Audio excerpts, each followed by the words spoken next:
Okay. I think everything is straight. Make sure I got what I need here.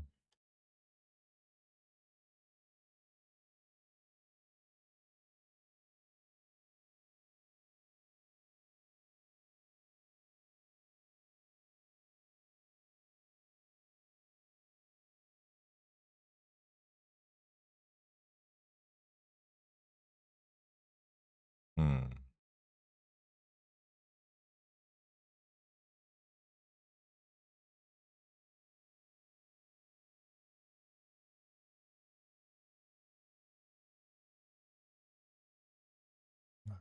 All right, I'm live. Just kind of going over a few things since I'm going to be here for a while. Let me just check this. Um, all right. Think I'm all right. I think that's straight.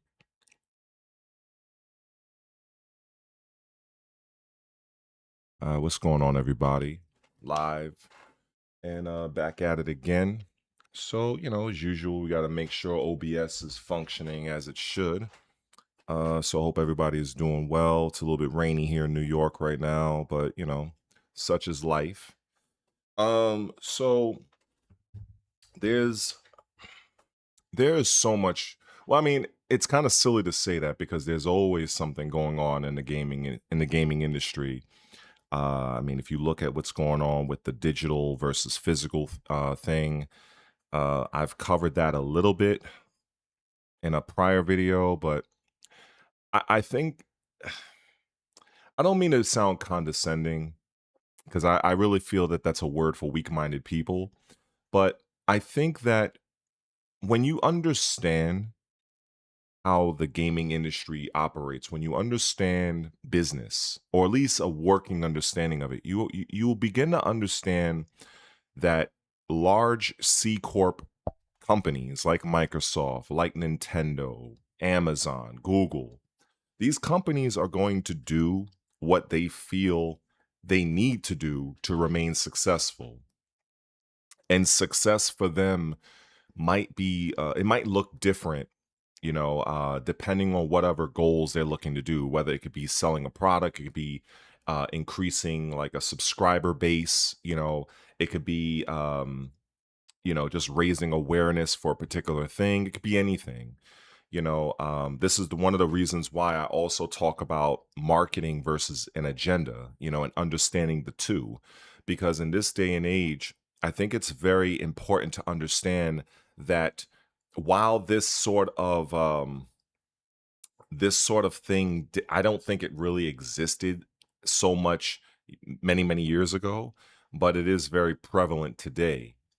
Because as I've broken down, marketing, for anybody that understands it or maybe don't understand it, is basically just a timed campaign with the objective to leverage certain company resources to get a message out there to target a specific market via segmentation, you know, um, and these campaigns can, you know, they have a certain amount of the company budget that's allocated for it. It could be about maybe 15 to maybe 35% of the company budget over the course of a particular time. And then once that time has elapsed, what we tend to see is if the campaign was a failure, then the company may reevaluate and determine whether or not we should do it again. So there's a lot of things that goes into that, but an agenda has demonstrated to me, and I would say and argue to maybe some of you, that they don't really care too much about the financials, because if they did, they wouldn't be doing it, because the financials have been proven that such agendas don't work. They don't work. They don't bring the audience to the theater. They don't bring the gamers to buy your game. And but yet and still they continue. That is an agenda. So for people who may not really understand That in a nutshell, that's what it is. That's not my opinion. That's just researched pattern recognition and facts. So this is something that goes all over the industry, whether it's you're playing video games, whether you're playing watching a TV show, a movie, it really doesn't matter. This is just something that continuously happens, and that's how I've come to the conclusion that an agenda, at least by today's standards, they don't care about making money. They don't care about selling the product. They don't. It's just pushing whatever that agenda is, whatever it may be, and getting the message out. That's it. That's all they care about, because they are largely getting bankrolled by other special interest groups to continue this agenda. Otherwise, if you just use common sense, I mean, like, let's just say if you have a store or some kind of business, let's just use common sense. If you have a business and it costs you money to do a particular thing, to stock a particular item, and you're pushing it to your customers and it is not working, are you going to keep pushing that product? I mean, especially when we're talking about millions and millions of dollars. We're talking like big budget here. Any smart company, any smart businessman will be like, look, this is a failure, this is not working, and we're going to do a course correction. And honestly, if you're not going to do that, then that just shows that either one, you suck at business, or two, somebody or some company is lining your pockets or incentivizing you to continue with this particular campaign. Those are the only things I can really, that's the conclusion I come up with, because I can't see it being any other way. And I think as I transition to the Xbox reset thing, let me put a marker here for this actually. So as I transition to this whole Xbox reset, um, I have a few articles that I have combed the internet, and I found them to be very relevant, and I'll more than likely share them. I'll put them on screen, but I don't personally need a bunch of articles to support my talking points, because I can see it clear as day. But for the audience, and when I post this as a separate segment after the live, I'll add them and put them in the video description, pin comment, all that stuff for people who are more interested in diving a little bit deeper. But suffice to say, the video game industry, I'm going to tell everybody that may listen to this, whether you are live with me right now, whether you'll catch this after the live, the gaming industry has been infiltrated by activists posing as developers. This is a 1 billion% fact. A billion. Like, there's no disputing this. Many of the companies that Microsoft has closed, or you have no doubt seen if you follow gaming at all. Many of these companies, I think, what is it? Compulsion Games, Double Fine, I think it is, Ninja Theory, all these companies that you see. It comes down to one of two things. Either one, well, actually, no, really three, actually. I might add this, though. So it comes down to the frequency of release. I think that's the issue with Undead Labs when it comes to the studio that's making State of Decay 3. I've been hearing reports that studio is taking upwards of 7 years to make the next game. I mean, I think that's ridiculous. Then you have the other one, which is the return on investment. How much money are these games really bringing back to the company? Is it a worthwhile investment? I understand a lot of, and I do say this, and it does sound messed up, but the typical gamer, they don't understand these things. They really don't. They just understand press buttons, and that's fine. You know, you want to enjoy, have fun, but I tend to go a little bit deeper on this channel, for the most part, in trying to bring to my very small audience, well, and growing, some of the finer details of what goes on in the industry. At least I try to. And I understand this is probably the boring stuff. I get it, you know, but I think when you have a firm understanding of the boring stuff, y- you're not too surprised of certain games that's being released. You're not too surprised when you see an established franchise like, oh, God of War, for instance, a 20-year franchise, and now all of a sudden they're looking to basically put a female character as the lead. You know, these are things that don't surprise me. They may surprise some of you, but it doesn't surprise me. It's pattern recognition. I've seen this many, many times over the course of many, many years, and I think that, you know, this is hard for some people to listen to because they are part of the problem. They're part of the problem, and they've been sipping the Kool-Aid for too long. And so when I look at what's been going on with Asha Sharma in regards to this whole Xbox situation, it doesn't surprise me. This is corporate restructuring at its 101.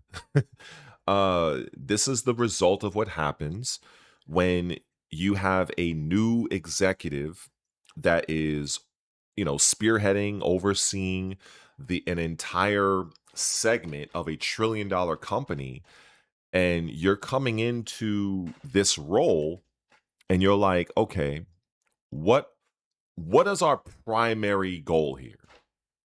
What is our primary goal? What are the things we have to push things forward? What is our main weapons, right? When you look at the data and you look at the statistics behind things, and you see certain companies that were purchased for X amount of millions of dollars, and then you look at the games that have been released by said companies, or should I say studios, you look at the return on investment or lack thereof. You look at the messaging in these types of games where the agenda or just the message took precedence over the actual game. And gamers just, you know, they were not interested. They just didn't buy. When you factor in all of this, a good executive is not going to care about your feelings. They're going to make decisive action. And that is what Asha Sharma has done. Uh, I like that she has demonstrated to me that she is willing to make the hard choices. And I can remember when they first brought her in.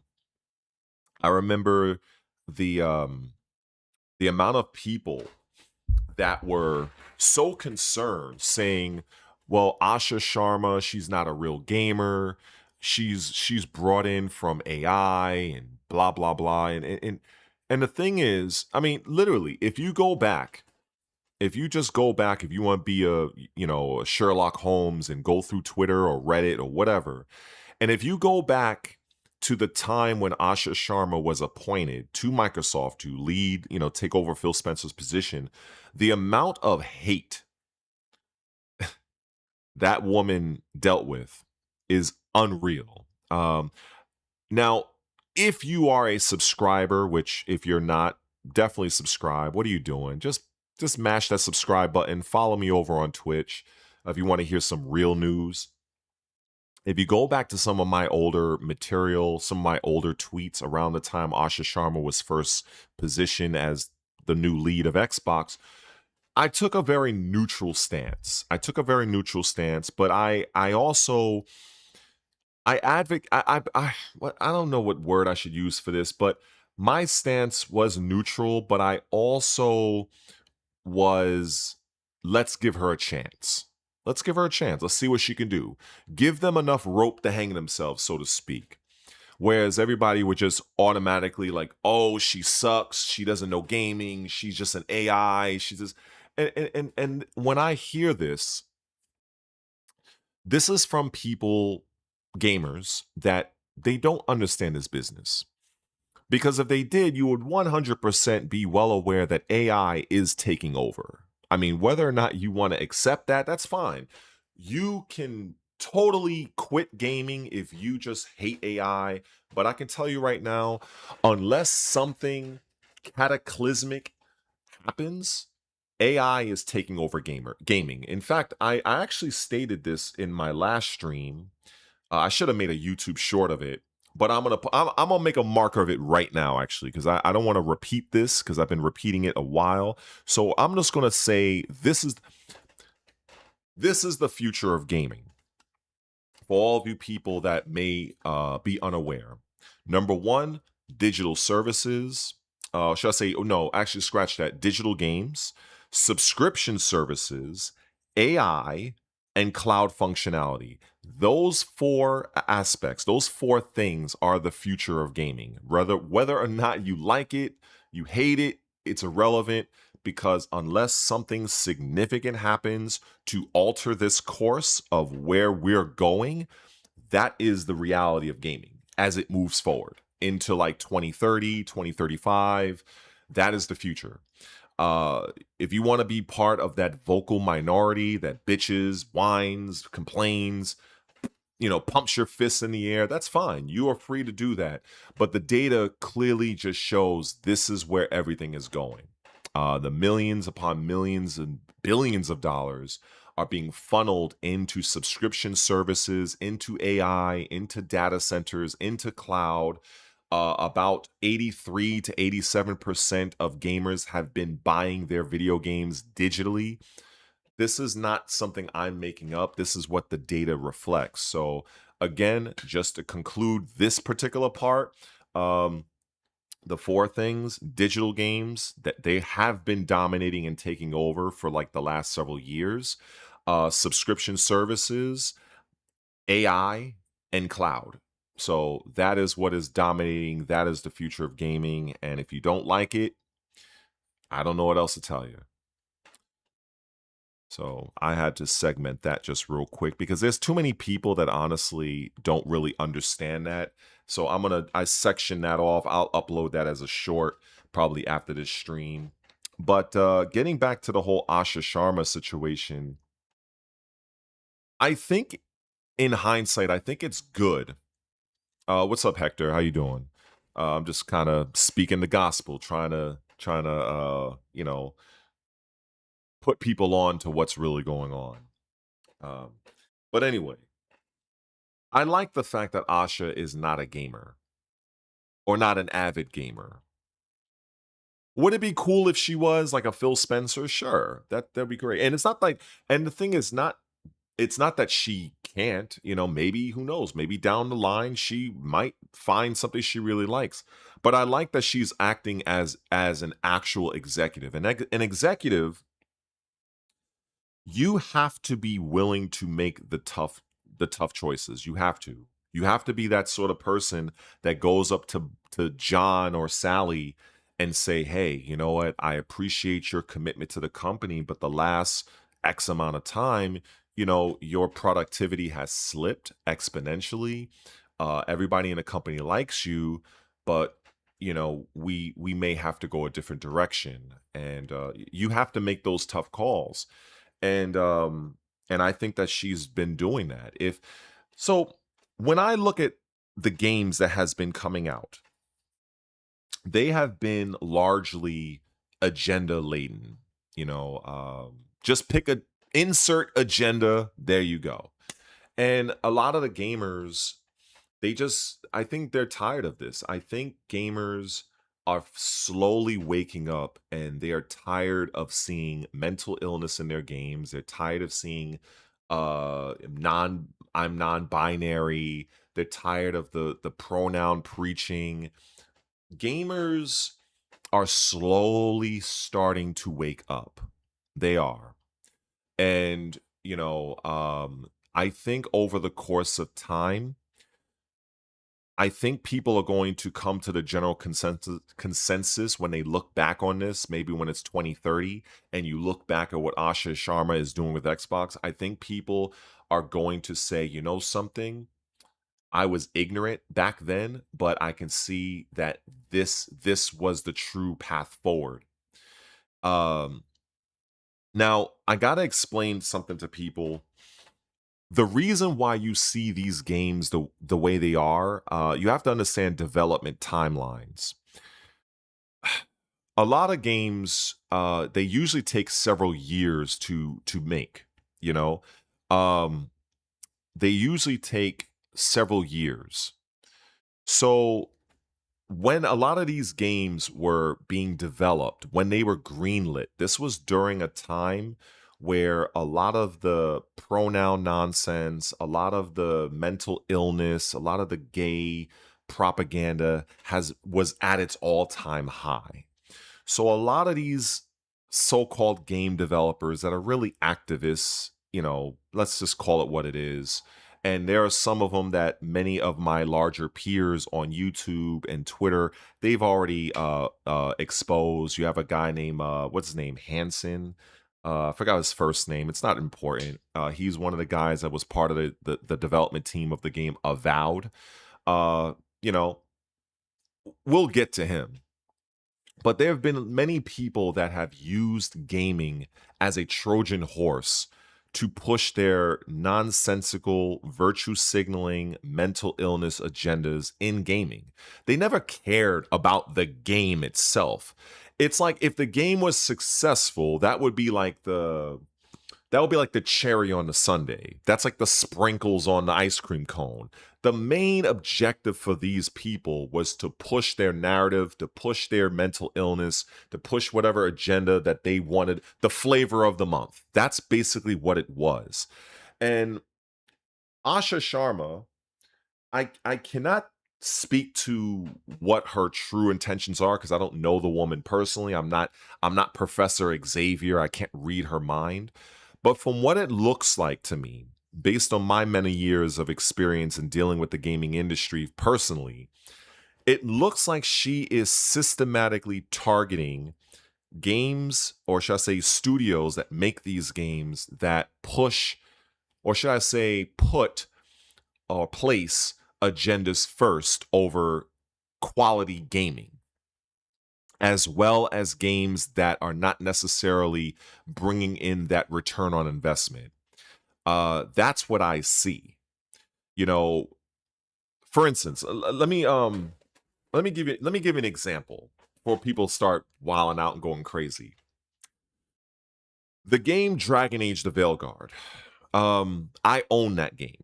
I own it digitally. I bought it the day and date it came out. I was early on in my channel, I was speaking about that game in Assassin's Creed Shadows at great length early in my channel. There was a lot of controversy surrounding both games with good reason. I am a lover of the Dragon Age franchise. I feel it's one of the greatest RPGs franchises in recent times, dating back to like 2000, early 2000s. What happened with the development of Dragon Age: The Veilguard, which originally was called the Dread Wolf, should be studied. You had a man masquerading as a woman that was cherry picked by EA to lead the development team of BioWare. This man had 17 years working at EA, and he worked on The Sims. The Sims has absolutely fuck all to do with Dragon Age: The Veilguard, but yet and still EA positioned him in that position. And the game Dragon Age: The Veilguard flopped 100%. Now, there are aspects of Dragon Age: The Veilguard that I personally love. I love the graphics. I think the graphics are cool. It works great on my Xbox. I enjoy the combat, yada yada yada. But the point is, I am under no illusion that the game was a commercial catastrophic failure. A game like Dragon Age should have been the talk of the town for all the right reasons, but it was not. So I say that to say this. there are many people that like whatever games they like, and that's fine. Some people like South of Midnight. Some people like the game Keeper. Some people like the game Hellblade and these other games, and that's totally fine. There's nothing wrong with that. You can like what you like. It's just like I enjoy Dragon Age of the Veilguard for certain reasons. I absolutely love Assassin's Creed Shadows because it was the Tenshu experience I've always wanted. But you have to be honest with yourself and recognize that a lot of these games, while you might enjoy aspects of them, ultimately they flopped. Especially if we're talking about South of Midnight, the game Keeper, and all these other little games that Avowed, and all that stuff. They failed. They flopped. And it's a shame because if you dive deep beyond the controversy, there are aspects of the game that's good, but not everybody is going to dive and try to sift through the nonsense. They're just not going to buy it. This is where you had some people that would say non-binary, like BUY, like it's a play on words, and it's funny, but it's true. It is what it is. So when these games don't sell, they start to bleed money, and if you don't have an executive that is willing to, do what needs to be done, it's basically just going to be a cancer to the company. It's just going to be a net negative. And this is largely why I believe that Asha Sharma has gone on this warpath and laying off, or you see all this Microsoft layoffs and stuff. And for the most part, I'm not somebody that celebrates people that lose their jobs. I'm not. But there are certain fools that I don't really shed a tear for, especially when they're high up on the executive branch and they've made their stance known politically with their agenda and all kinds of manner of things. And that's fine to do on your personal time. But when you choose to bring that into a game where the vast majority of men and women are normal heterosexual people, we don't want your bullshit. We don't. And it's evident. Like, it doesn't take that much research to go on whatever route you wish on the internet and just see all of the commercial failures of whether it's gaming, whether it's TV shows that were canceled, whether it was movies that flopped. It doesn't take much effort. You could do this yourself. So everything I'm saying is the truth. The thing is that I'll see people that will tap in with me, for instance, and they'll tap in the live stream. They might leave a disparaging message on my stream, or they'll hit me up in the comments section talking shit, saying things they'll never say to my face in real life. But the fact is that they don't like the reality. They don't like that gamers nowadays, they're slowly starting to wake up. They're slowly starting to realize, why is this shit being pushed in our games? Why? What is the point? It doesn't make the game better. It doesn't make the graphics better. It doesn't make the story. It doesn't do it. It is not a net positive at all. All it does is it causes controversy. And controversy, as evident from Dragon Age of Veilguard, which I just talked about, and Assassin's Creed Shadows, which should have been a fucking slam dunk for Ubisoft, but it just puckered out. Everybody's going to remember Assassin's Creed Shadows for all the wrong reasons. Not that it is the single greatest shinobi open world game yet. Period. Nobody's going to remember the game for that. They're just going to remember that there was a black samurai, air quotes, a black samurai that nobody asked for, that was pushed into the game, and Ubisoft completely disrespected the entire Japanese nation and culture. So much so that the Japanese prime minister at one point was looking to absolutely boycott the game, ban the game from even entering into Japan. That's what Ubisoft done. So trust me, I know what I'm talking about. This is what I do. But there are many people who don't like people like me because I expose the bullshit. They don't like me because they may not like my delivery. I'm not serving it with, in a nice little, nice little package. I'm not doing that. I'm not here to coddle. I'm here to call it like it is. And so, since this is a live stream, and I don't read from a teleprompter like some of your favorite content creators do, so I shoot from the hip. I go off the top of my head. And so sometimes, I guess I repeat myself, especially for those people that, might come to the stream late and they want to get caught up. But at the end of the day, I know what I'm talking about. I do my research, and people just don't like the truth. And so that brings us to the truth. Ultimately, Asha Sharma is doing the work that a true executive is mandated to do: safeguard the company, ensure the company is in a position best to have their IPs generate a real return on investment that is a net positive, not a net negative. This is not about your feelings. Facts don't care about your feelings at all. This is business, and this is just something that gamers should be made aware of.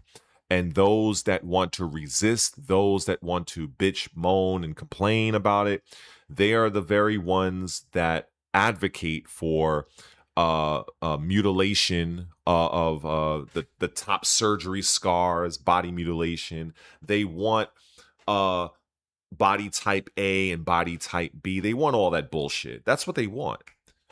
Like, I see the people, for instance, the people that join the stream, for instance, and they leave, they don't like what I'm saying because deep down the truth hurts. Because the fact is, gaming has been infected by various people that pose as game developers who are really activists, that have no care about the gaming industry. They have no care about the game that they are creating, that they're developing. All they care about is pushing their specific message. That's all they care about. So I am 100% glad, and I fully support Asha Sharma in closing many of these studios. Now, some of these studios are not necessarily pushing the message, the agenda. Some of them are, quite frankly, just taking too damn long to put out a game. Uh, that's another thing. If let's just let me just say this. Let's just say if I'm in business with you, and I want to, you put out a product that's really, really good, right? Let's say you're I don't know, ABC Incorporated. ABC Incorporated puts out a product that's exceptionally good. It's well received by customers and whatever. So I want to bring your company into mine. So I purchase your organization for X amount of millions of dollars. And I have a very hands-off approach. I'm saying, hey, to you of ABC Entertainment or Incorporated, how can I help you be your best self, put out your best games? You let me know, I give you what you need. Now, when you finally do put out your game, it is an absolute flop. It cost me millions upon millions of dollars. There is no real, it barely even broke even, if that. What am I supposed to do? Am I supposed to keep funding you? Am I supposed to keep advocating for you? Oh, and then if I do give you another chance, now it takes you 8 years to put out another game. There has to come a time where you have to cut the cord. And from what I can see on Twitter, Gamers don't understand this. They don't. They look at these studio closures as, ooh, Microsoft is the big bad guy. They're like the wolf in the closet or the wolf under the bed. Look at what they're doing to these poor, innocent companies. What have these companies really done? The companies that have been closed or sold off, to my understanding, what have they really done? I can tell you, one of the companies, I don't know if it was Compulsion Games or Double Fine. They're both in the same category as far as I'm concerned, but one of them, uh, I was watching a game show, like, when they're showcasing upcoming games. And there was this game called Kiln. It was a stupid name, by the way. I think it was KILN. It's like a pottery game. Like you make pottery and then it's like they can do battle or some shit like that. And I think I said during that stream when I was watching it, and I said it's a fine little game, but I don't see it going anywhere. It's like, it'll be, I'm sure some people will like it, but it's not going to move the needle. That was basically my stance on that game. And sure enough, what happened? The game, I don't even believe the game broke even. And this was from one of the studios that Microsoft went and purchased. And I'm sure that they invested heavily into that particular studio. Now, I'm not too sure. I could probably look it up if I really cared about it. But it was either Compulsion or Double Fine. It might have been Double Fine, actually. And, you know, when you go and make these acquisitions that cost millions upon millions of dollars, you have to produce. You have to produce. And quite frankly, these games were just not, they were not producing. So I am 100% in favor that Asha Sharma did what she was mandated to do as an executive, and she closed them or sold them off, and that's it. There is just too much agenda that is being pushed into these games, and also they are games that are more passion projects than anything, and they're not moving the needle. Now, if you want to do a passion project, there's nothing wrong with that. But you have to put something out that's going to get people talking. It's like, for instance, for every AAA game that does well and you've earned the favor of the gamers of your community, then if you want to do a small little passion project on the side, that's fine. Because you've earned that, you've built up that equity. But when you have these games like Keeper, I don't even think any of you even know what the fuck that game even was. It was basically you're controlling a lighthouse. It looked nice. It was I even played it on stream. It's in one of my stream videos. It was one of the things I'd done in the past. I played the game. I don't know if I beat I think I got pretty far. But it was not like people are not gonna. They don't care. Like again, it was a very small project, and it took them a while to make it. Then your next game is a game made out of pottery. Like, these are games that are not going to move the needle. These are titles that you go and you make as an independent developer. If you want to make that, that's fine. But when Microsoft spent millions and millions of dollars to acquire you, and this is what you do with your time, and then you wonder, or when I say you, I'm saying the gamers, they wonder why Microsoft or Asha Sharma specifically closed this shit down. That, like, it further reinforces my point that the vast majority of gamers don't understand business. They don't understand what goes beyond swiping their card and mashing their buttons. You have to make games that move the needle. If you want to focus on passion projects, if you want to do that, then something you have to do. It's like great game, highly marketable, passion project. Great game, like you have to alternate. But when it's clear that's your focus, you just want to put out little boot bap games that nobody really gives two shits about. Yeah, this is not the place. This is not the place to do this, because we have invested millions of dollars into not only acquiring your studio, but also backing your game. What has Microsoft gotten in return from South of Midnight, from Kiln, from Keeper, from what have they gotten from these games? Honestly, I don't know.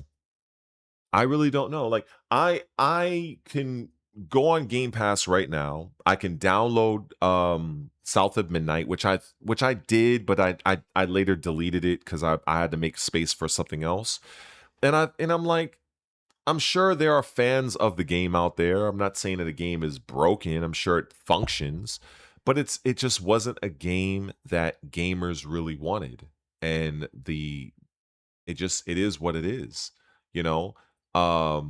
It's just, it is what it is. But anyway, I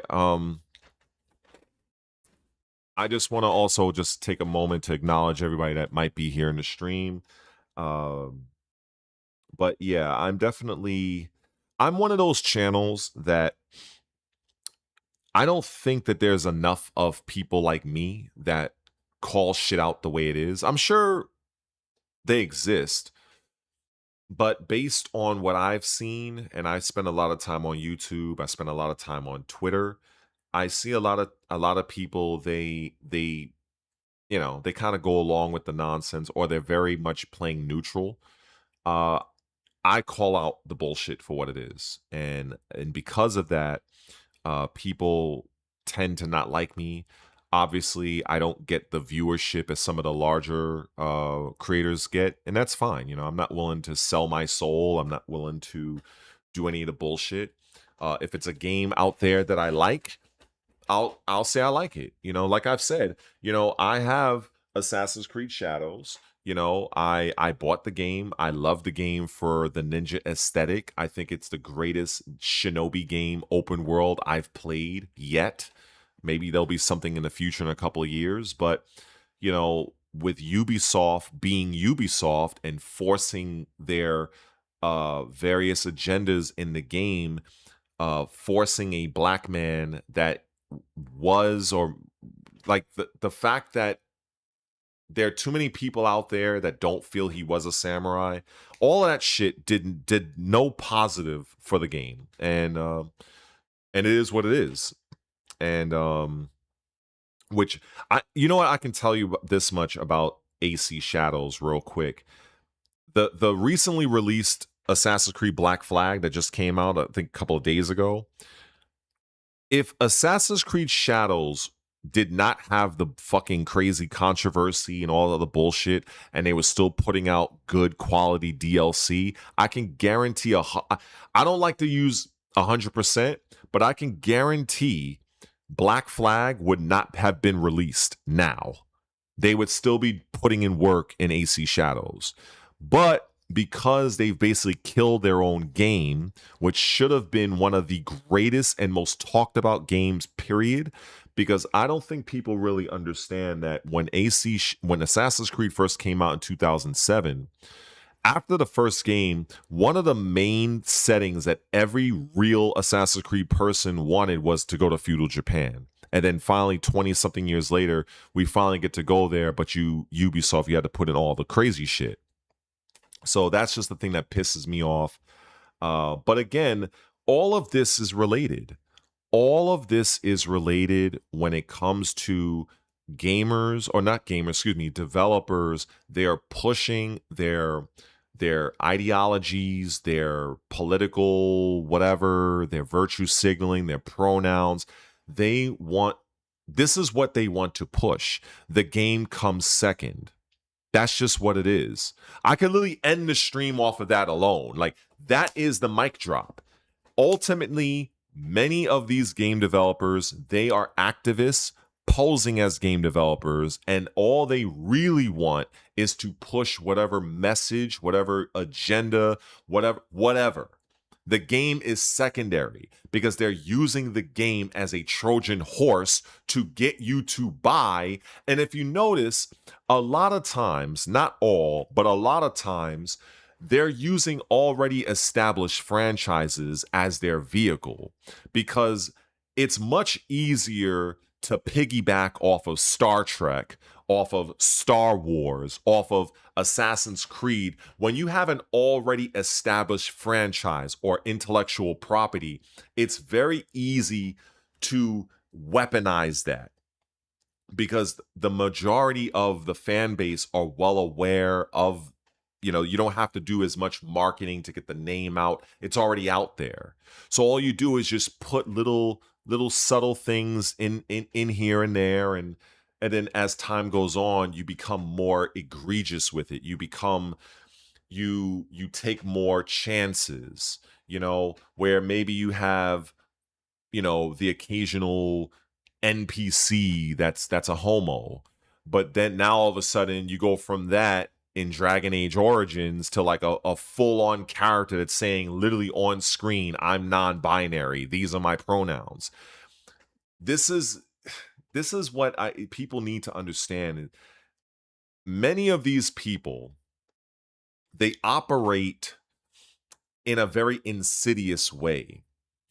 It is no different than, and I use the old expression of, if you're gonna boil a frog alive, you turn the temperature up ever so slightly over the course of time. You turn the knob very slow, because what ends up happening, the frog doesn't jump out.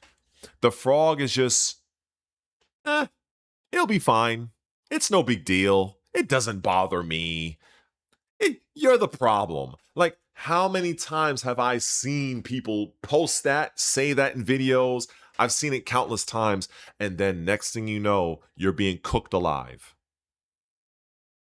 So, and I've seen this.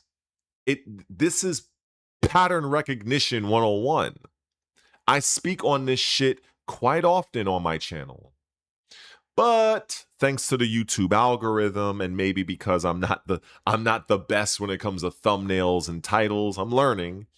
A lot of times you people don't catch this, And then some of you that do, you guys fall for the Kool-Aid so long that you think, oh, it's no big deal. You're just crazy. Oh, you're just reciting talking points. I have to shake my head to those people. I have to shake my head to those people because it's just,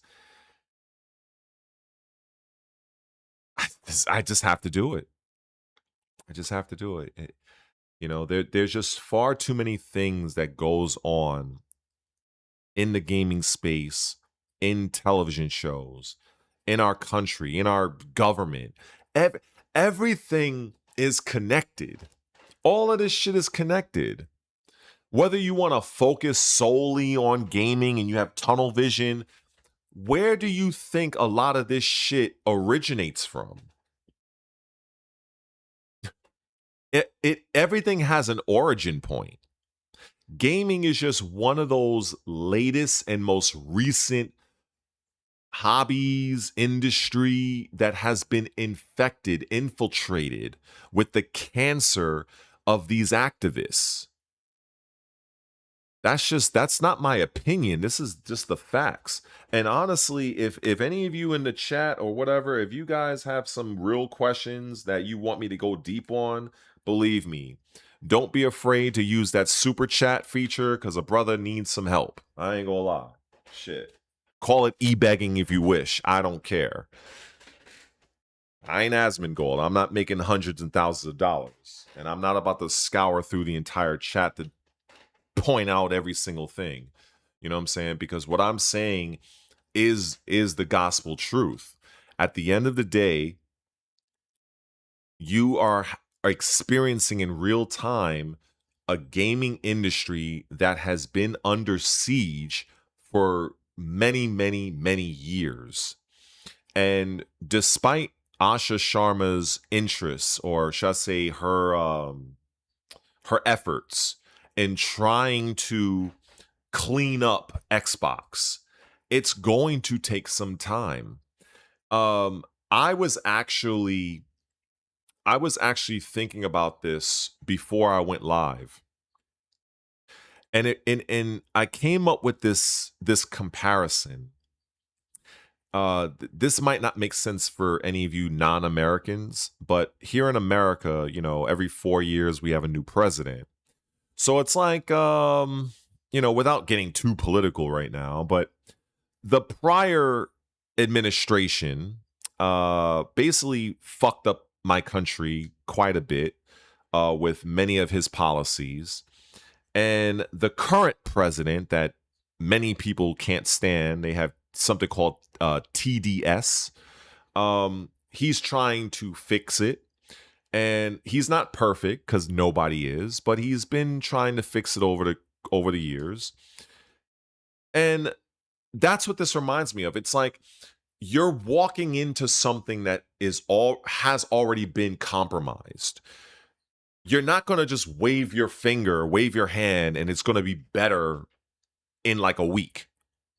And that's what I see what's been going on with Microsoft. Now, as much as I love and respect Phil Spencer, especially as a gamer. I think he did some things really good, but he also, he did a few things that wasn't so good.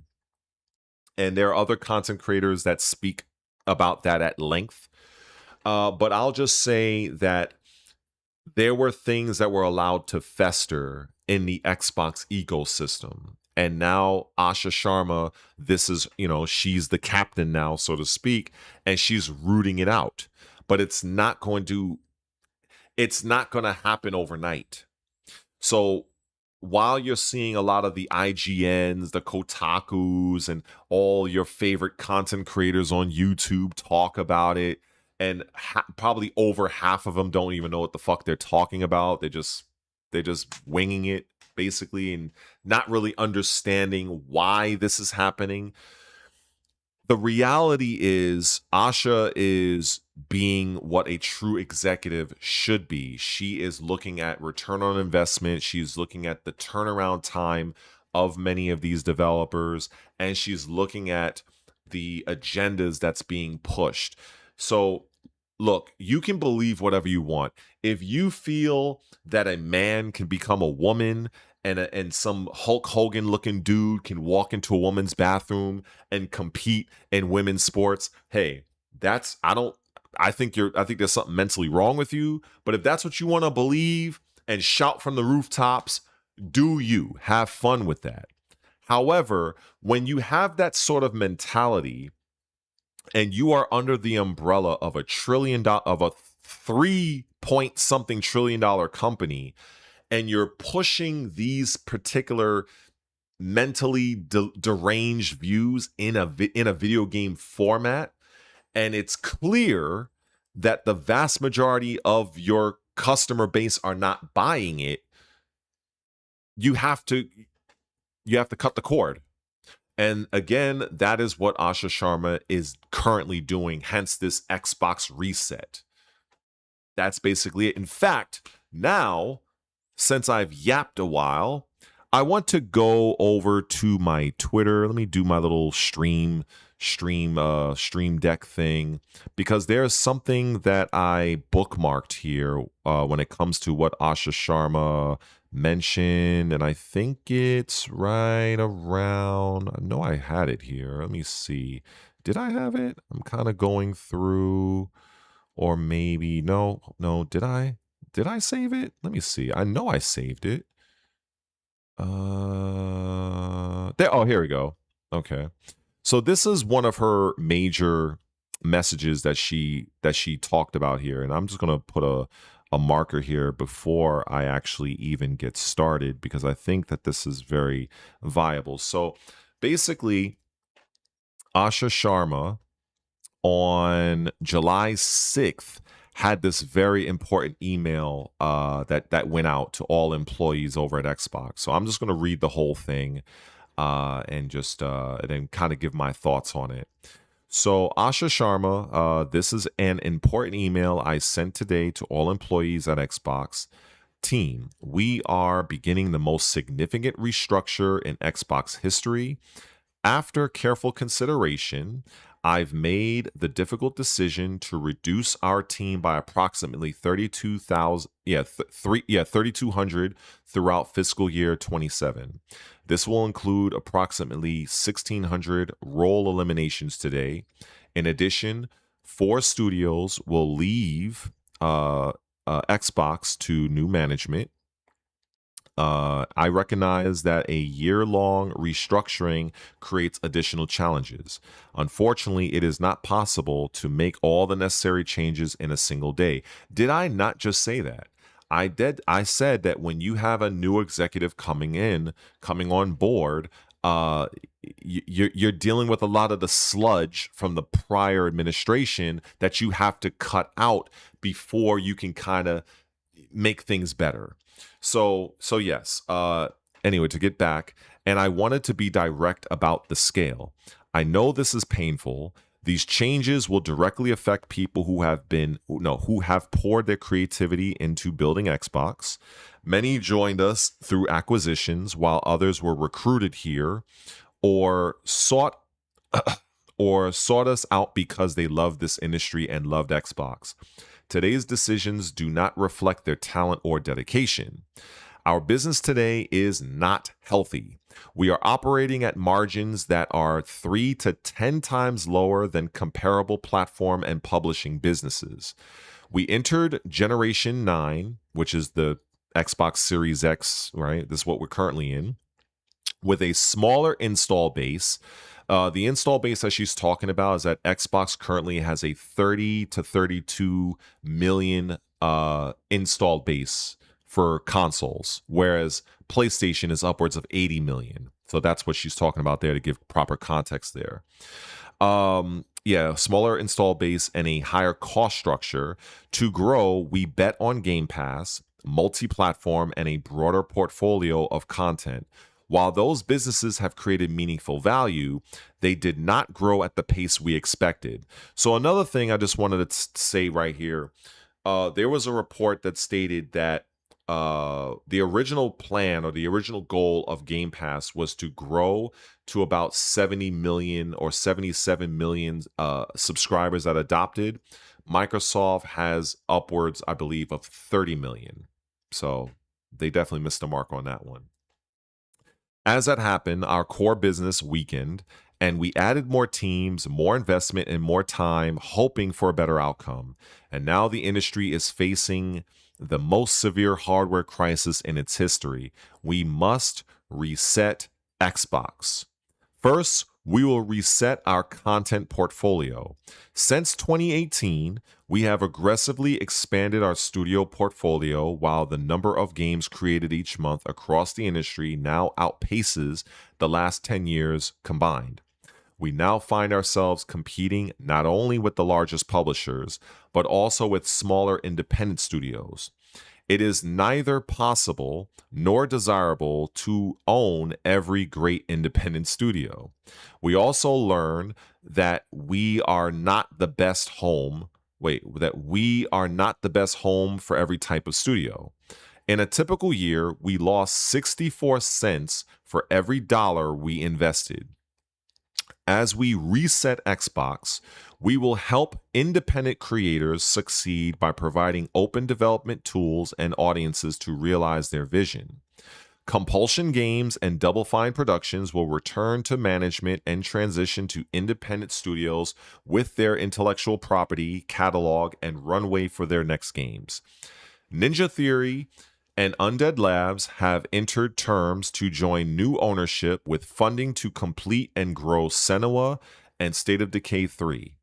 In France, Arcane's management is beginning required consultation with its works council to review potential strategic options.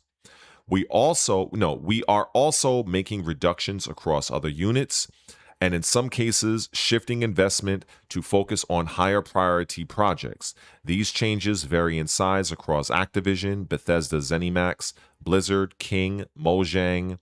For those that don't know, King is the studio that that created Candy Crush. Mojang is Minecraft, and so on. And Xbox Game Studios. None of our first party publicly announced games or projects are being canceled as part of these reductions. So obviously, Halo, Project Helix, the 10th generation console, that's all on pace and on schedule. Well, for Project Helix, I think they may delay it a little bit, but we'll see what happens. In addition, Mojang and King will now report directly to me. Oh, okay. These two studios have increasingly become platforms and are our largest by monthly active players. They bring critical geographic, demographic, and differentiation to Xbox. Second, we will reset our platform. We know that great technology gets better when it gets simpler, not bigger. Today, in some parts of our company, work passes through as many as 14 layers of management. Holy smokes. Wow. Our platform teams are 40% larger than they were at the start of this generation, even as our player base and playtime have declined. That complexity has slowed decisions, blurred accountability, and made it harder to deliver for players. As we reset Xbox, we will simplify. We will reduce management layers to no more than five, and and where possible, three. So basically, yeah, from 14 to five, and in some cases three. I like it. I love it. We will deliver success through a flatter organization that is built around makers, parentheses, individual contributors focused on building, player coaches, leaders who remain deeply involved in the work while developing their teams, and directly responsible individuals, DRIs, who own key decisions and outcomes. And we will streamline how we work across our tools with a cleaner code base, shared services, and 50% reduced vendor spread. Third, we are resetting how we operate. As Xbox grew our headcount, we became more fragmented. Teams, studios, and functions often operate independently, and it became harder to work towards a shared goal, make the right trade offs, and get things done. For the first time, we are establishing a chief operating officer with end to end P&L responsibility across content, hardware, platform, and services. Helen Cheng, guess that's her name, has been promoted to this role and will report directly to me. Over nearly 2 decades at Xbox, Helen has helped build some of our most important businesses, from Xbox Live to leading Mojang and the Minecraft franchise. She will bring our businesses together under one operating model, making sure we make clear investment decisions, learn from our successes and failures, and hold ourselves accountable for results. Thank you, Dave McCarthy, who is retiring after 17 years with Xbox. Dave has played a defining role in building the platform that millions of players rely on every day, and has been a trusted partner through many of the biggest moments in Xbox's history. We wish him all the best. These changes are about a bigger future for Xbox, not a smaller one. The next decade of gaming will be larger, more global, and more creative than anything we've seen before. This year we'll invest as much in Xbox as we ever have, but we'll invest with greater focus, greater discipline, and greater clarity, all in service of making Xbox where the world plays and creates. I want Xbox to be one of the few companies that entertains more than 1 billion people each day and gives everyone the opportunity to create and connect. I know we can achieve this goal. Xbox has many of the most beloved franchises in entertainment history, talented studios around the world, and we will return to growth in 2027. History is full of companies that mistake longevity for inevitability. We will not be one of them. Asha. This was 9:31 a.m., July 6th, over 15.3 million views. And quite frankly, I am a full supporter of this, fully supportive of this. Many of what, or should I say, much of what I have seen or read, I should say, in this particular email, is it's very evident to me that Xbox was essentially a car, or should I say a runaway train. It was like nobody was in the car, right? In the train car, and it was just blasting down the rails, and it went off the rail. Now I'm not against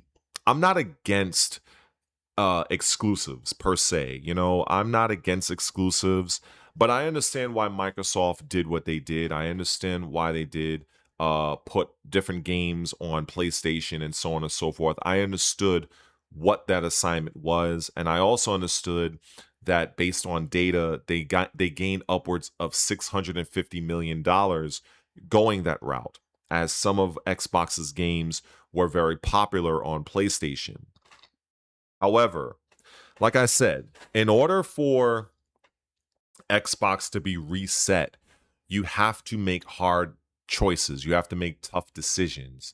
And that is what this woman is doing, Asha Sharma. And I 100% am on board for this as a lifelong Xbox user. Maker willing, I will be buying the 10th generation Project Helix. I am not going anywhere. But I am well aware of what Sony is doing. I'm to a degree, I'm also aware of what Nintendo is doing. And I believe that in order for Xbox to move forward and in order for Xbox to grow, certain things have to happen. And much of what she has detailed in this, in that long, lengthy article that I read, these things have to come to pass. And I have seen some articles and from some content creators, they were trying to throw Phil Spencer under the bus. Honestly, I'm not going to do that. I appreciate the efforts that Phil Spencer did. I do. But the man, no one is perfect. Everybody makes mistakes, and I think that Phil Spencer had a very hands-off approach and literally left a lot of these studios to their own devices. And that's fine if they are producing. That's fine, but they're not.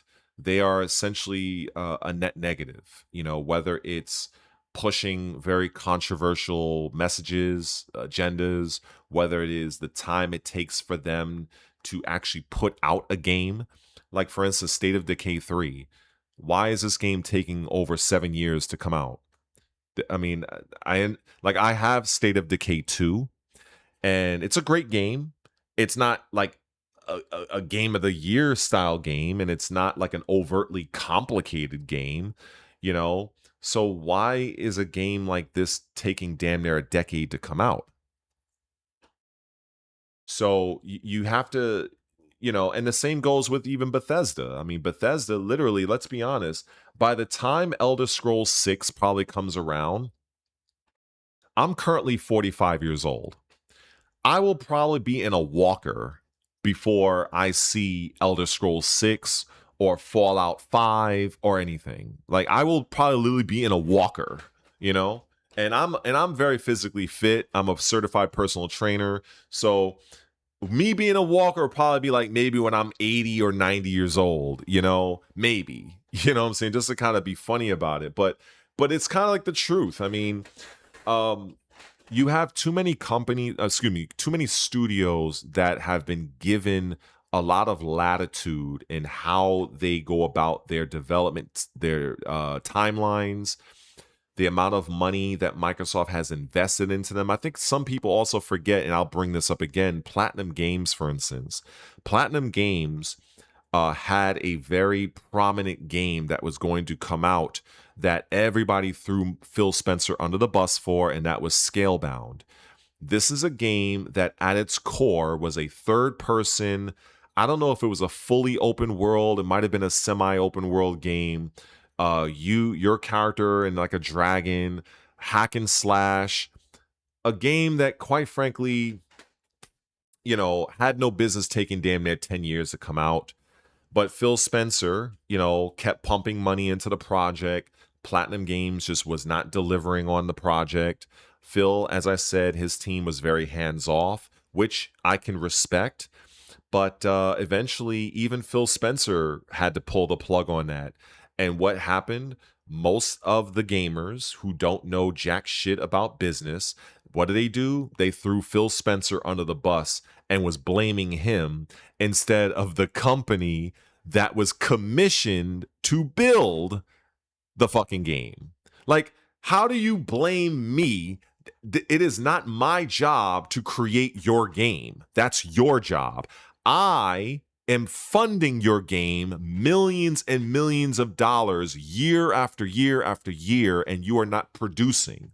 So when Phil Spencer pulled the plug on that, the amount of backlash that Phil Spencer got and Xbox for closing down Scalebound. Oh my God, you killed. See, this is why Microsoft sucks. These are gamers who don't understand how this shit works. They don't.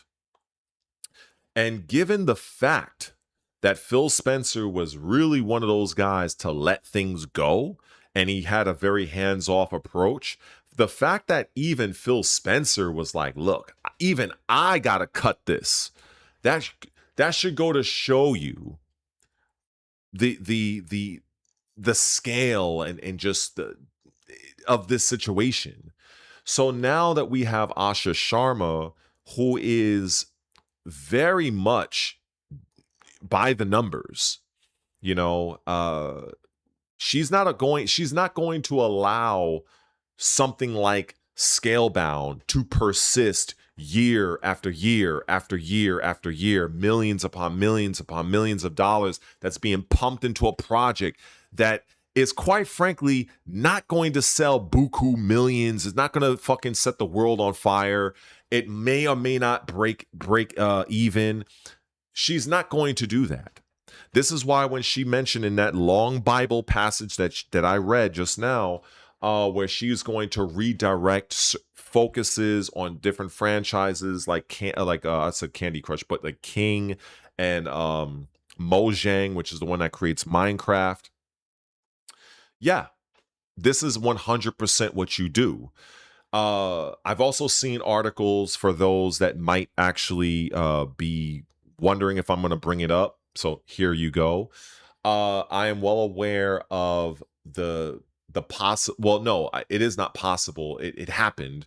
The cancellation of Avowed 2, which was created by, I believe, Obsidian, if I'm not mistaken. So Obsidian, their plans to create an Avowed 2, the sequel, up in flames, done. They are going to be commissioned, redirected to focus on a new Fallout New Vegas game. That's their fucking mission. That is their mission. And I'm 100% on board for that. I've also heard reports in a couple of weeks ago that even Bethesda, they are going to also be shifting their attention. I believe there's a Wolfenstein 3 coming out that's set. I think they've already started production on that. And in terms of the game Starfield, which, again, like I mentioned, there are some games that I do enjoy, but I also understand that they're very controversial. Not necessarily always to do with the messaging and the DEI and the woke mental illness nonsense, but also in terms of scale and the direction of a game. Starfield was a game that was not well received like that. It just wasn't. It didn't set the world on fire. It had people complained about several aspects of the game, but I looked at Starfield. I accepted it for what it was. It was not going to be a No Man's Skies experience. I enjoyed Starfield for what it was. I am under no illusion that it was going to ever set the world on fire. However, because of this direction that Asha Sharma is going down and mandating, yeah, the majority of the Bethesda development studio is going to prioritize getting out Elder Scrolls and working on Fallout 5. because these are going to be the two games that are going to be the main moneymakers. That's just the reality. Starfield has had its time. Uh, it didn't really move the needle all that much. I personally enjoyed the game, but you have to put your personal uh feelings aside. Like I said, facts don't care about your feelings. This is why I will say, just to, for instance, this game here. I absolutely love this fucking game, but I am under no illusion that this game will not be remembered for the many good and great things it did and it offered, but it will be remembered for having a particular character that's allegedly a samurai forced into the game that nobody wanted, among other things. And I think in that regard, I would dare say I would actually be a phenomenal executive because I can I can set my personal preferences aside for the better of the whole. And this is what Asha Sharma is demonstrating. And as I expected, many gamers just don't. I think they just don't get it. I think they're being led by fake outrage and just ignorance. They don't understand what it takes to make a company successful. And Microsoft, quite frankly, it needs a reset. And I'm very happy that it is. I'm happy that Asha Sharma is embracing the Xbox reset terminology. I like that because I feel something like this, a campaign like this, I like that it's titled, it's clear, we understand the assignment. Uh, you know, I don't think that she's doing anything in malice. But I do 100% believe that she's just simply doing what she feels she needs to do as an executive, as head of Xbox, being guided by the data and customer slash gamer behavior. And this is just most gamers, they were not moved by many of the games that came out of those aforementioned studios that have been closed or merely sold off. And that's just it. You know, that's just what it is. I think I personally don't care when it comes to like, oh, if it's a woman in the leadership. I don't give two shits, honestly. I care about, can you do the fucking job? Like, that's all I care. Now, if we're talking about do I want a woman firefighter saving my unconscious 230-pound body in the eighth floor of a burning building? Yeah, I'm going to want a man to do that because there's just certain physical limitations that women have when it comes to men. But when it comes to situations like this, I don't care. I don't care. Look, at the end of the day, these changes need to happen with Xbox. They need to happen. Setting my own personal thoughts aside and whatever, they need to happen. And I'm glad that they're happening. And I'm glad. But as I was going to say, as I have said at the outset of this stream, many of these things, it's going to take time. Like, for instance, a game that was released in 2025, that's a game that has been in development since probably 2010, 2020, 2019 even. So back then, around that time, you had a lot of the bullshit going on with the DEI and the woke and the virtue sig, all that shit. So when we transition and move forward, you're going to start to see more games that are not necessarily hyper focused on that bullshit. And I'm here for it. 100% here for it. And I'm glad because as far as I'm concerned, these people that have invaded my hobby, the gaming industry, they are a cancer. They are 100% a cancer. There was a couple other things I also highlighted on my Twitter, if I'm not mistaken. This particular person, I think it's right here. This from Pirate Nation. This, you know, yeah. I mean, just looking at this guy, David Gator, the original creator and former lead writer of the Dragon Age series, says he will never play Dragon Age the Veilguard. Speaking to PC Gamer, I guess is Gator or Gator, said he has already heard enough about the game and knows it would be too painful to play because he would be wincing the whole time. He also blamed EA for how the game was developed, saying EA did a number on them in terms of setting them up to fail. He also he also said he believes the Dragon Age series is probably dead, quote, under EA, and I 100% agree. I 100% agree. People who don't want to accept that, like this person's EA did not set up Bioware to fail. They did all their own. This is a person. How many people you got? So this is a person. This is exactly what I'm talking about. This guy, he has 2,969 followers.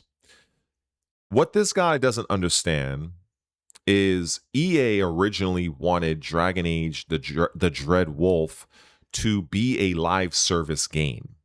They did, in fact, set up EA to failure. But clearly, this guy did not understand this. He did not even know this, or he's downplaying. And this is part of the reason why Dragon Age the Veilguard, or originally the Dread Wolf, had a 10-year development cycle, because many of the people that were originally around, the people that made BioWare, like, and I mean like the main people that made it popular, they ended up leaving. They left because of various reasons, the bullshit, the agenda, whatever. So what you were left with a company that was called BioWare, but much of the talent had already left. It's like going to your favorite restaurant and you go because they make a great steak, but what ends up happening is, what happens if the cooks that made that steak as great as you want it or love it, they leave, but the restaurant never changed the name. So when you go back, it's brand new cooks. You're like, hey, why is the steak fucked up? This is what's been going on with various studios in the gaming industry. You have people that were either replaced, quit, or whatever, and you're thinking you're going to get a quality game, in this case Dragon Age the Veilguard, because you understand that they had a long pedigree when it came to this, and you get trash like this. Mind you, this is supposed to be a female character. What in the actual fuck is this creature? This is absolutely disgusting. This is the character that was going around saying I'm non-binary and also the nonsense. And this guy, one of the originators of Dragon Age, this gentleman right here, look, it's like seeing something you've built and you're seeing it being destroyed from the inside. So I can understand why he said it would be too painful to play, because he would be wincing all the time. I understand that. Basically, it's like I said, these people that infiltrate gaming and infiltrate various gaming franchises, they don't care if the game does well. They don't give two shits about the game. It was never about the game. It was all about pushing whatever message. And that's what they did. And as a result, Dragon Age, as I said, it is basically a dead franchise, and it's a shame. We should be talking about the leaks of the next Dragon Age game right now, or maybe talking about the new updated, the new DLC that's coming to Veilguard. Nope. Dragon Age the Veilguard has absolutely no DLC. No DLC. Imagine that. How many DLCs did Dragon Age the Inquisition had? Several. I think even Dragon Age 2 had a few, and Dragon Age Origins had several DLCs, but Veilguard didn't. I wonder why. And then, of course, the man that masqueraded as a female opted to leave the company 6 months after launch, and then goes on to head to Wizards of the Coast and is gifted his own studio called Skeleton Key. So, like I said, these transformers and people like them, they are the only group of people, regardless of gender or ethnicity, that can fail upward.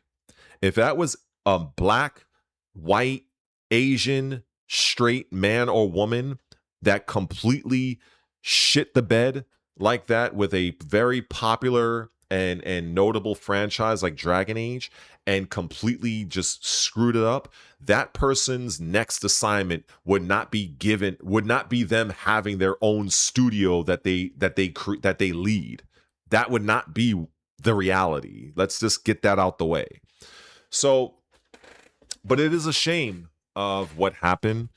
But I'm not surprised, as I kind of talk about this in relation to the whole Xbox reset thing, because, games have been infiltrated by activism, and it's a damn shame. But I just hope one day I hope one day that Dragon Age does make a return. It will likely be maybe when I'm in my 60s, because like I said, I'm 45 now, and hopefully Electronic Arts will sell off the IP, hopefully to a more well-deserved development studio that respects the franchise, respects the lore, is not looking to completely destroy it the way the last development studio did, the last development team, I should say. But time will tell. But that is my general thoughts on the whole Dragon Age situation.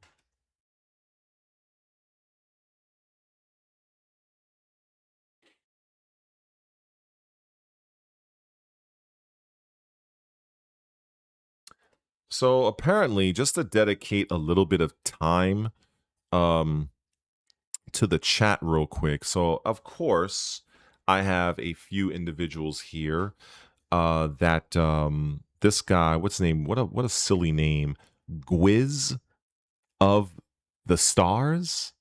Like I don't really understand this. So apparently this person has been leaving messages after messages here, and so apparently this person doesn't like me. Is another troll. I've been letting him rock out, but I've been seeing you, sir. Bro is culturally in 2022. Haven't heard you speak a word about the game itself. Now, if you so since we let's have it out a little bit. Let's have it out. So I'm gonna take a break from my spiel and making my side content for later uploading. So, Mr. Gwiz, so you say you haven't heard me speak a word about the game itself. So I can only assume that you're referring to Dragon Age the Veilguard, because that's what I was just talking about. I own Dragon Age the Veilguard, sir, and I've been making my way through the game, and I've said many times that there are aspects of that game I do like. However, the fact of the matter is, something that you don't like to go along with, is that the game bombed. The game is a commercial failure, thanks in part to what I have been saying, which is in relation to all of the virtue signaling and all of the bullshit that your people, because apparently that's what you love. I guess you like non-binary stuff. Thanks to them, your people, one of the most beloved franchises in gaming is now lies in ruin. So tell me where I'm telling lies. Tell me where I'm telling lies. Oh, he's back. Okay. Talk about Dragon. Talk about the game. Let's hear it. Okay. So for instance, since I guess you're new here, I have stated in the past that I love the score of the game. It is produced largely by Hans Zimmer. A lot of people don't even know that. If you listen to the actual opening music of the game, it's very, very good. A lot of times I just listen to the theme. So I appreciate the mastery of that. Graphically, I don't have an issue with the game, even though many people do. People felt that the game looked a little bit like Fortnite. They didn't like the saturated colors. They didn't like it. I accepted that. I didn't find an issue with that per se.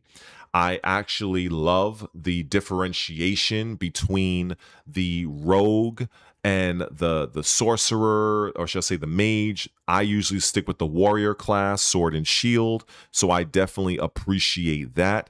I like the specializations, but like I said, I focus on the warrior. So that's like the Reaper, I believe. They had the other, I forgot what the other one was, where I think you're I think one of the is Templar and so on. So I love the skills. Really, I enjoy the game. However, unlike you and many other gamers, I am able to step away and look at things objectively and recognize that Dragon Age the Veilguard lies in ruin. The franchise is dead thanks to a transformer and the horrific development decisions that that EA pushed onto the game from the very beginning, which led to it having a 10-year dev cycle. And it's unfortunate. It makes me upset because I wanted more of Dragon Age. And, you know, because between that and Mass Effect, they were two of my favorite RPG franchises that basically originated during the 8th generation, by the way. No, excuse me, the 7th generation, back in during the Xbox 360 era. And now they're pretty much doomed. I have no confidence that Mass Effect will be anything meaningful. I have zero confidence, and Dragon Age is dead as far as I'm concerned. Um, that's just what it is. These are facts. This is not my opinion. Now, maybe you are blind. Maybe you're a tranny yourself. I don't know. Maybe you're part of the woke movement. Maybe that's why you don't like what I'm saying, because everything I'm saying is the facts. It's the fact. Dragon Age is a game that is dead. The franchise is doomed. This is like, you know, it is what it is. So you can troll all you want. You're just going to help spike my algorithm, and you might have some, you know, you might have some supporters here. Maybe some of my subscribers might go along with what you're saying, but I don't know. I wouldn't, you know. The fact is that the game is nobody's talking about it in a positive way. I think I've given it quite a few positive remarks, and even just now, you know, I enjoy the combat. I think it's the best combat that I've seen and experienced from a Dragon Age game. There were a few things I would change, but you know, it's nothing significant. But in terms of the story, in terms of the lore, in terms of that, there were really no meaningful decisions. I think there were like about 2 or 3 decisions that really carried any weight in the story. Uh, there were a lot of people that raised significant concerns over the game's story. And yeah, I've watched my share of playthroughs, not too far because I haven't beaten the game myself, so I don't want to spoil myself on some of the story beats, but I genuinely have not heard much positivity come from the game. And it makes sense. So to your point, that I'm mad, yeah, I am mad. I'm mad that the franchise Dragon Age lies in ruin.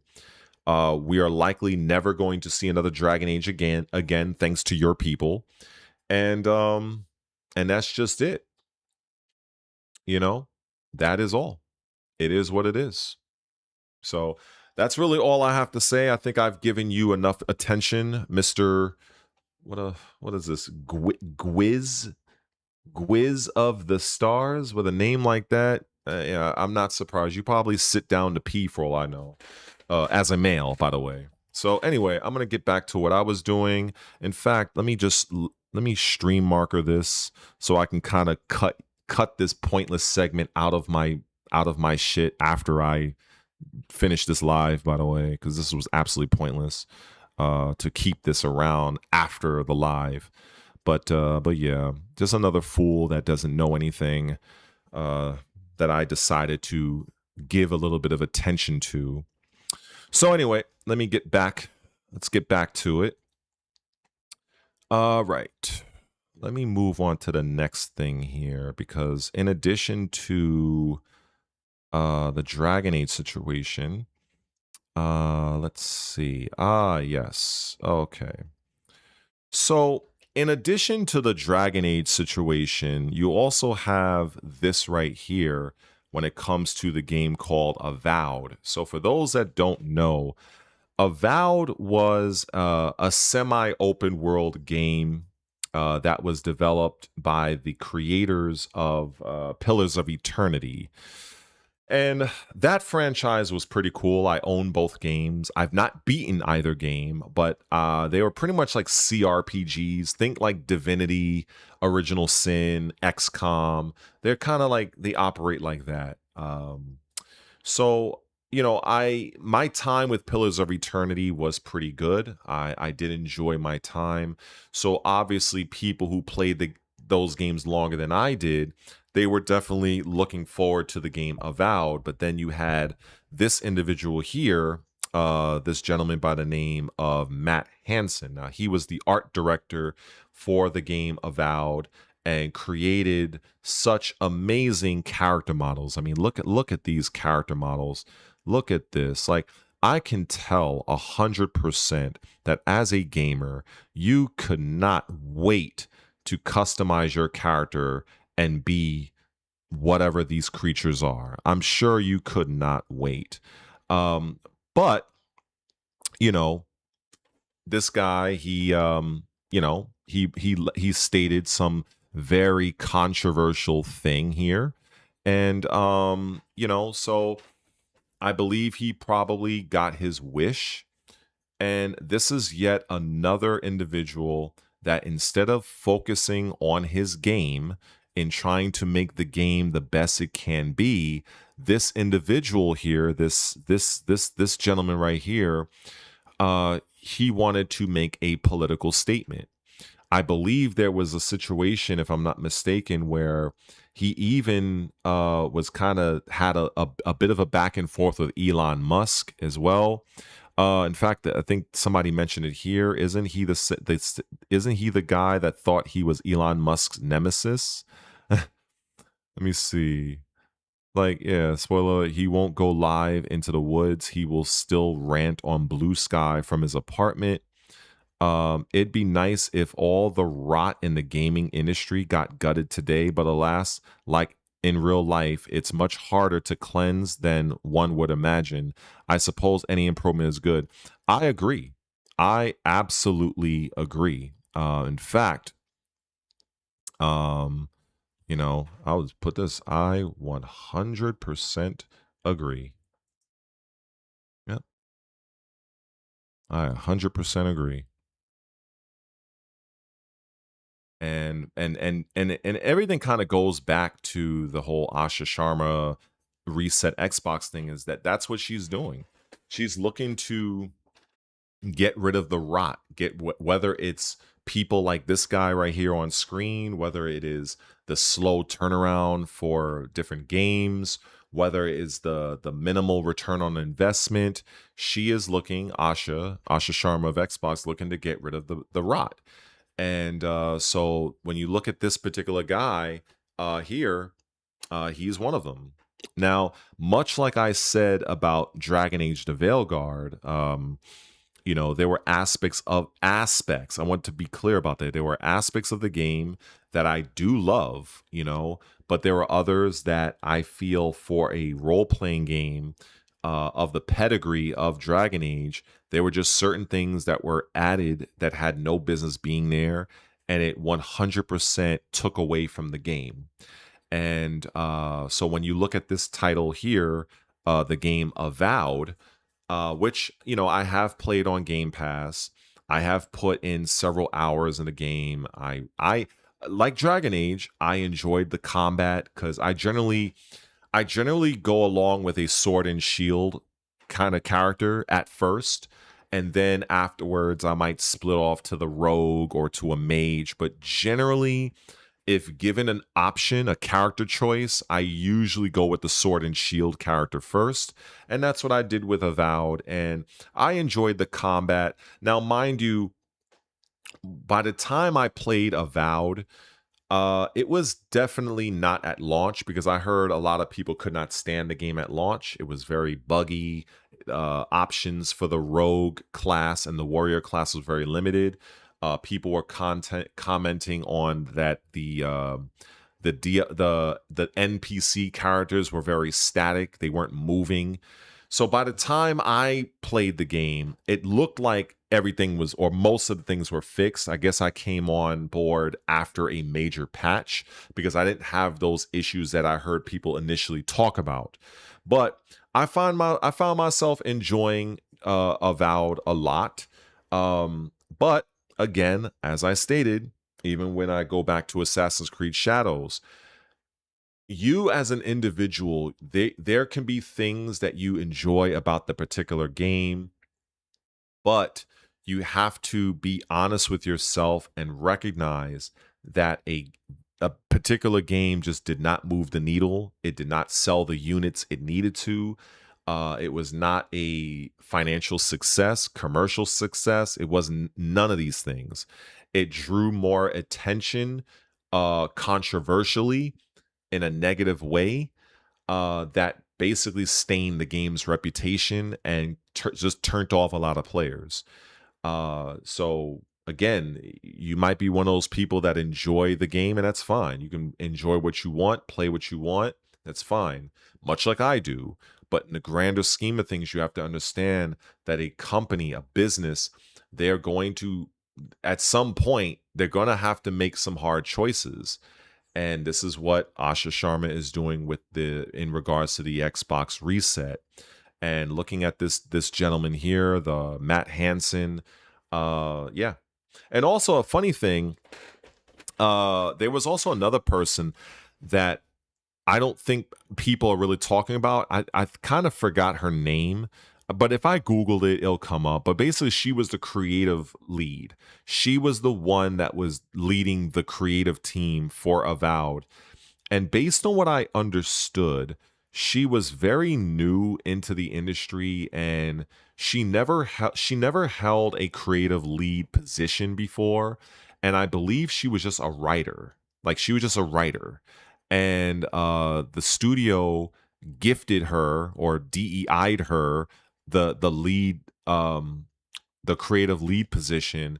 And once I learned that, I was very concerned. I was like, what qualifications does this woman have for leading a development studio of a game that at the time when it was set to come out, a lot of people were talking it was going to be a big game, a big open, semi-open world game.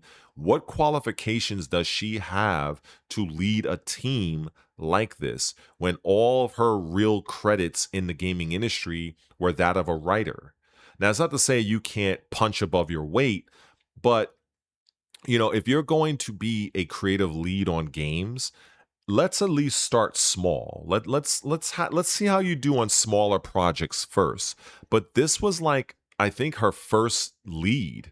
In fact, let me, you know what? Let me just satisfy my curiosity and let me at least also do this for the YouTube video. So, Avowed creative director. Yeah. Let me see. Let's see. This woman, yeah. This chick right here. For some reason, let me see what her name was. Oh, Karen Patel, yes. And so yeah, so she served as the creative director for Avowed, an action role-playing game developed by Obsidian. Okay. Um, okay, so Avowed was 6 years of development time, 2 major reboots, which is not a good thing. Patel focused on creating visually and thematically distinct regions in the Living Lands, allowing players to explore diverse environments while following interconnected story. She also collaborated with art teams like Skylight Collective to craft the game's key art, and so on and so forth. She expressed interest in continuing the Avowed series through expansions or a sequel. Well, unfortunately for her, Avowed 2 has been canceled. You know, so for the most part, her experience was pretty much rooted as a writer. So it's just one of those things where you're like, okay, well, why was she gifted this major opportunity like this? I just think that this was a not a smart move, in my opinion. And so between this, right, this particular selection, and then you factor in this guy, the art director here, who wanted to be very controversial, which does nothing positive for your game. It's no secret to me that Avowed 2 has been canceled, and Obsidian has been commissioned by Asha Sharma and other executives within the Microsoft and Xbox to begin work on the upcoming Fallout New Vegas. And I think with Asha Sharma's vision as it pertains to making Xbox great again, I guess, and refocusing where resources, money, time, and so forth are going, to focus more on IPs that are, have been proven to be successful. I think a new Fallout New Vegas, I think that is a good move. And so while there were aspects of Avowed that I enjoyed, um, I'm not at all surprised that their sequel has now been canceled, because leading up to that, there was another game called the Outer Outer Worlds. I played the first game. I thought that the first game was okay. I enjoyed it. I haven't gotten around to play the second game, but some people, have expressed their grievances about it. Um, but apparently, Outer Worlds 2 did not sell. Like I said, it comes down to money. It's the business. It did not move the needle, so to speak. And a sequel for that franchise, for Outer Worlds 3, it's done. They publicly stated that Outer Worlds 2 that's it. And they were going to focus on a sequel for Avowed, which now, today, right, I'm learning just here in real time, now that's canceled. So it is what it is. I guess you could say go woke, go broke. Agendas, you developers need to keep them to yourself. Keep it on your blue sky, because I think that's where a lot of the mental illness agendas proliferate at. And aspects of TikTok as well. I've seen many other craziness on TikTok. So, but when it comes to making a video game, you guys need to keep y'all mental illness, your pronouns, your virtue signaling, your rainbows out of our games, because it has been demonstrably proven that they don't work. People aren't buying them. So that's all I got to say about that.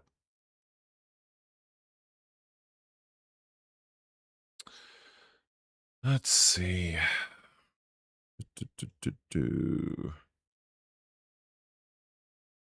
Let's see.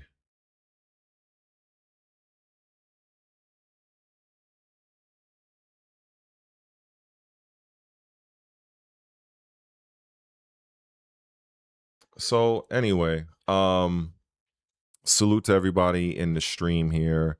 I just gotta just share what's going on in the industry and so on and so forth. And even though there are some people that don't like it, and that's totally fine. Like I said, I'm kind of done with a lot of the drama from some of these no counts that just want to invade my channel, that want to invade my comment section. I'm just so over it.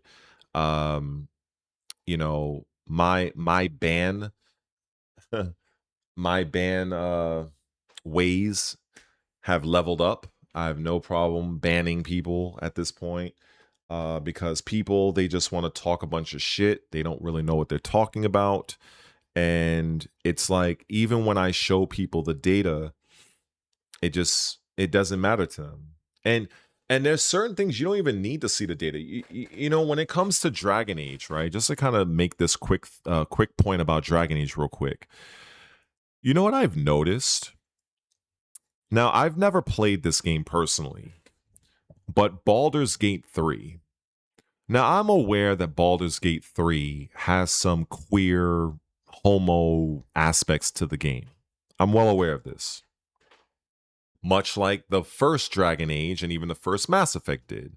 However, it was kind of how they implemented it. Because as far as I'm concerned, I don't want it at all in my games, but it's how they implemented it. And still, those games were major successes. So when I look at Baldur's Gate 3, and I can tell you that game has been out for close to 4 years now. About. I have never seen Baldur's Gate 3 on the Xbox store lower than $53. This includes Christmas, Black Friday deals. I have never seen that game drop below $53.99. I've never seen it. But you know what I have seen? I have seen Best Buy, for instance, list a brand new Dragon Age the Veilguard game. Brand new. $9.99. If a game is dramatically successful, you're not going to see that sort of price cut. You're not going to see that. That you don't have to hate me. You don't have to respect me. But that is the fucking truth. That is the fucking truth. And also, here's another truth. Baldur's Gate 3 came out before Dragon Age the Veilguard. Came out before it. But yet and still, I can constantly see Veilguard being sold at the price of peanuts compared to Baldur's Gate 3. That's not... It is what it is. So there's an old saying that the truth hurts. The truth hurts. And the reality is this. If people collectively love your game, if people collectively love a particular product, they are going to buy it. They're going to invest in it. They're going to own it. They're going to talk positively about it. That is the facts. I did not make this up because that would be like saying I made up the world. That's the reality. That's just what it is. So when I look at a game like Baldur's Gate 3, and I look at a game like Dragon Age the Veilguard, where both are basically story-driven, narrative-driven games, whereas Baldur's Gate 3 is more of a CRPG, Dragon Age the Veilguard is more of an adventure RPG with real-time combat. Both games, both franchises are very well known in the gaming space. They are. So why is one still being sold at damn near full price 4 years basically after its release, and while the other one has been on the market for over 3 years, I've seen the game sold for $10 at major retailers? That, like I said, people, they don't like the truth. They don't like the truth. You know, all of the good that I've said about Dragon Age the Veilguard, all of the good. You know what I've seen the vast majority of people talk about? The negative. And whether you want to agree with those people or not, again, the fact is that those people exist. Those people exist that just don't like Dragon Age the Veilguard for whatever their personal reasons. And there are a lot of them. And it did translate to the game not selling nowhere near as much as it should have, based on the fact that it is Dragon Age. That's just what it is, and it is a damn shame. And there are several other games, shows, and movies that this happens to. I could look at Star Trek, I can look at Lord of the Rings, I can look at Star Wars. Like, whenever you have activists in control, in high ranking executive decisions in these studios, the likelihood of your product, your project, your game, your show, your movie being successful and moving the needle is very small. And these are not my opinions. These are established facts based off of pattern recognition. And for those that find an issue with that, then I don't know what to tell you. I don't know what to tell you.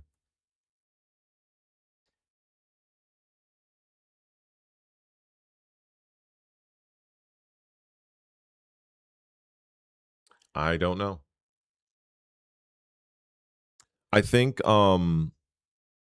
I think I've been very positive about Dragon Age. I mean, the mere fact that I own the game, you know, is just, I can't unsee that the vast majority of gamers have shit all over the game for various reasons. Like, some people hated the combat of Dragon Age. Some of the people didn't like the art direction. I've seen people complain about that. Some people didn't like that Solus was very much not a main factor of the story, being locked up the way he was. Some people didn't like that there was no DLC to the game. Like, there are many people that levied very various criticisms. And at the end of the day, you can't dismiss everybody. And if the game was overwhelmingly positive, then it would have sold. That there would have been DLC for it. And that's just the nature of the beast. I can just, in fact, I want to now just do what I did with Dragon Age with this game. Assassin's Creed Shadows. Now, this is a game, this pisses me off. This pisses me off because this 100% should have been a layup for Ubisoft. You want to talk about a game that should have 100 million billion trillion percent that should have been a layup. This should be what, like I said, I can't emphasize it enough. But unfortunately, Ubisoft being Ubisoft, they decided to choose controversy over community, and they wanted to, I guess some people in their development team said, what would be a great idea? Why don't we finally go to feudal Japan that that fans of the franchise have been asking for over 2 decades? Why don't we finally go there? But instead of what we were originally going to do, which was give control over either a male or female shinobi character, we're going to take out the male shinobi character and put in a black guy. Yeah, that's right. Let's put in a black guy, and he's a samurai. Yeah. The black samurai, the Yasuke. Yeah, and he was a real character too. Yeah, let's put him in. And let's make sure that he has no real parkour to speak of. He can't assassinate people. Like, let's do all of this. Oh, and let's release the game on the anniversary of a Japanese subway terrorist gas attack. Let's also do that as well. And let's also disrespect their one-sided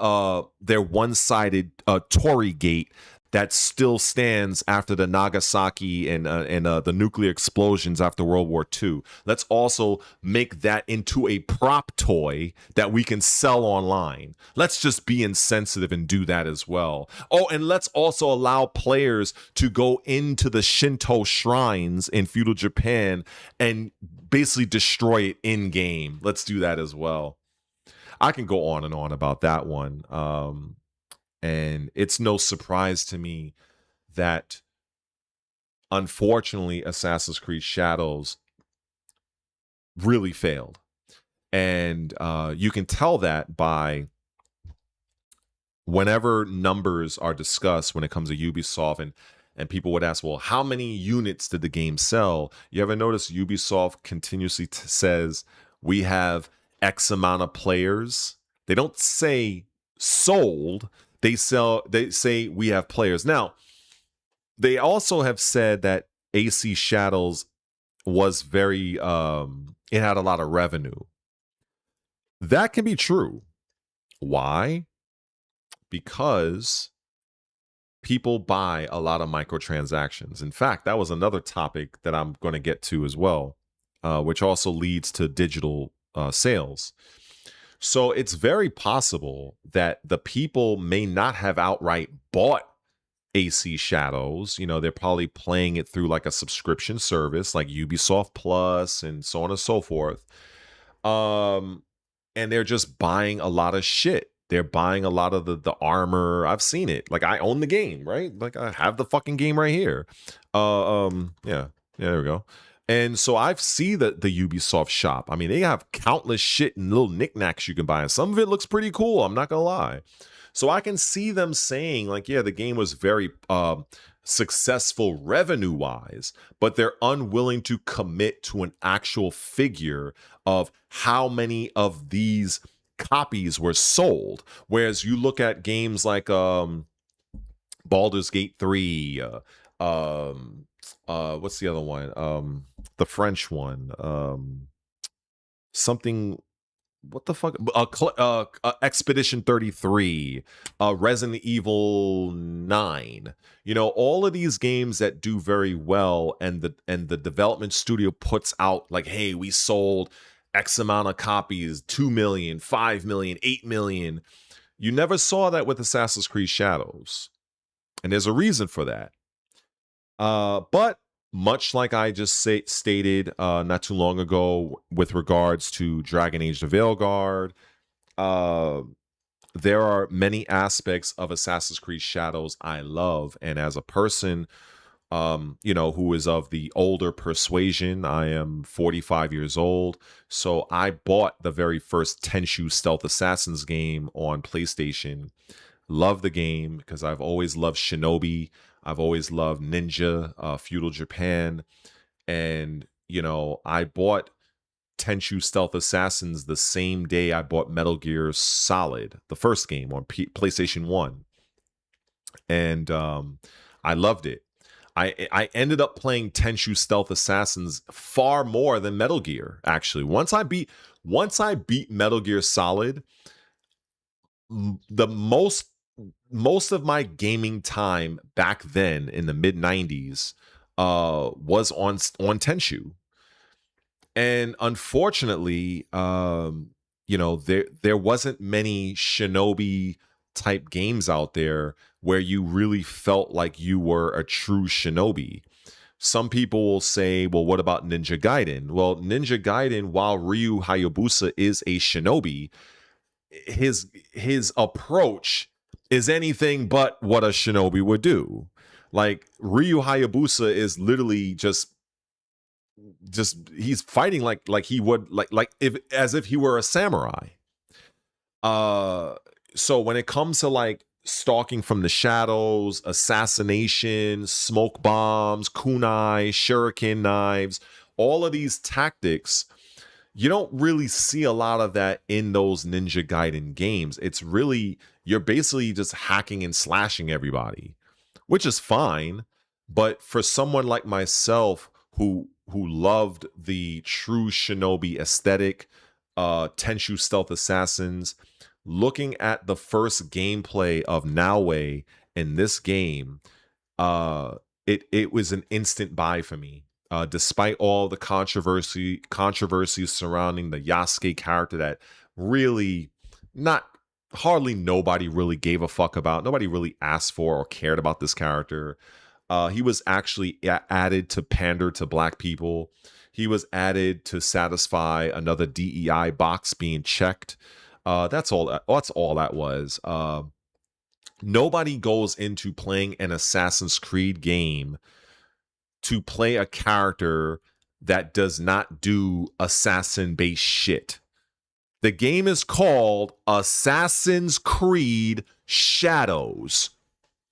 Since when has a samurai ever done anything from the fucking shadows?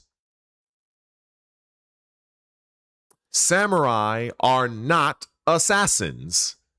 Samurai are frontline warriors / politicians who owned land, who were some were pretty popular and wealthy, had servants, all sorts of shit. Ninja or shinobi were the common folk. They were people that were basically thralls, slaves, lower class peasants, and they fought enough to escape out of a situation. They gathered intelligence. They were saboteurs. They were highly agile. That's what shinobi was. So when you have a game finally set in feudal Japan, why on God's green earth would anybody think, it'd be great to play as a samurai in feudal Japan for Assassin's Creed?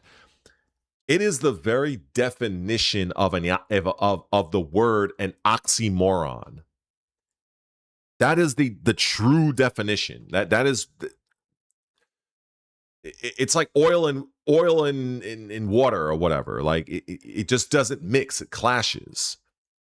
Now, that's not to say that the Yasuke character is not a fun character to use in a game. However, 100% having the Yasuke character in AC Shadows, it did not benefit the game commercially on any front, on any level. It did not.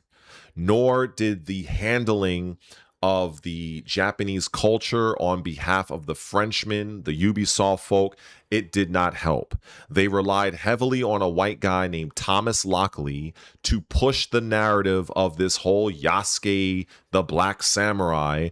That was what they wanted to do, or him specifically. Why? To sell more of his books. There was countless articles out there. If you really want to spend the time, you could just look it up yourself, that there have been proven that Wikipedias were altered and facts were toned down and outright removed to make it seem to other people that don't know any better. They'll go to Wikipedia, which is what a lot of people do, to kind of ascertain what is and what isn't. Obviously, Wikipedia isn't like the best source, but a lot of people use it. And it was proven that many people on behalf of Thomas Lockley and Ubisoft Montreal, they doctored many of the Wikipedia to support their argument for this particular Yasuke character. There were many people on the Japanese side that didn't like that the character Lady Nini, I think, she was a very respectful woman. She was married, and but they positioned her to be the love, or one of the love interests of the Yasuke character. They frowned heavily on this. They also frowned heavily that Yasuke was the one to remove Oda Nobunaga's head, which was not true by Japanese historians. So now you can argue and say that, well, it's just a video game and that and the other. And I've seen some people say they'll bring up the point of, well, if you look at Assassin's Creed 2, I think it was, where Ezio is having a fist fight with the Pope or something like that. And I get that. However, you have to make it very clear that, yes, this is a game. And also, the Japanese folk they take their shit very seriously, as was evident with the backlash. And with all of the many Japanese characters that Ubisoft could have gone by, I mean, you had Hattori Hanzo, you had several other shinobi that you could have used. During that time frame, they had the Iga Ninja Clan, but you also had another ninja clan called the Koga ninja, if I'm pronouncing that right. The story could have simply been, look, we have Naue. She represents the Iga ninja. And, Oda Nobunaga was moving against her land. And they utilized the Koga ninja clan to spy on the Iga ninja and sabotage them.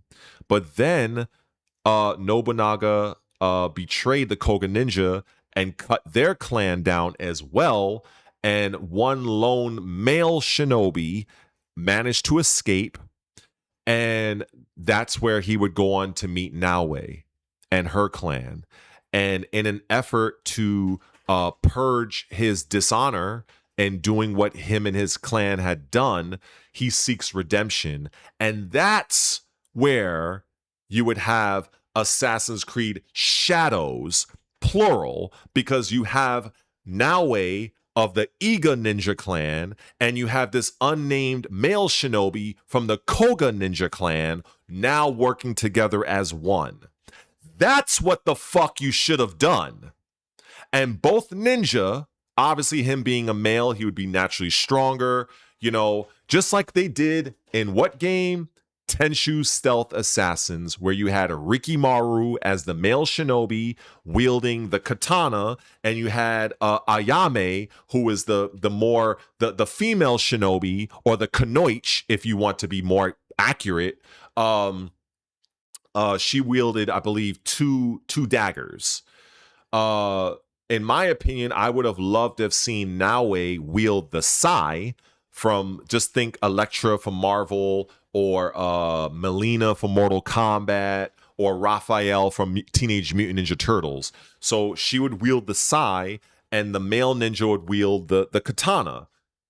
That I can guarantee you, if Ubisoft went that route and fleshed out both of their moveset, because they're both ninja, they're both shinobi, but because one guy was from the Koga ninja clan and Naue is from the Iga province, they could have differing ninja styles, different approaches, different animation, different weapons.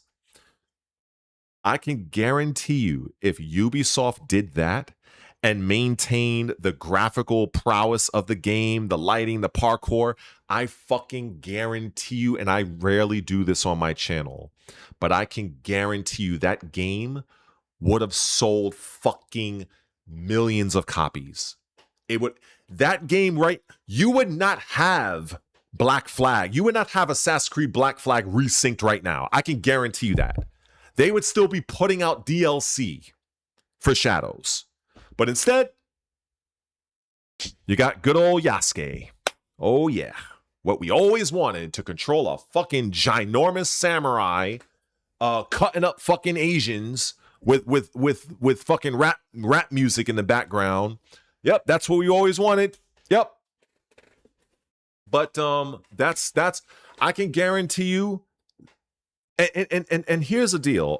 To further expatiate on this, there is a mission in AC Shadows very early on to prove my point. Well, not to prove my point, but just to you'll get what I'm trying to say. Where as Naue, you go back. There's a certain outpost that the Iga Ninja clan has, and it was compromised by the Koga Ninja in the game. And Naue discovers the Koga Ninja betrayed. They're the rival ninja clan, and they sided with whoever they sided with, and that just makes my theory, my explanation of having the one lone Koga ninja male survive, because him and his clan, like, they did the bidding of Oda Nobunaga, but then they get fucking sacrificed too. But this one lone ninja shinobi, he manages to escape. And then, so now, Naue finding out that all of her brothers and sisters were betrayed, and that would have made such a compelling story. And if you wanted to, you could have easily also tied in maybe a little bit of a romance there, maybe, if you wanted to go that route. There was so much potential there. You could have had a fucking DLC in Assassin's Creed Shadows where you would fucking play as Hattori Hanzo. Like, what the fuck are we doing? But instead, we have some fucking random black dude that nobody gave a fuck about in history, who was allegedly a samurai, that had some fucking homo fucking mental illness. Like, it pisses me off. This was a fucking layup. Like, and then when you, or should I say, when I look at the upcoming games that are more Japanese centric, 90% of them all feature a samurai or a ronin, which is a samurai without a lord. If you look at the upcoming game that's coming to Game Pass, I think it's called Beasts of Reincarnation. It's a female lead. She's basically a samurai. If you look at the Phantom Blade thing, I see a samurai. If you look at Rise of the Ronin, samurai. You look at Onimusha, samurai. How many fucking games is basically a goddamn samurai? So if I want to play a shinobi that is played structurally like a real fucking ninja, like an assassin, they don't exist unless I buy a fucking PlayStation 1 and go and buy Tenchu Stealth Assassins again, or play an older game called Aragami 2, which unfortunately their developer is now out of business, so there's no more of those games coming. Or I play another, believe me, I know my ninja games. If you go and play Mark of the Ninja Remastered, that's it. And that's a two-dimensional game. Every fucking thing else I see is basically a samurai that just so happens to, if he gets the drop on you, he can kind of slit your throat. But it's not a true ninja shinobi game. That is the only reason why I bought this. That's the only reason. I heard all the controversy. I heard all of it. I covered it on my channel long before many of you even subscribed to my channel. I did this back in 2024. Those videos are still on my channel very, very early on. And I ended up buying the game because I knew that the game would likely not sell because of all the controversy. But God damn it, it finally gives me what I've been longing for. An open world experience playing as a shinobi in this sandbox in feudal Japan. That is why I committed 69. No, actually, no, I bought the game on sale. I believe, hold on, how much I bought? I'm literally looking at the receipt right now. I bought this game. Oh, here we are. Yep. Telling me why I'm telling lies. Atlantic Brooklyn. Yep. There you go. So I literally put my money where my mouth is. So $62.99. So yeah, because when I buy my games, I typically keep the receipt and put my receipt like in here and shit. Just I have games receipts like over decades old. But yeah, it's a shame, and it really upsets me that AC Shadows had its final update. And while I have even, here's the deal, much like how you understand how people play Crimson Desert, right? That's another game that I will always say that there is a subscriber / member on my channel. He gifted me Crimson Desert. He gifted it to me, so I'll always be grateful for that.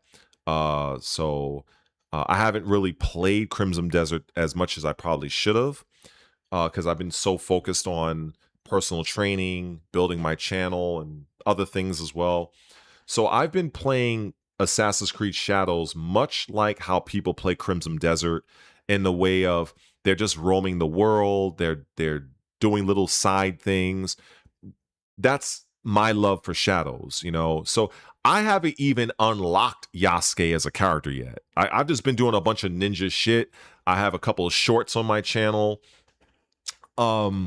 So that's just what it is. And some people, they love Assassin's Creed Valhalla, which I 100% understand. I love the game too. I have all of the DLC except one. And the only reason why I don't have the Ragnarok DLC is because I haven't even came close to beating the game, because like Shadows, Valhalla, I've been doing a lot of exploration, a lot of side missions. So I haven't really advanced the main plot. And so I felt like there's no point in me getting all of that DLC when I haven't even beaten the game yet. I already have the first two or three. So that's my thought process on it. But I was playing Crimson Desert late last night, and I was really diving into the gameplay settings in terms of having the game run very well. I found some settings that I think might help people. I was thinking about making a video talking about it. Maybe I'll do it during this live stream, or maybe I'll do it later on.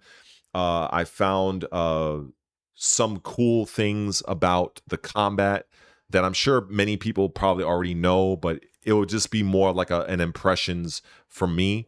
So I'm probably gonna give Crimson Desert some more time, more play on my streams in the very near future.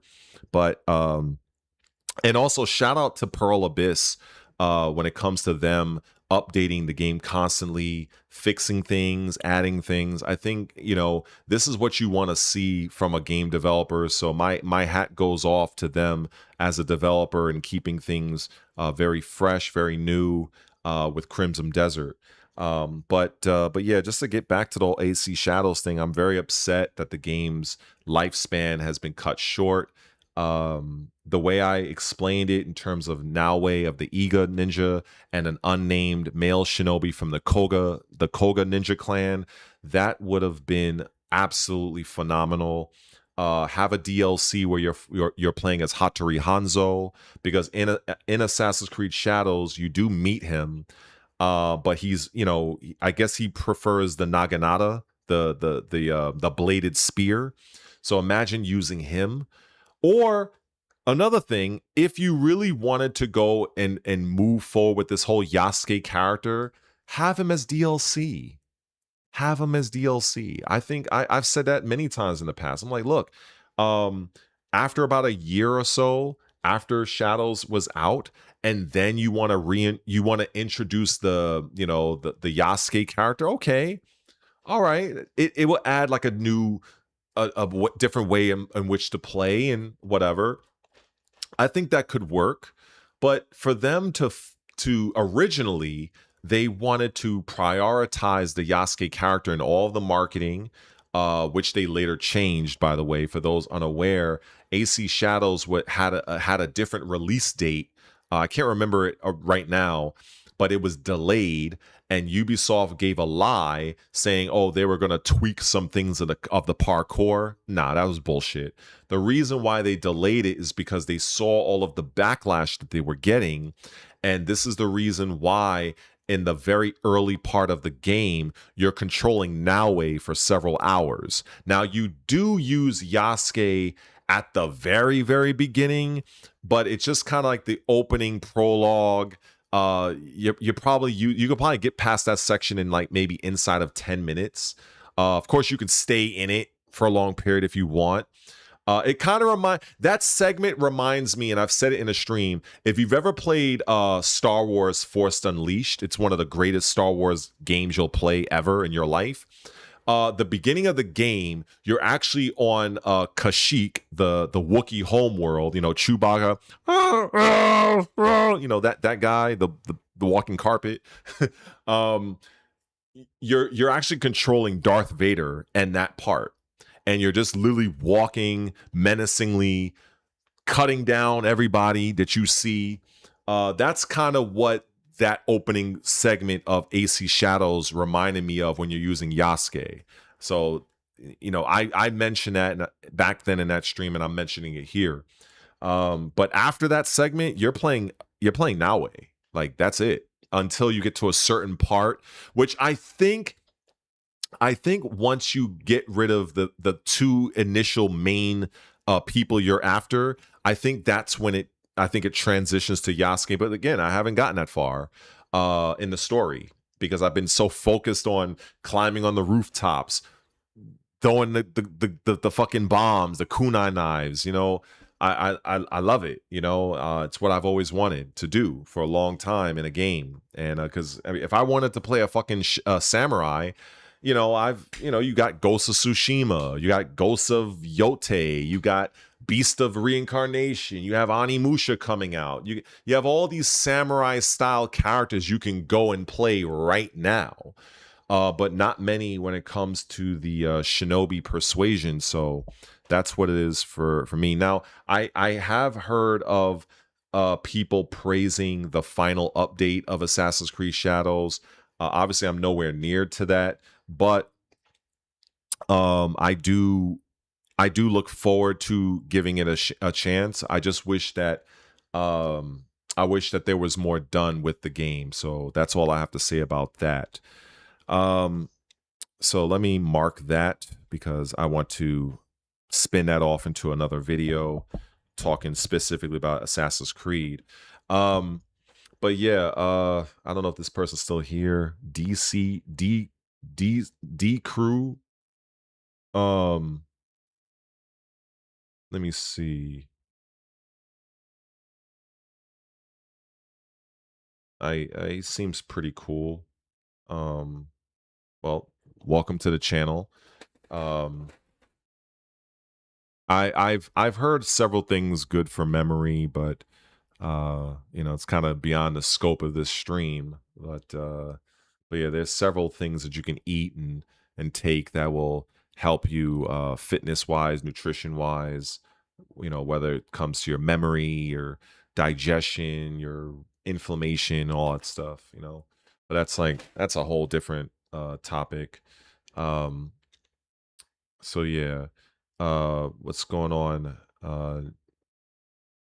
Good to Yeah, I forgot what you said GTJD was. I forgot. Sorry. It takes me a while to you know, to remember some of these things. Because there's so many people I talk to on here.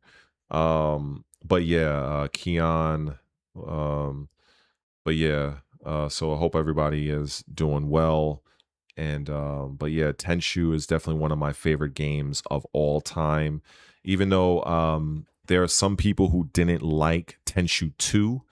Tenshu 2 was a little different from 1. I liked in 2 that you were able to sheath your weapon. I like that. Um, Character models were larger.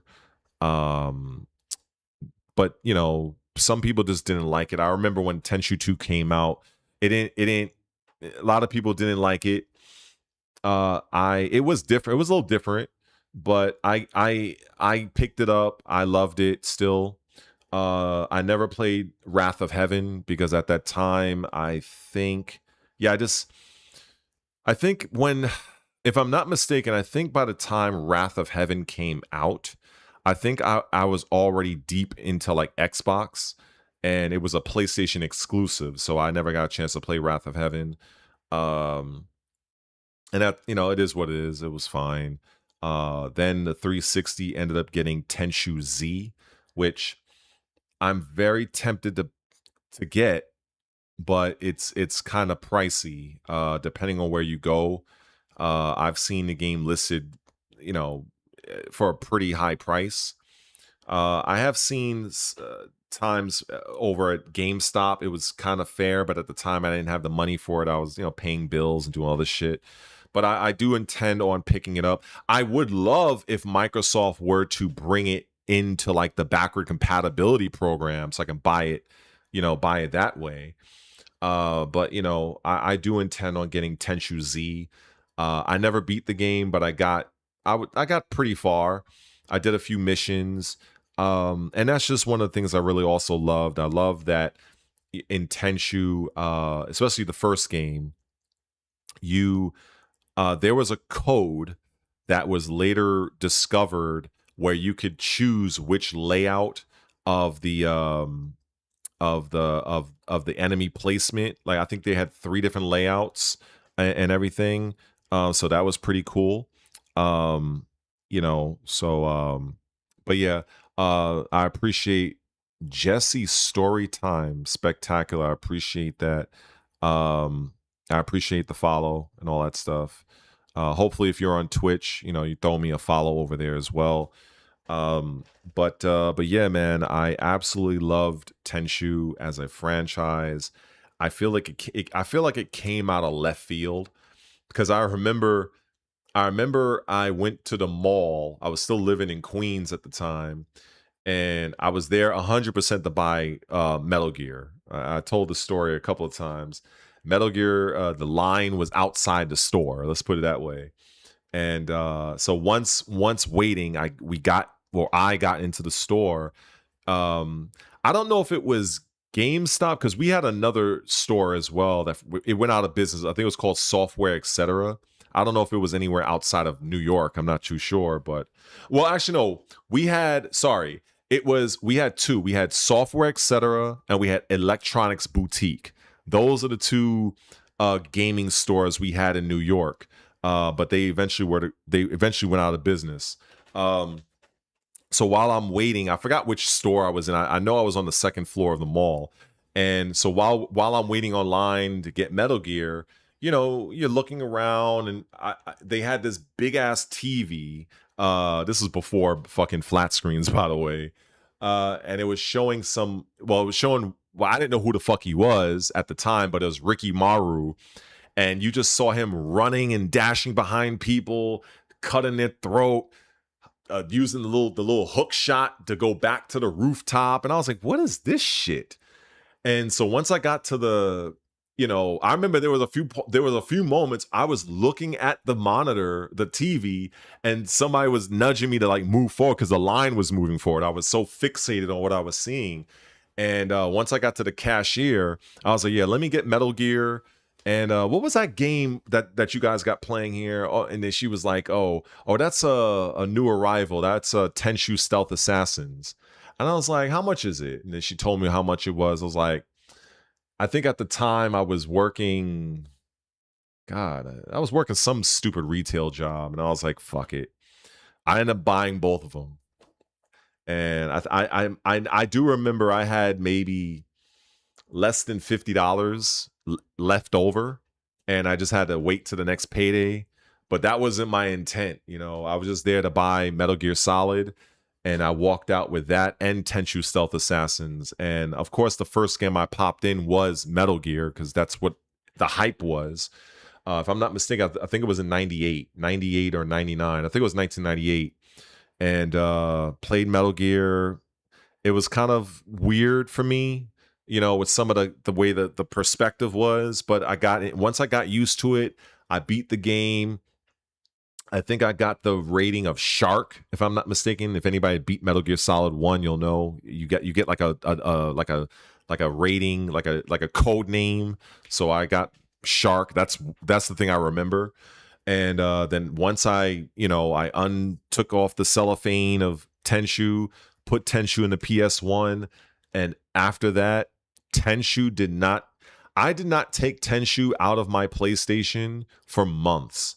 And then later on, there was that code that allowed you to choose which enemy layout that you wanted.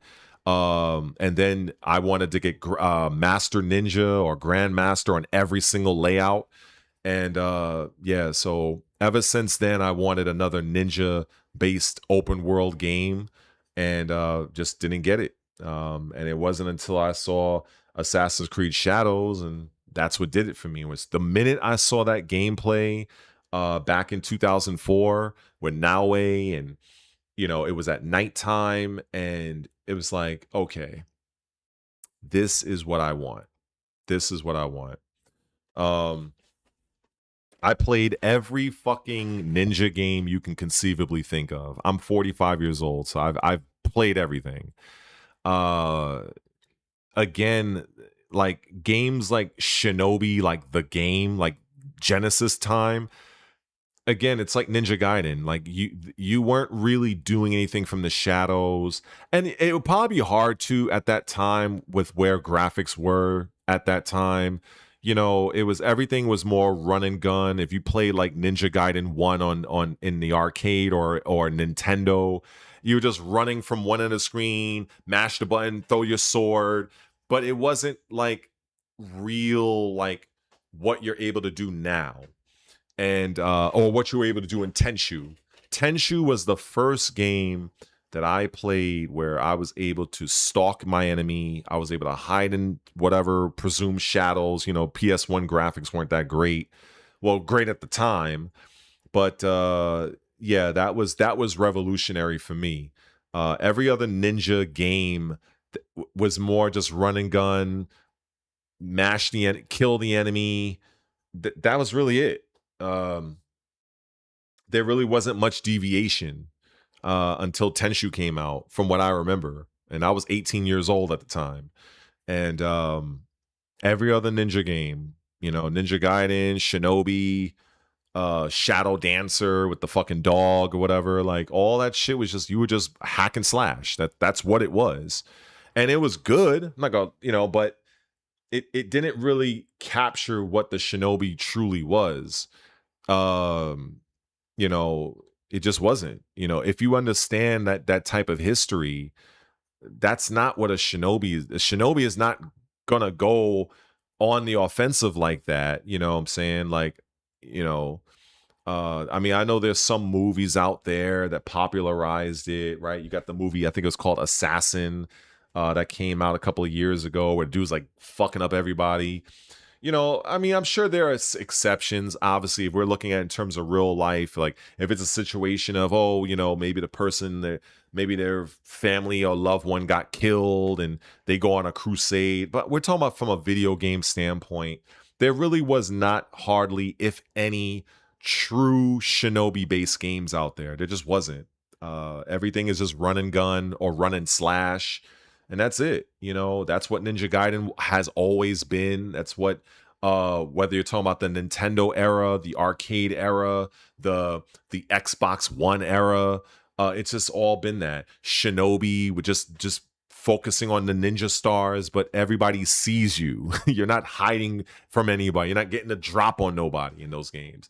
And that's what I'm trying to stress for those who are just ignorant, that don't know what I'm really talking about.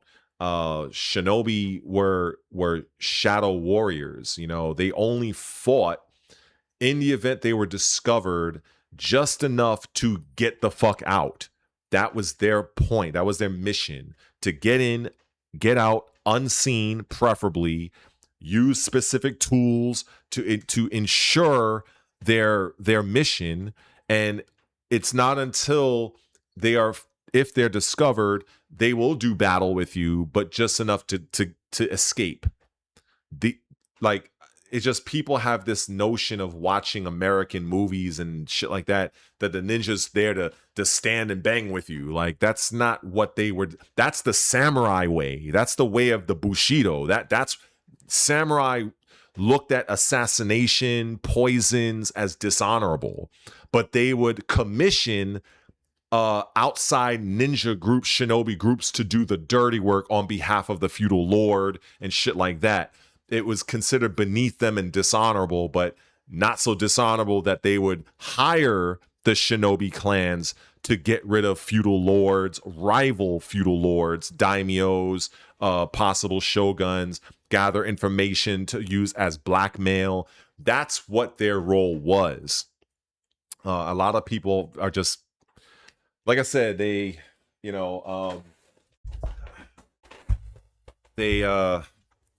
mash the buttons. They mash the buttons, but they don't really know, the finer details. They just don't, so. But yeah, man, that's the long and the short of it, honestly, when it comes to my love of like those ninja based games. And I would say that Sekiro, as godlike as that game was, 2019 game of the year, well deserved. Even that game, the main hallmark of that game is it's like a deflection rhythm game. You're being very aggressive. You're doing your parries, your deflects. That was really the premise of the game. The grappling hook was probably one of the best grappling hooks I've seen ever in gaming. Just being able to zip around and just the inertia of Wolf being carried away with the. I just thought it was one of the best I've seen. Yeah, you can do, some, assassination shit, whatever, but even Sekiro, just for me, just didn't really capture that true feeling of being a shinobi. Like, there's something great when you're a fan of ninja, but that's the American term of shinobi. The way I am, when you're using Naoe in Assassin's Creed Shadows, and you're staking out an outpost, a castle or whatever, and you're looking at enemy placement and you're watching, okay, so how do I now, of course you could just flip in and hack and slash everybody if you fucking want, but I don't, unless I'm doing like a YouTube short, that's different. But when I'm playing the game, like really playing it, I'm observing, okay, like where is the structural weakness? Okay, I see this guard, he's stationary.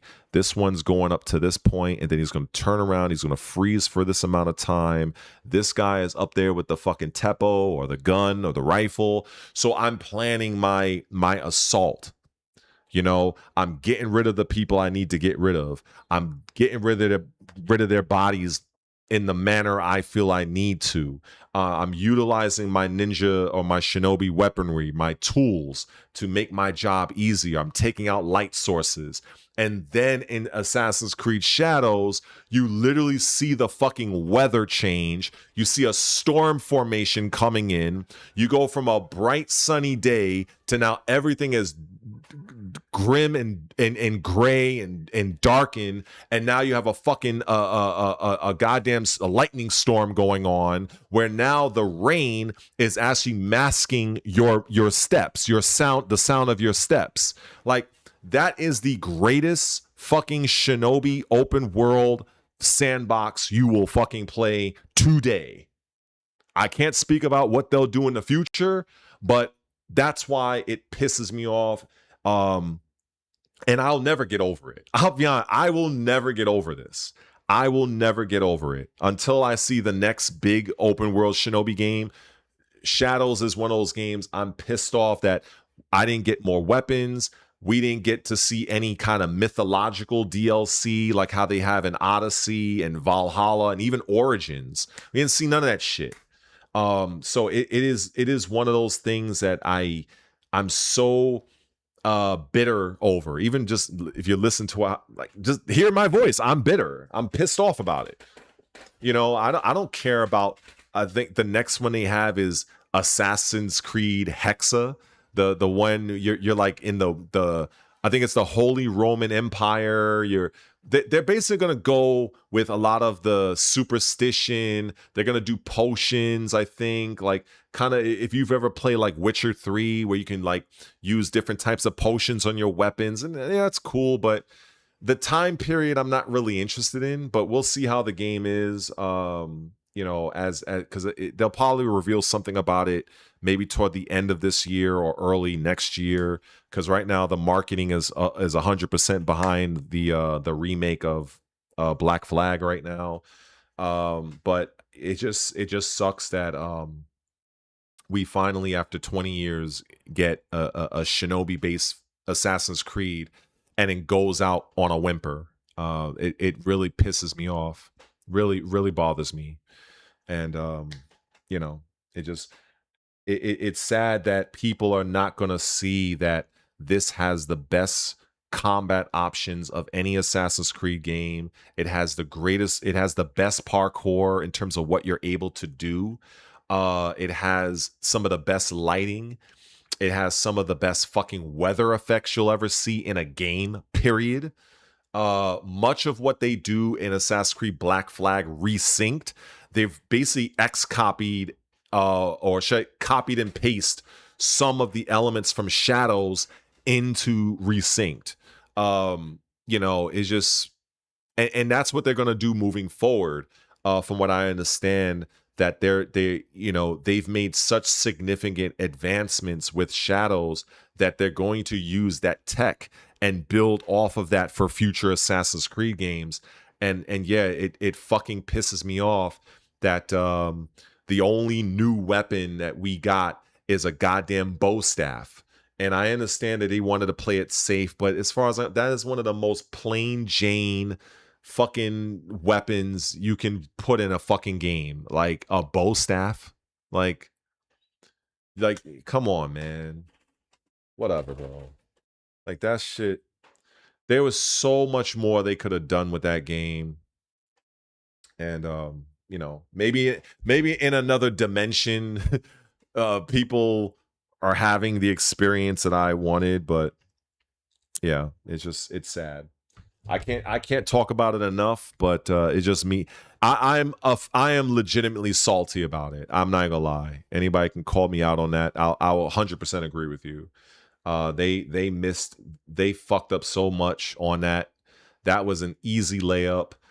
That's a game that could have sold fucking it wouldn't done Grand Theft Auto numbers, but all of the praise when it comes to the copy sold for Valhalla, it definitely, I feel it could have came close, because Valhalla was a perfect storm. Valhalla came out during the pandemic. Even Ubisoft admitted that. Like, that was the perfect storm. Everybody was not going nowhere. I believe it was also a launch title on the Series X and the PS5, I think. So everybody was home playing that shit for the most part. So there were conditions that just made it successful. That just didn't exist for any other Assassin's Creed game. But I do believe if they done it right, AC Shadows could have done strong numbers, or at least far stronger than what it ended up. So that's what I got. That's all I got to say about that. I guess I'll be editing all that shit together. So yeah. So oh, what's the guy says? What the fuck? I think this guy's spelling this shit wrong. Shinobido? The fuck is that? I don't know what that is, but was True Shinobi? I don't know. Unless you're talking about the video game from Sega Genesis. Maybe I'm missing. Let's look at this. Let me look at this. I've never heard of this before. Doesn't mean it doesn't exist, but let's see, because I have a feeling this is a typo. So let me see. What is this? What is this? Oh, of course. Okay. Let me see. What is this? Yeah, I never heard of it. I never seen this shit. Yeah, this must be some fucking Japanese shit, because I've never seen this game ever. Let me see.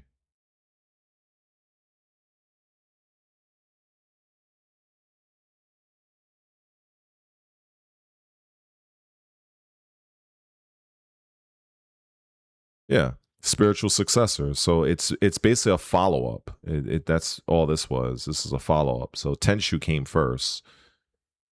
So to say it's a true shinobi, like, I don't know what you're trying to get at. You're trying to say what Tenshu wasn't true. Like, you're trying to say Assassin's Creed Shadows, what Naoe was doing, it wasn't true. So I don't really agree with that. But I never heard of this game. Let me see here. After publishing rights to Detention was purchased by Activision, Acquire was no longer able to continue developing games in the series, so it began development on a new series with similar style. Oh, I see. Wow. See this part I didn't know. But why would I know it? Because at that time, this is what, 2005? At this time, I wasn't even. What was I doing? I was 25 years old.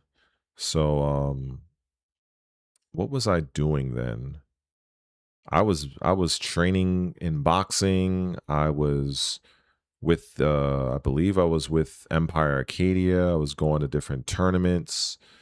I wasn't really as in sync with a lot of the gaming, like what I'm doing right now. I was not doing back then. But it's pretty cool. Yeah, I've never seen that game. Never seen it. Never seen it. I mean, I'm happy that you put it on my radar, and for what it looks like, yeah, Yeah, so after publishing rights, Tenchu was purchased by Activision. Acquire was no longer able to develop games in the series. So yeah, okay. So basically, it's made by the same people that made Tenchu. So it's basically Tenchu. Basically, yeah, it's pretty much Tenchu. It was the it's like it's like the people that made or partly made The Witcher 3.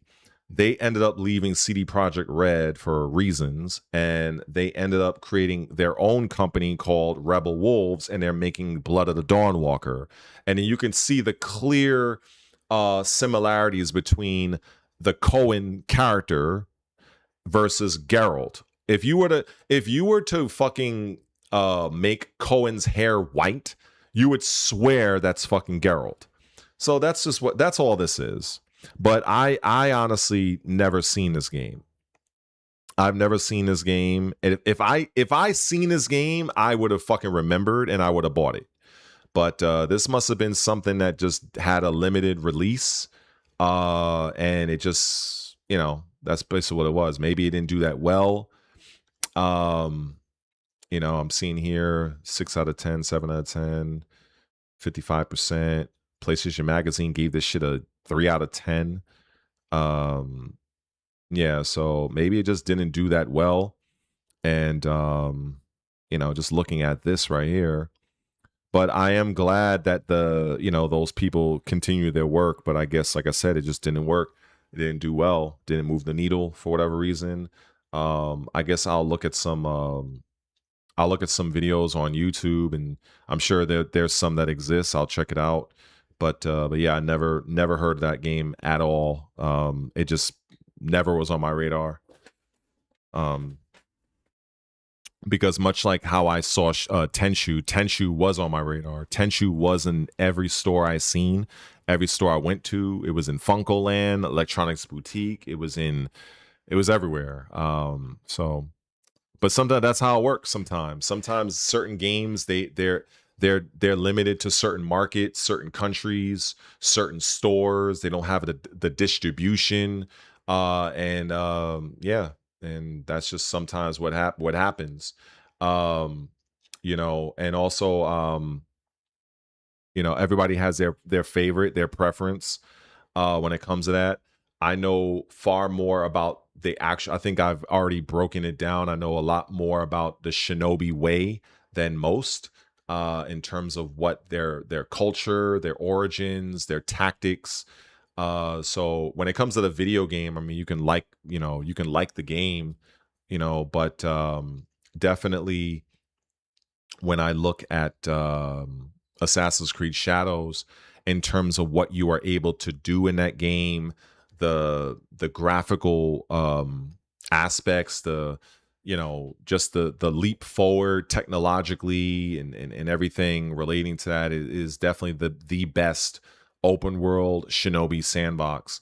And the only reason why people don't really acknowledge it is because, one, they don't play Assassin's Creed Shadows. Why? Because of all the controversy. That's it.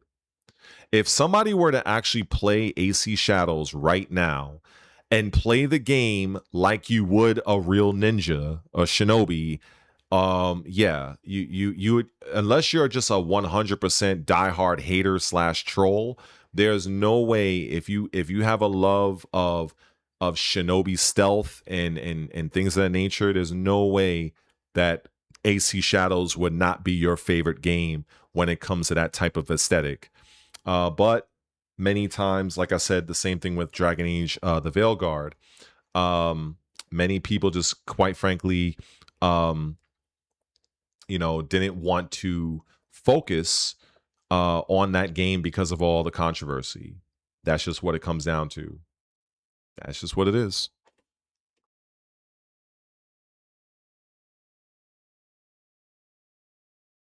Um,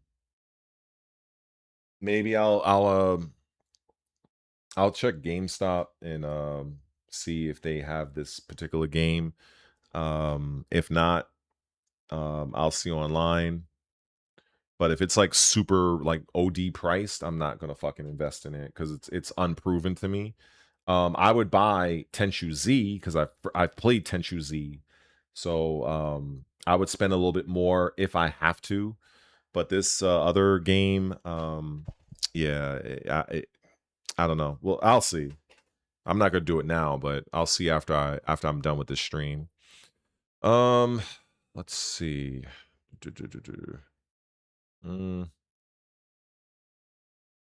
I see somebody mentions the digital games thing.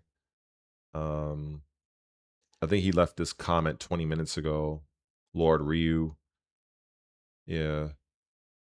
Unfortunately, when it comes to that that aspect of digital games, at the end of the day,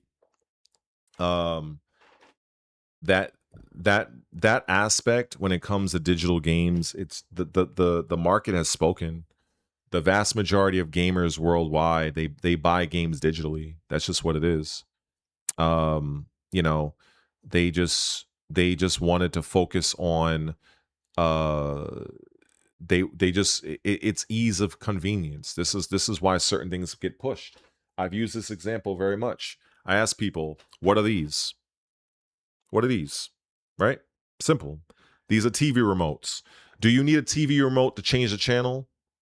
Do you need a TV remote to turn on and off your TV? No, you don't. You can just get off your fucking ass and make the change. But these allow you to lay or sit on your ass from a distance and do everything that you want to do. And so that's why they become popular. And it's that convenience is what drives or partly drives the whole digital world. This is why 83 to like in the high 80s, the percentage of people worldwide that buy their games digitally. I mean, I've heard many people, they'll make arguments against the data. I've seen one guy, I think, in one of my not older videos, but he mentioned something about, and it's a compelling thing. If I understood what he was saying, he said that the market, the industry, they'll look at a game that is bought. I think the way he said it, I'm gonna butcher it. So this is not an exact quote. I'm paraphrasing it. He said something like, "If you buy a game, digitally, and you buy some digital DLC, some people they count it as multiple sales of the same thing, but it really isn't, or something like." I don't want to misquote the guy, but even if that was the case, even if I try to play devil's advocate and I'll concede that particular topic, that talking point to that individual, it doesn't change the overwhelming fact that, okay, maybe it wasn't the high 80% of people buying digital, maybe it's 70%. It's still an overwhelmingly amount of people that have basically made their decision go buy digital. That's it. Like, there's nothing else really to talk about on that front. If people really wanted and cared about physical discs, like me, they would have fucking gone out and bought their fucking games. In fact, you know, I've been wanting to do it. Uno momento. Hold on. Let me show you what I fucking do. It's right here. Let me give you an example real quick. See this right here? Right here? You know, that's some fun here, right? So let's move this camera down. That's this. So this right here, these are all of my physical games right here that I've bought over the fucking years. And so at the end of the day, I've done my part when it comes to all this shit. And this doesn't obviously include all of the other years that I have been, in gaming since I've been 5 fucking years old, back in 1985, longer than many of you have not even been alive for. At the end of the day, no matter how you slice it, whether we pull this out right here and You remember this little title right here? This is the fucking copy right here. You know, if we look at motherfucking what else? What else we got here? We got this right here. We got this. We got Immortals. We got motherfucking Far Cry. What do we got? What else we got? We got motherfucking this shit that was controversial because they put a chick on front of the game. Part of the reason why I didn't sell all that well. What else we got? Motherfucker, we got motherfucking Destiny 2. I bought that. Let me see what else we got. Oh, this is going back. I bought this on day one, by the way. This was a day one purchase, so we bought that. And what else?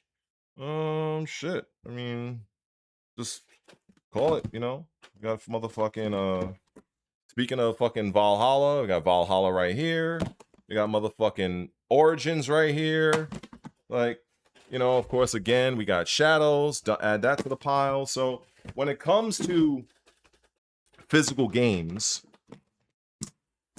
I've definitely done my part over the decades. But at the end of the day, when the market speaks, the market speaks. And the market have stated that the vast majority of gamers now, they have decided to buy their games physically. I mean, excuse me, digitally.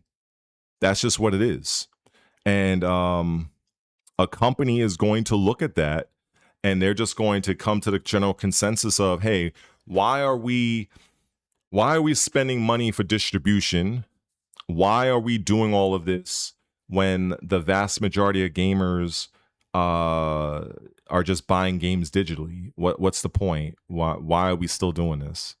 And of course, you're gonna have the vocal minority that's gonna bitch and whine. Well, I want my physical game. But okay, well, as a company, we don't care about you. We don't care about the minority. We don't. Companies are looking at the majority. They're looking at where is the wind blowing for a particular thing. Are people buying more digitally or people buy more physically? Well, the fact is that it's digital. That's just what it is. It's convenience. Why should I fucking go out of my house or my apartment at whatever time to drive, take the bus, walk, what have you, to go to the location, wait online, deal with some idiot fucker that's at the store possibly? Why should I deal with all of that when the game releases a minute after midnight? I can literally buy the shit from my bed via my controller and I can play it right then and there. Oh, and it installs based upon the speed of your internet. Whereas if you buy the disc is installing to your hard drive based on the speed of your disk drive. So if you have a game like Assassin's Creed Shadows, for instance, which on Xbox Series X is 140 gigabytes point something, that fucking game takes at least close to an hour to fucking download to my hard drive. Oh, and there's 2 discs. I have to insert disc 1, download that shit, because I can't even leave, because if I try to leave, I have to swap out disc 1 to put in disc 2 for a certain period of time. Then I have to take out disc 2 to put in disc 1 for a certain period of time. So I have to stay here and monitor that. Whereas if it was digital, I just fucking pop, download, go to the gym, go what's up, you know, go and do whatever, and come back and it's ready. And because it's utilizing the speed of my internet, which I have I have a gigabyte download and a 35 gigabyte upload, or whatever. No, excuse me. What is it? Yeah, I have a gigabyte download and a 35 megabyte per second upload. That's what it was. Yeah. Because my neighborhood didn't get fiber yet. But yeah, my internet is very good. So downloading, say, Crimson Desert, for instance, right? Crimson Desert is about about 126 gigabytes, if I'm not mistaken. That game downloads on my Xbox inside of 20 minutes. Like I could literally download that shit and I can like go to the fucking corner store and you know and talk to some people and come back and I'm ready to play. So that's another big difference. So you know, at the end of the day, the customers, you know, they've decided to buy their games digitally for varying reasons, many of which I just stated, and it's the overwhelming majority. And what you're left with are a few outraged people or fake outrage, depending on how you look at it, and other content creators that have nothing else better to do but to fan the flames of the few people that actually do buy games, which by comparison are a few, but you have these larger content creators. You know, for them, it's all about more clicks and views and fanning the flames and the fake outrage. So that's why you see all of that. Oh, Sony is doing this.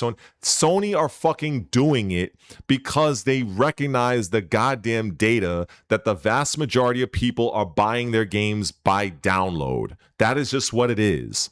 And and like I said, the majority of typical gamers, they don't know anything beyond swiping their debit card and pressing buttons. That's just the fucking facts. That is the facts. They are easily led by any top humongous fucking content creator. I've seen it all over fucking YouTube and Twitter. Every fucking day I see this. Every day without failure. I can guarantee you if the data reflected the vast majority of people were buying games physically, this situation would not be happening. I can guarantee you. I guarantee you this.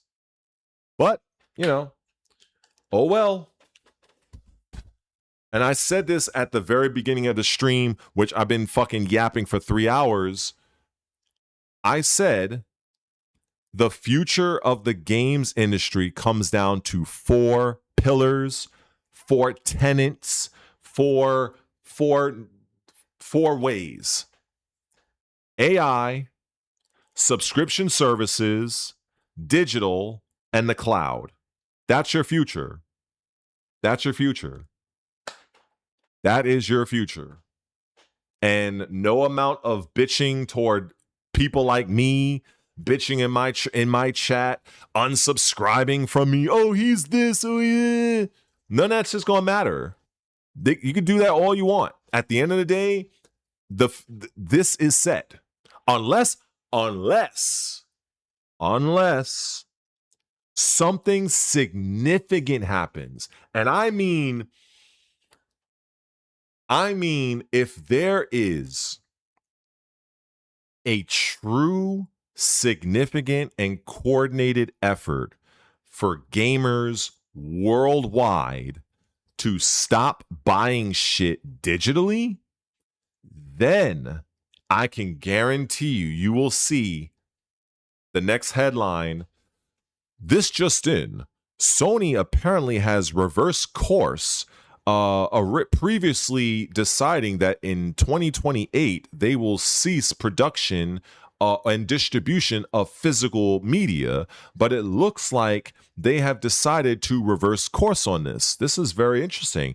Yeah, Bob, as you can see, in the first quarter of 2027, we have seen, based on data from sites like Alanita and Statistica.com and other analyzing based websites, that there has been a marketed shift of consumer behavior as it pertains to consumers now preferring to buy games off of, physically. The data now suggests this, which leads to Sony, no doubt, looking at this data, and they are now reversing course. This is very fascinating. That is the only fucking way you people will have your discs. That is it. If that shit don't happen, Get ready for the download. That's all I got to say. And for those people, I've had a few of these people in my comments. You'll get a few of these purists, these hardcore physical purists, like, oh, if there's no disc, no buy. Oh, buy, deuces. Like, nobody gives a fuck about what you have to say. Nobody cares. The market's moved on. They don't care. Like, if you are part of the minority of something, you no longer matter. You no longer matter. Like, a company is going to go wherever the majority is. That's just what it is. People don't have to like it. It is what it is. I don't know how many people is gonna give it to you straight like this with no chaser. Like, that's just what the fuck it is. If you are a part of the minority of something, of a point of view, of a product or what have you, you do not matter. Just, you don't exist. To these big companies, you are a no count. The only exception, because there are always exceptions, the only exception is if, which none of you in my chat are, if you have like Floyd Mayweather money, if you have Elon Musk money and influence, then and only then. But if you're like the regular average Joe like me, just some guy trying to make it in life, we don't fucking matter. If we are on the side of the minority in terms of our perspective and whatnot, we might as well be invisible. We might as well be motherfucking John Cena. Motherfuckers are not seeing us. Like, we don't exist. They can bitch and complain, oh, I'm not going to buy it. They don't give a fuck if you buy it or not. If you buy it, good. If you don't buy it, oh well. We have 80% of the market that will buy it and has been buying it. That's the thing that I want gamers to understand. That's what I want people to understand.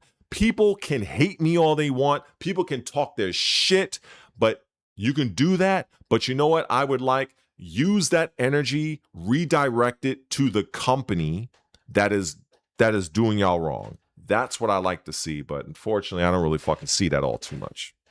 Go figure. I don't play anything Nintendo because I don't have a Nintendo console. I don't respect Nintendo as a company. They can go fuck themselves. And my largest video on my channel is still about 14 to 15,000 views of a video I made called Fuck Nintendo, part 1, actually. I have no respect for that company whatsoever. I think they are a fucking scam.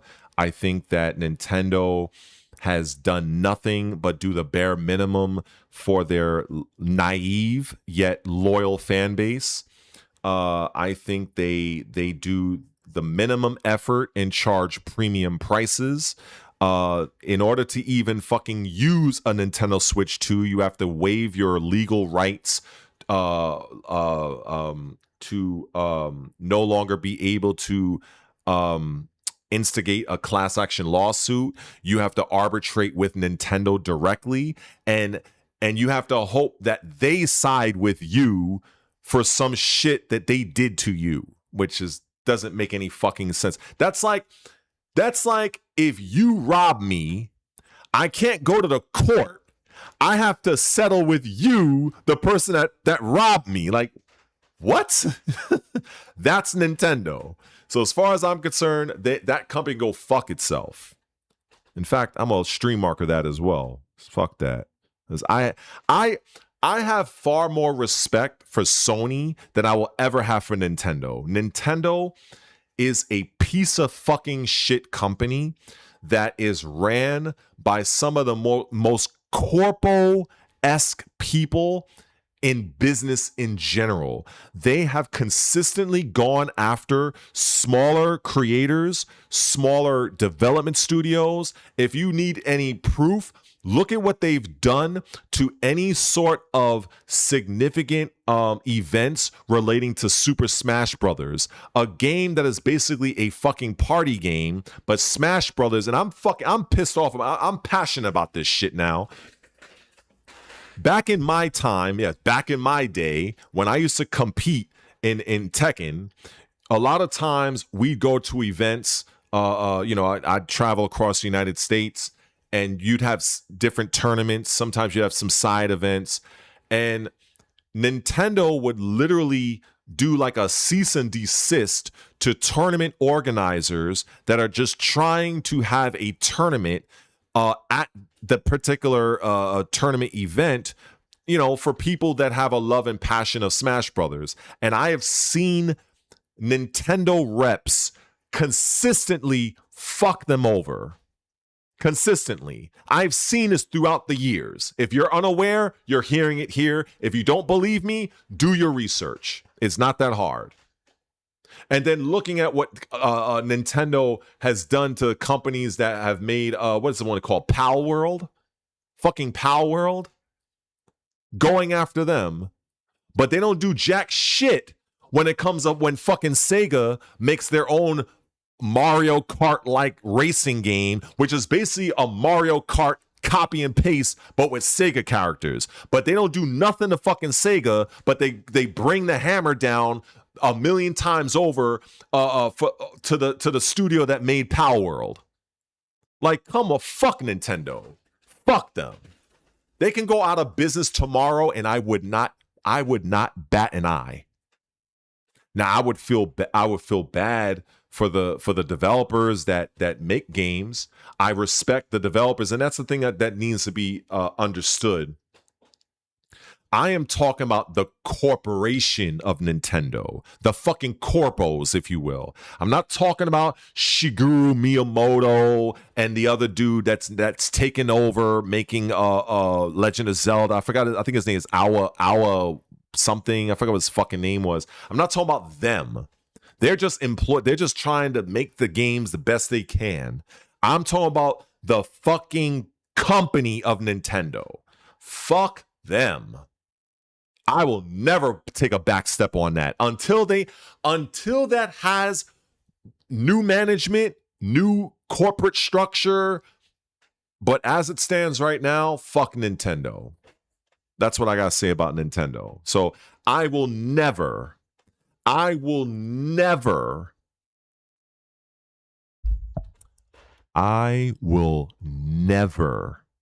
spend my own money and purchase any Nintendo product ever.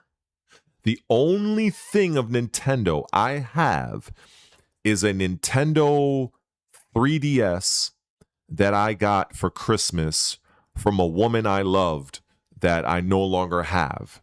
And I keep it for sentimental reasons. But as far as me swiping my card to buy anything Nintendo, until I see some significant changes in their whole corporate environment, it'll never happen. So to answer that, yeah, I will never support that company ever. Stream marker. Let's see.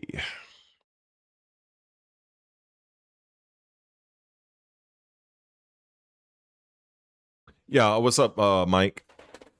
Yeah, that was actually another game, to shift gears right quick since we're all live here. Yeah, I was actually playing, I wasn't doing it on stream, but I was playing Shadows of the End. Shadows of the End. Actually, it sounds pretty cool, Shadows of the End, but, anyway, Echoes of the End. As well as I was also playing Crimson Desert, and I think I'm close to like making a video on my real first impressions of that game. Now that I have a better understanding of optimally setting up the game to where it runs good for me on my Xbox, and just the different options, and because there's a lot of things with Crimson Desert that you can adjust and fix and whatever. So I'm looking to do a video on that. But the Echoes of the End game, but yeah, I'm very impressed by the combat options of that game. The graphics of that game is very, very good, given the fact that game was made by a very small development studio. I think they're based out of, I think they're like literally in Norway, if I'm not, like they're out there, like they're the Eastern European devs. This was their very first game. I did play the game a little bit on one of my prior streams. I think I went through the beginning. Now that I have a better understanding of the game and how to move and play, I'll probably do it over, just to do a better just capture better footage. But the things that you can learn in the game, the different attacks, and now that I see how you can weave the different attacks together, it's very, very impressive. Because at first I was, when I played it, I liked her weapon strikes, as I detailed. I liked that it didn't feel floaty. Like some games you can attack and it's like the character doesn't feel like they're rooted into the ground. There's no real weight behind their strike. You know, when you're slicing somebody with a particular weapon, it's not going to be some super fast thing unless you want to go for the exaggerated look like they do in its AC Shadows. But when AC Shadows, when you do that, it's literally like a special move that's a resource attached to it. But the standard attack, I really like that when you attack the enemy, it's a very impactful, definitive thing. It's like bam, boom, bam, bop. Like it's not like this. It's not like you're just going fucking crazy. You know what I'm saying? So I do appreciate that.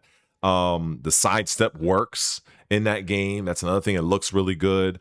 But all of those changes, or at least most of them, I should say, just to be clear, was from an update that they did, which they didn't have to do. They could have just left the game to its own devices. They could have just let the game die.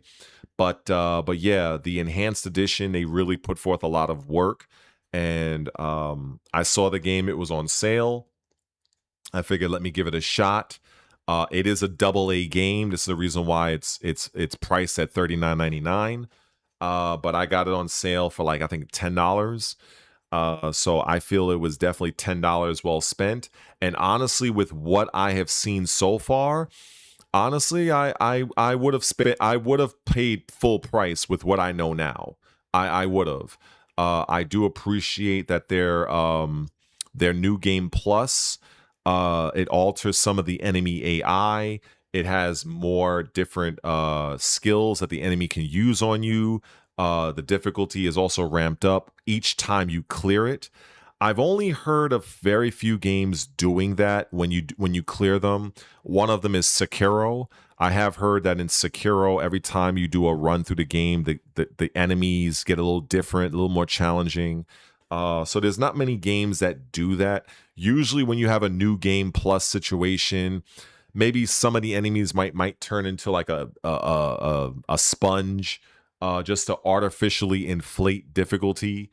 But I do like that they've added different AI routines to the enemies that you wouldn't normally encounter in the, before you clear it. So I do appreciate that, and I think that's great game design. And again, coming from a development studio that this is their very first game, I think they're onto something. And I like the character. I think she's beautiful. I think she looks very nice. It's not all the time I see a female character have a hairstyle like that. That's another thing. I had to really think about it. I was like, when was the last time I seen a female character in a video game that had long flowing curls? Like some Shirley Temple type shit. Like, when was the last time I seen it? Most of the time, they either got the DEI chicks. They got that Goro like haircut where they're shaved off the side. They got the fucking puff up top, or the fucking lesbian, the close buzz cut, the little lesbian hairdo. Or you might have the girl that might have the long hair, but it's very straight. But this one, she's like, has like flowy curls, and she looks pleasant in the face. She doesn't look like she's dressed to walk the Vegas Strip. Her outfit makes sense in the setting that she's in as being a warrior. Uh, and you do gain other access to other outfits. So I haven't seen all the other outfits yet, but I do like that the outfits do have certain buffs to them. Maybe you'll gain more stamina quicker. Maybe you might build mana faster. So I do appreciate that. So yeah, Echoes of the End is pretty solid, and I definitely recommend giving it a shot. It's not perfect, I'm very early into that game, so I can't say, it's like like all like the greatest fucking thing, but from what I've seen so far and just the combat in general in terms of the parrying, um the way she can sidestep left and right, and the animation where she kind of slightly tilts sideways and moves out the way as you can continue your attack, and then the right trigger is like your special move where you can press the right trigger by itself to activate your first skill. Well, one of your earlier skills you gain access to when you first get your first skill point, or you can hold the button down for a different type of strike. The combat is very free flowing. It's not overtly convoluted. I think they have a simpler mechanic, and so yeah, I really do enjoy the game so far. Definitely. I mean, shit. I just recorded a general thoughts just now without even intending to, but that I stand by what I'm saying here.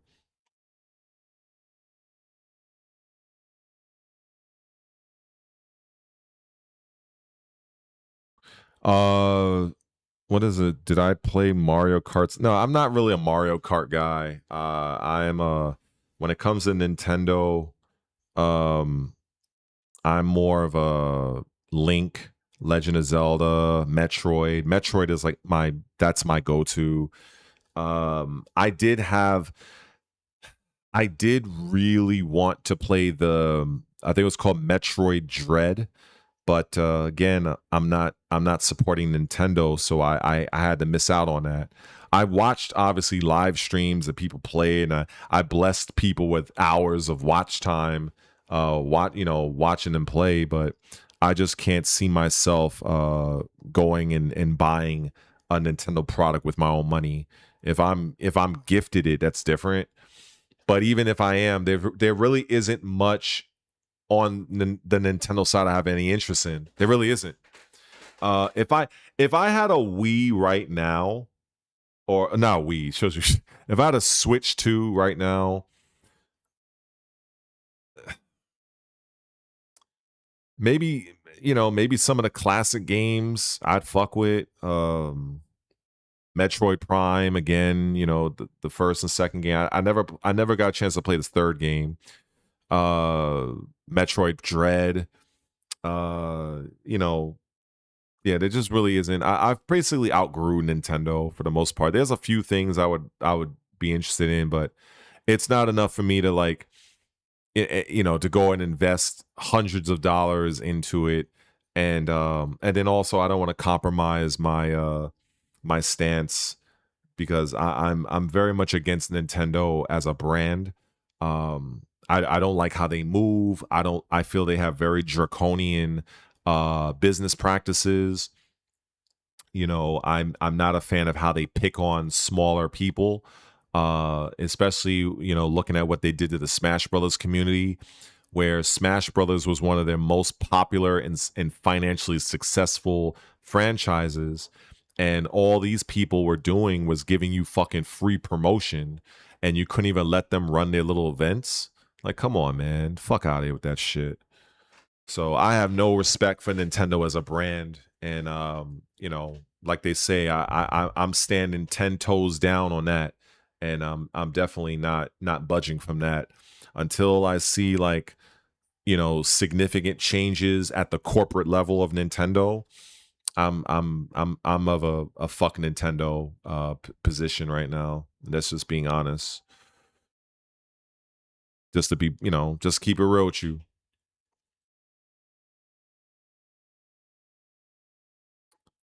Oh, okay. So you said that the develop okay, Iceland. I knew it was like Norway or some shit. I knew that that's where they were.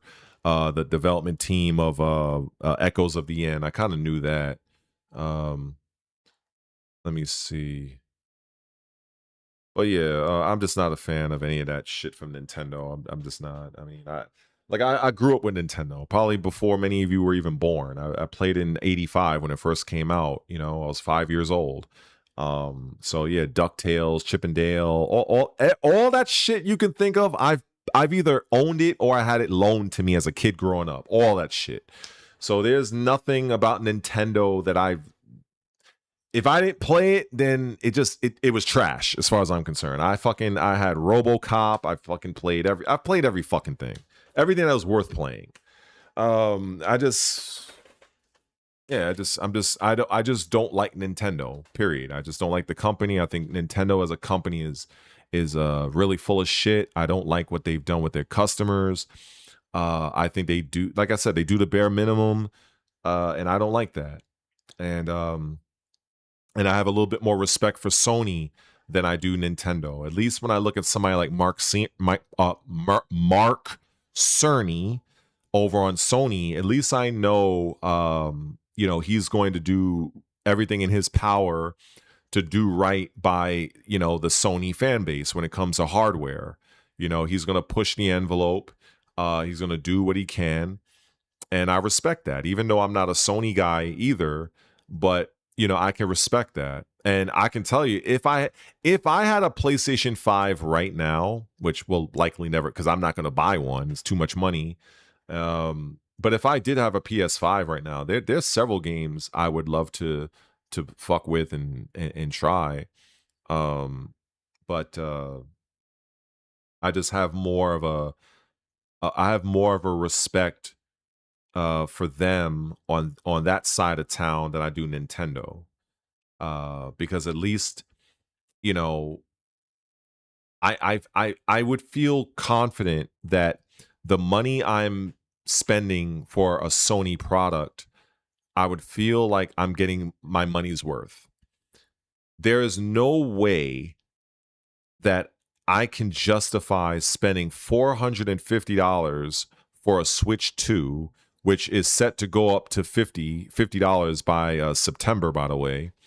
There's no way I can justify that, knowing full well that the capabilities of a Switch 2 is that of maybe a PS4 Pro.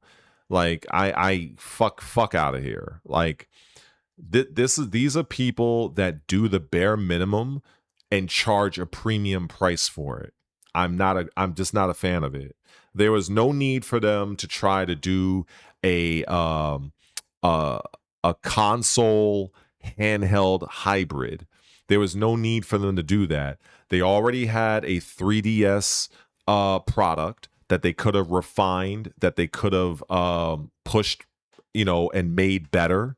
But they tried, and well, not tried, but they decided to create this hybrid, which, one, they do not have the money that Microsoft has.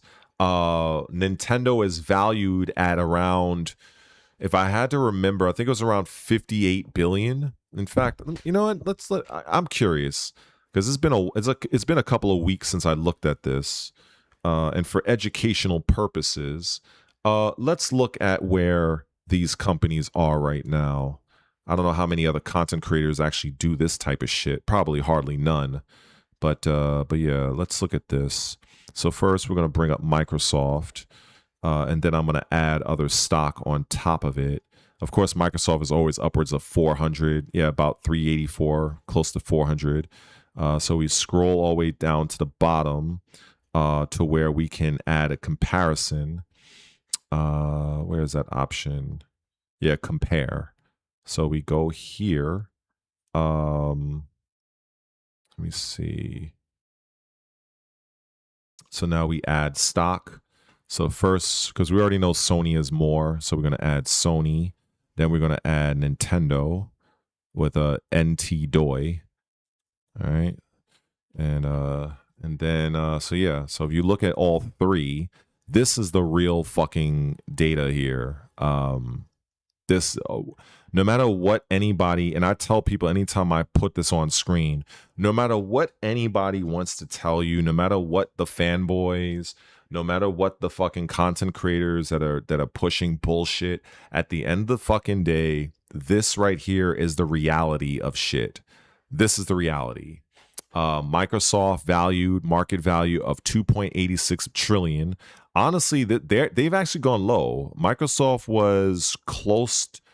They were close to almost 4 trillion at one point.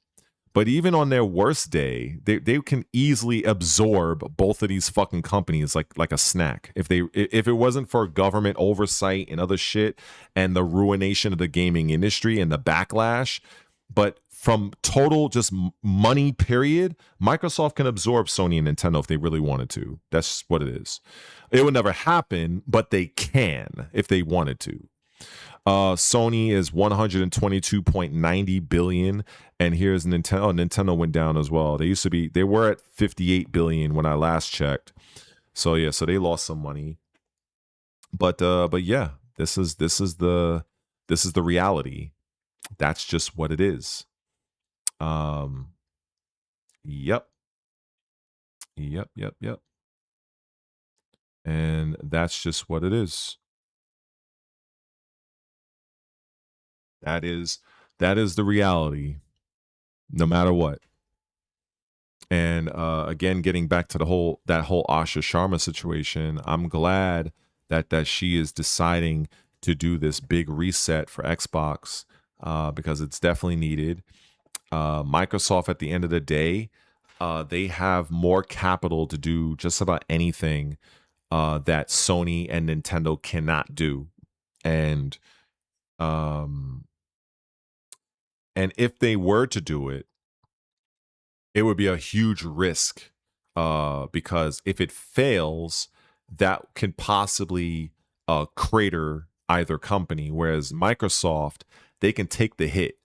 Microsoft can do some crazy shit, and they can take a hit more than both Sony and Nintendo. I mean, you don't have to be just look at the numbers. It's just in black and white right here. Like there's a clear difference, clear delineation between the two. However, when it comes to gaming, that's where when you look at it from segmentation in terms of the actual industry of gaming, the messaging, the corporate message of gaming specifically in terms of what's being offered, the value proposition, how effectively is the marketing of the campaign, how well is that landing on the consumers, games that are exclusive to a particular platform that is generating interest and fueling customers to go out and invest to get that particular console. That's where obviously Sony and Nintendo does a better job at Xbox or than Xbox. But if we're just talking about just raw company, like brute force, this is what we got versus you, Microsoft shits on both companies. It's not even close. It's not even fucking close. Even on Microsoft's worst day, they would still swallow fucking Sony and Nintendo whole. Like it would be like a great white shark going after me or any of you in the stream. It would be no challenge. It'd just be like, it's like a tiny morsel.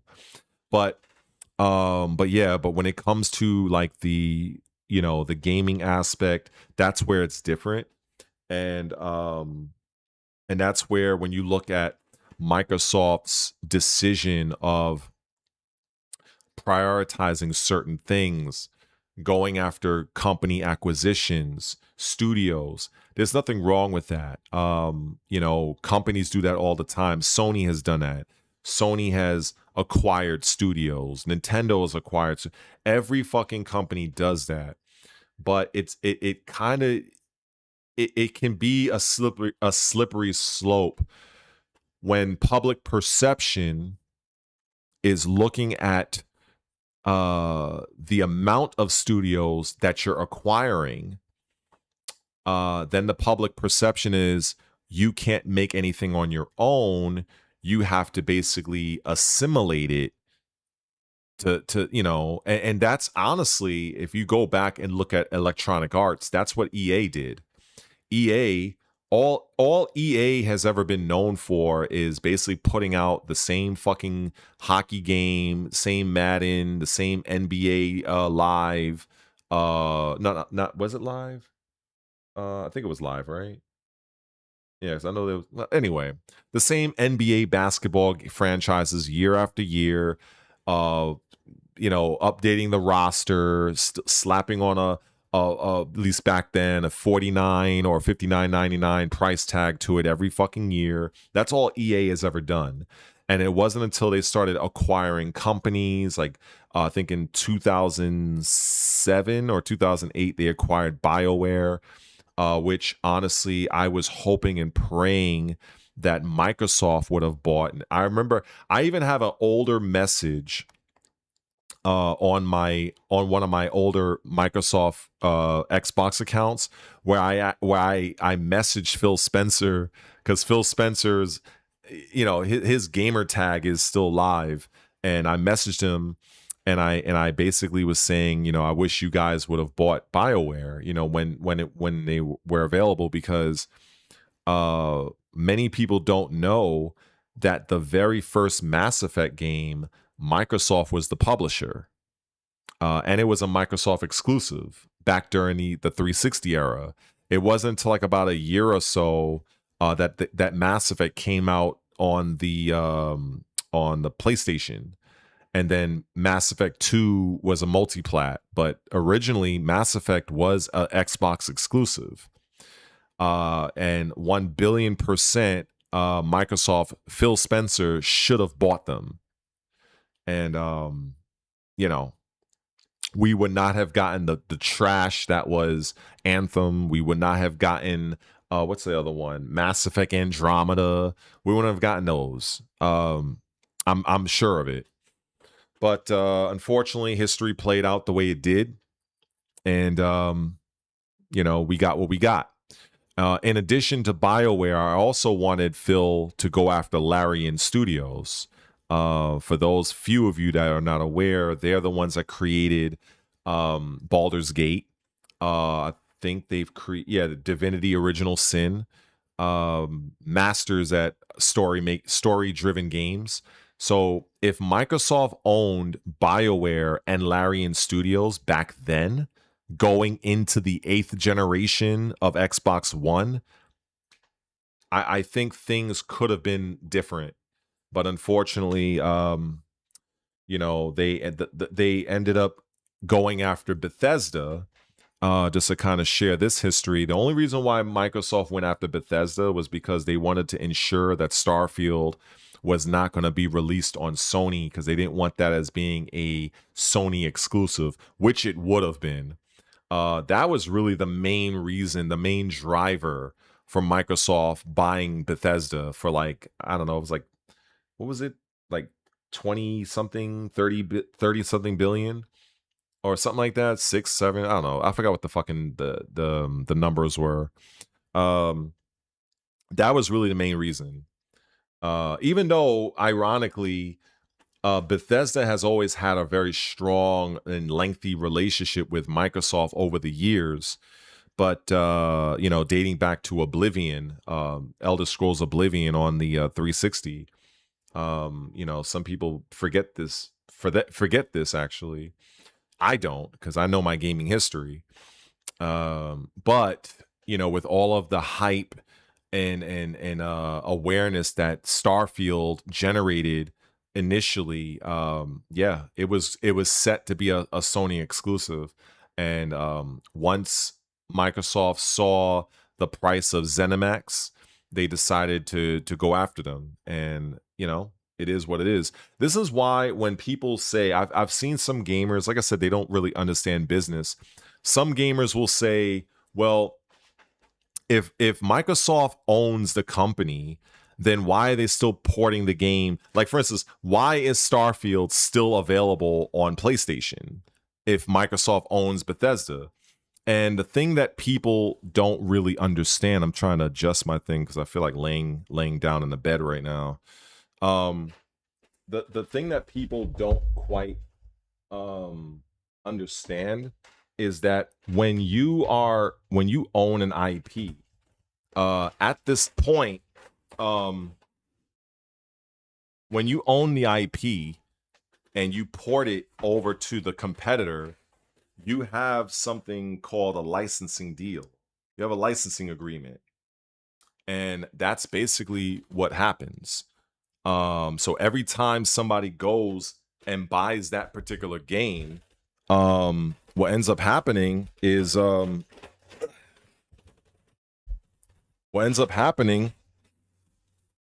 Sony, they end up they get 30% of that sale because they're the platform holder, but Microsoft gets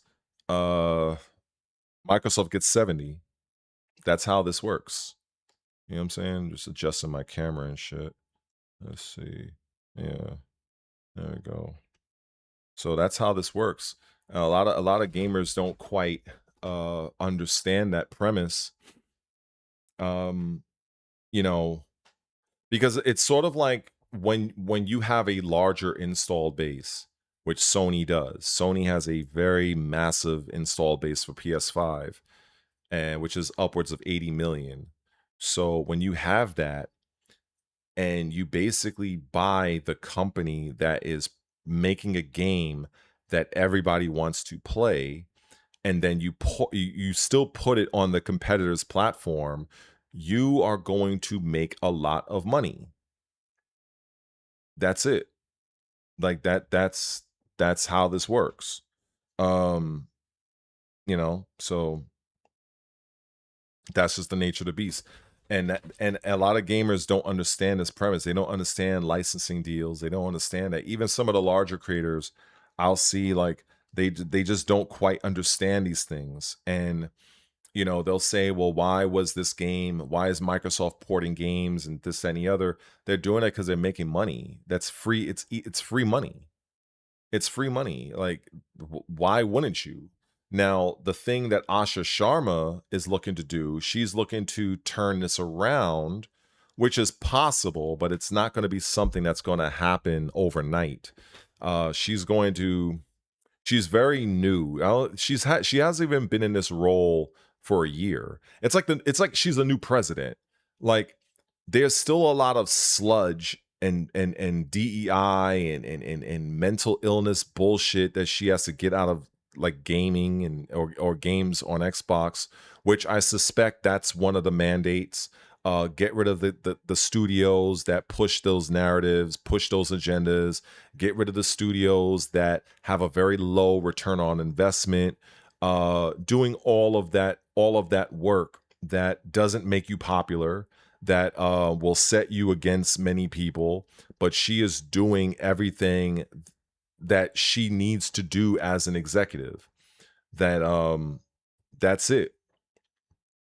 And I'm all here for that, because otherwise, the company's just going to keep bleeding out money. They're going to keep putting out flop after flop, and like these games, they don't move the needle. Nobody is really playing these games significantly. They're costing Microsoft millions and millions of dollars. And, it's not incentivizing people to go out and buy hardware. It just isn't.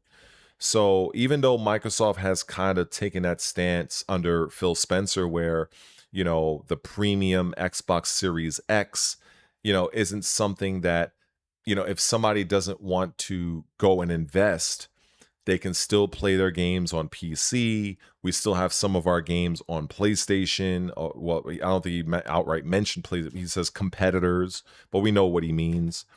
But I understood the assignment. I understand the purpose behind it, but many gamers look at it as, well, that just kills the identity of the brand, which I would argue and say I don't really fully agree with that, just given the nature of licensing deals. However, I think it is, if you're going to go that route, and this is why I really feel this is what they're trying to do.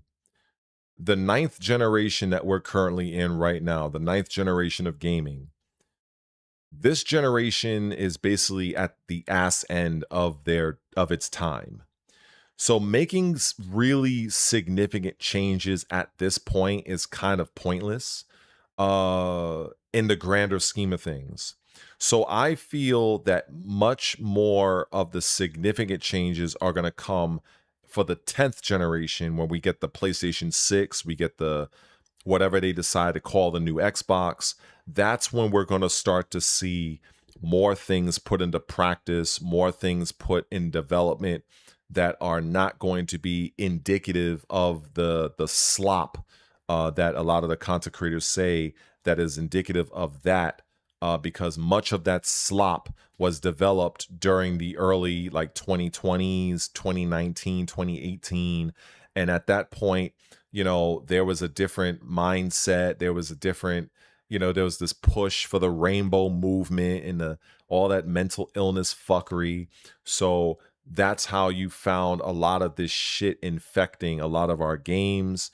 You have a lot of activists that posing as game developers, and you're just getting slop after slop after slop.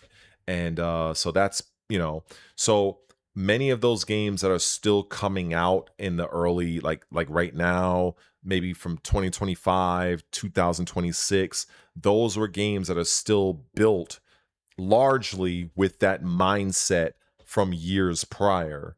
So a lot of the changes that Asha Sharma is looking to implement is likely we're not going to see probably until another couple of years. Because like I use the president analogy. It's like if you're the incoming president and the country was fucked up before you got there, before you can really implement your policies, you kind of have to address and fix the situations that you've walked into before you can, you know you have to build off of that first. It's sort of like if you inherit a boat and it has holes in the hull, it's slowly sinking. You have to get the water out, and then you have to seal the holes first, and then you can start implementing what you want. And that's what I see Asha Sharma is currently doing. I think she is literally, she's you know she's fixing the hull of the ship, and she's getting rid of the water that has flooded, but that's going to take time. That's going to take time. And so that's just it, you know. So that's the long and the short of it there. So anyway, again, I hope everybody is doing well. It's in the stream. I think I have some fool in my stream that's talking about some kind of music which has nothing at all to do with anything that's on this stream. But I don't know. Maybe this guy is talking to somebody, one of you in the stream chat. I don't know. He's not talking to me because I'm not talking about music. But you got some weirdos online, so I don't really know. But maybe if he's talking to somebody else, as I'm looking at it here, I don't know. It look like he's kind of having his own conversation. But yeah, you got all sorts online. But yeah, I think I covered the digital situation for the most part. I covered what's going on with Asha Sharma. I'm gonna have my work cut out for me when it comes to editing after all this, after I get off. I'll put that out there. I talked about Echoes of the End, pretty solid AA game. And So yeah, I'm thinking about messing around with a couple of games I just downloaded. In fact, ironically, all the talk I was talking to somebody with one of the fools on the stream, some guy that was getting after me about my take on Dragon Age. I mean, shit, I probably fucking play some Dragon Age. Just who knows? I don't know. It's my stream. Fuck it, I'll play whatever. But yeah, whatever wants. I don't know if anybody really has anything meaningful to ask. I don't want to be accused of e-begging. If I'm like, hey, why don't you just super chat me? Even though I think I've shared fucking hours of like crazy fucking information just now, but whatever. It's enough, I guess, if people actually subscribe, but even that seems to be pulling teeth. So, but yeah, those of you that have subscribed, I appreciate that. Kind of shows that you guys want to stay up on what's really going on when it comes to this gaming shit. So that's cool. And I'm just kind of deciding my next thing right now. I should take some water actually. I'm talking for like forever.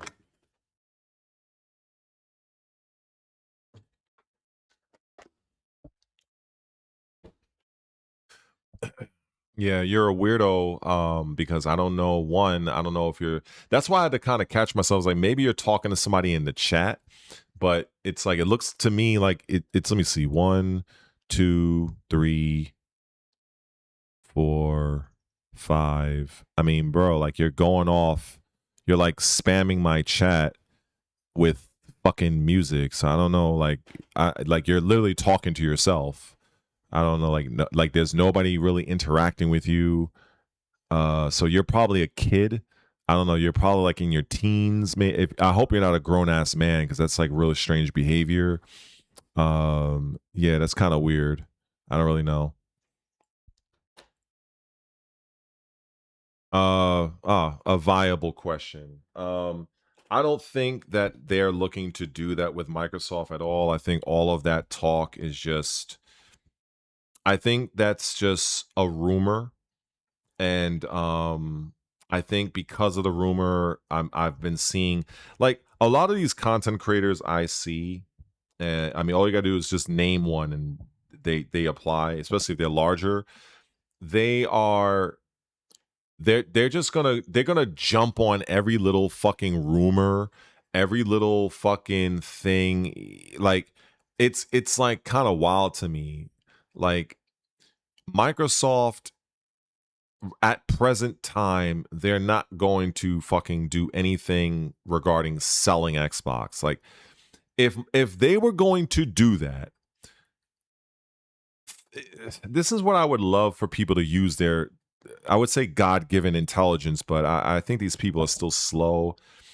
Why would they decide to bring in somebody like Asha Sharma if they had that plan? And with everything that Asha Sharma is looking to do, it doesn't make sense.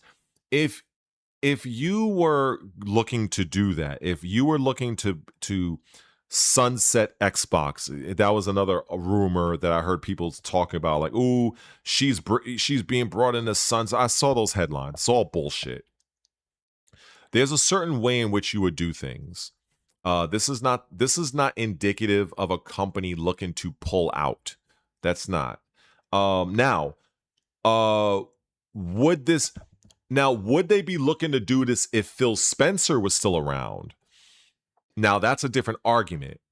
That's a different argument because people can argue, and I don't know all of the specifics because I know Phil Spencer has done some good, but I know he's done some bad. But if Phil Spencer was still leading Xbox, I don't think that I don't think it would have improved. I don't. I think it would have just kind of chugged along, and because that's how it's been for like the last like 10 plus years. So I think with them bringing in somebody like Asha Sharma, I think that completely destroys this whole subsidy thing. I think it's all bullshit um, at present time. Now, I believe Satya Nadella is going to give her time. So let's just say in the next 3 to 4 years, if the brand is not where it should be, if they have not made some significant progress in terms of return on investments and such like that, then I think that rumor will have better legs to stand on. But right now, I don't see it because all the efforts that she's doing right now in terms of gutting studios and making these commitments, that's not something you would do if you were just going to give up on it. It's just not. You want to put forth that type of resources. You want to make those type of statements for you to just pull out like that. That's just not how it works. It's not what they do. Um, you know, but we'll see how things play out in the future. Um, what's up, Kazama?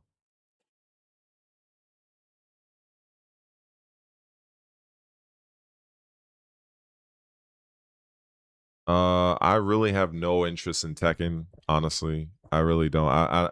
You probably are not up on this. Like, I have no interest in Tekken. None. I have zero.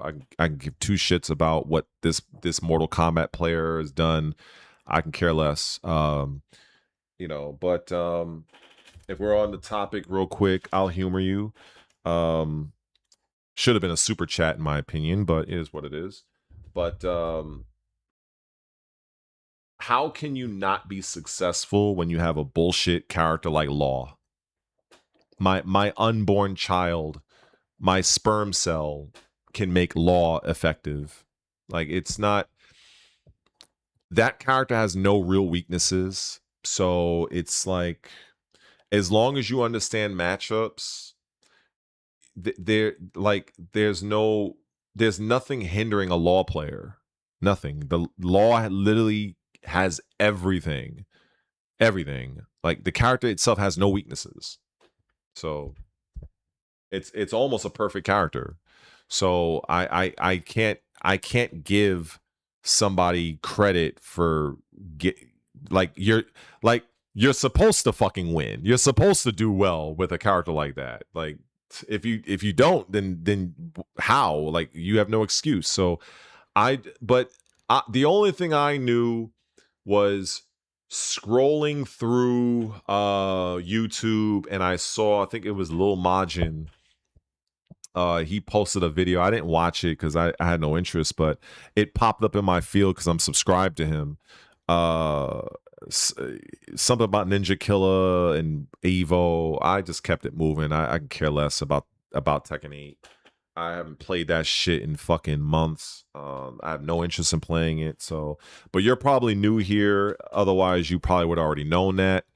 So yeah. So that's what it is. Uh, yeah. Oh, what's up, Heart?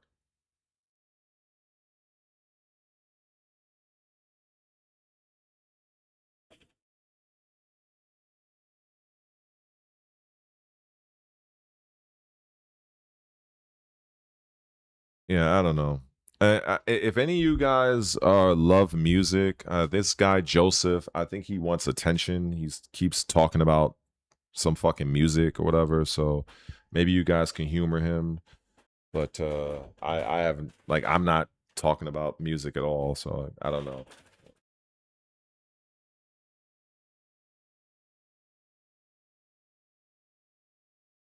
Let's see.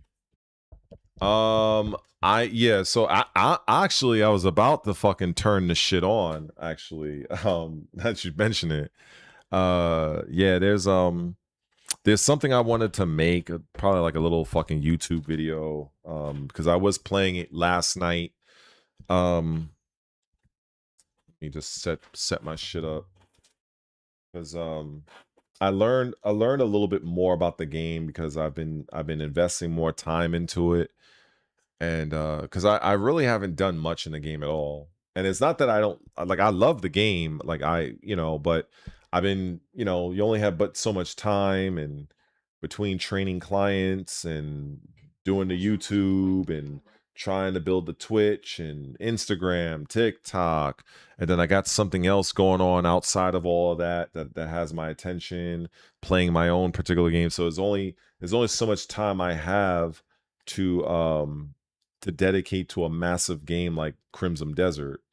But I was mashing a few buttons last night playing it, and a couple of things I just that I really liked, that I kind of found out that and I'm not going to start the game over on stream, but I can just kind of just share just something that I noticed. Let me go share my screen real quick, or I gotta turn on my Xbox app first. And I just wanted to just put this on, just make a little recording of this right quick. Um, let's see. Right.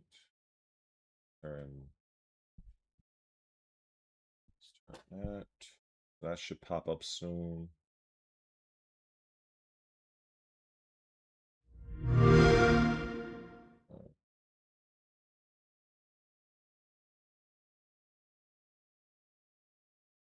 Oh, it's taking a while. Oh, there it is. Okay.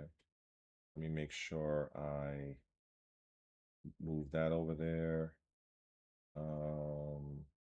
Let's get rid of this. Oh wait, no, we gotta get rid of that. There we go. Okay, let me make sure the audio is straight on this. And it is. Yep. All right. Me let me lay back, get comfortable and shit.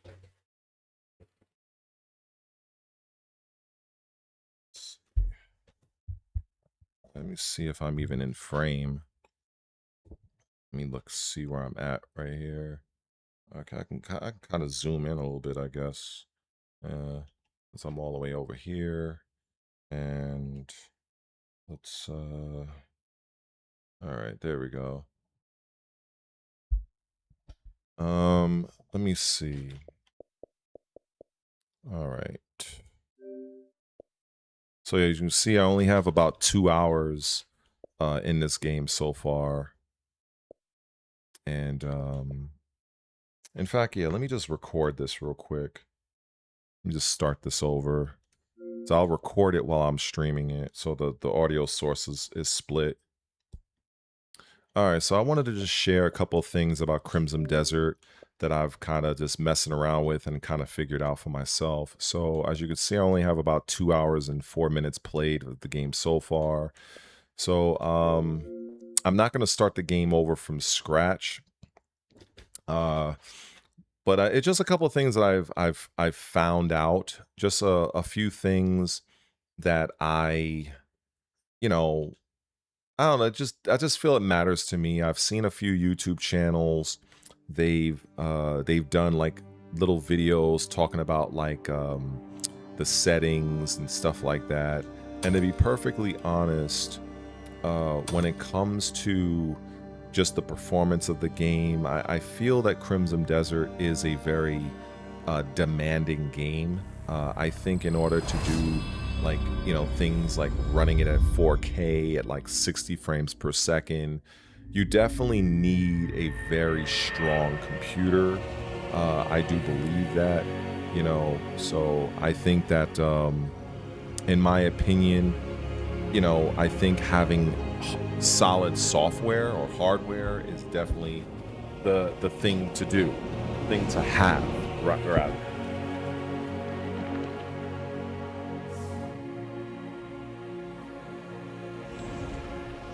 So I just wanted to adjust the audio of the game.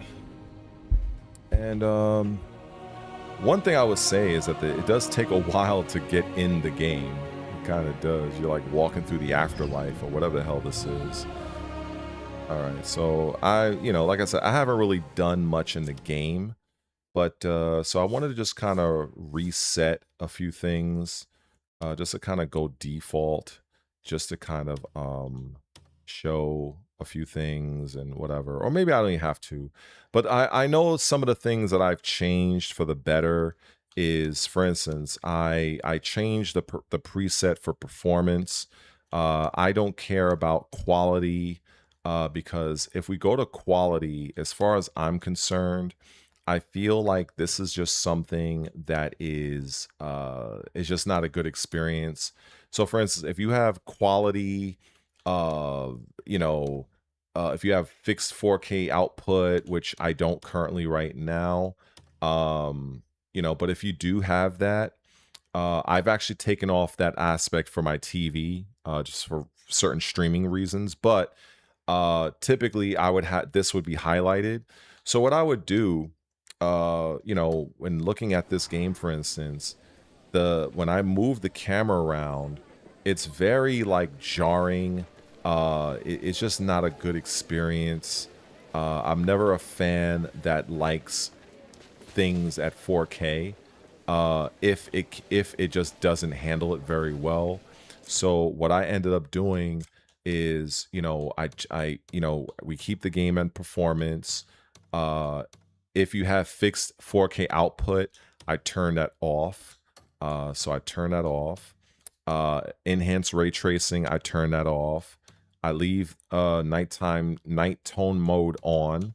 So yeah, so kind of like I have it set up like this.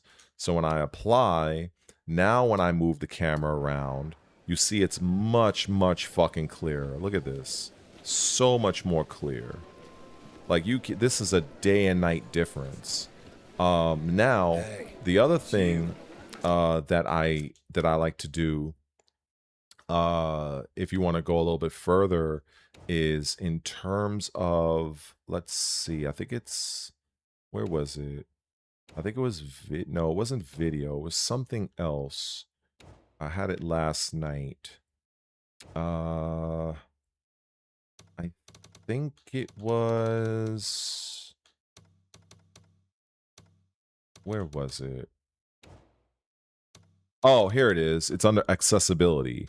So if you go down here and you see particle effects quality, so if you look in the upper right hand corner, it says adjust the amount of particle effects during gameplay. Lowering this setting may improve performance. So I don't know how many people will probably come down to this, but I run this down to like 70, you know what I'm saying, for me personally. But it's up to you.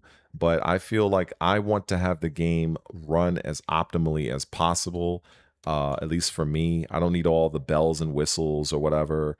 And then another thing that I like is there's a feature in Assassin's Creed Valhalla, like, where you can have a close-up camera of the character. So when it comes down to camera distance, it's set to 50. So if we set it all the way down to 0, you can see here, just to kind of let this apply. So look at where the camera is. So now when I'm walking around, it's like you're more immersed in the world. And then, of course, with the particle effects turned down, the game, at least on the Xbox Series X, moves a lot better, a lot cleaner, a lot smoother. And then for me personally, I've always enjoyed a closer camera up on the character.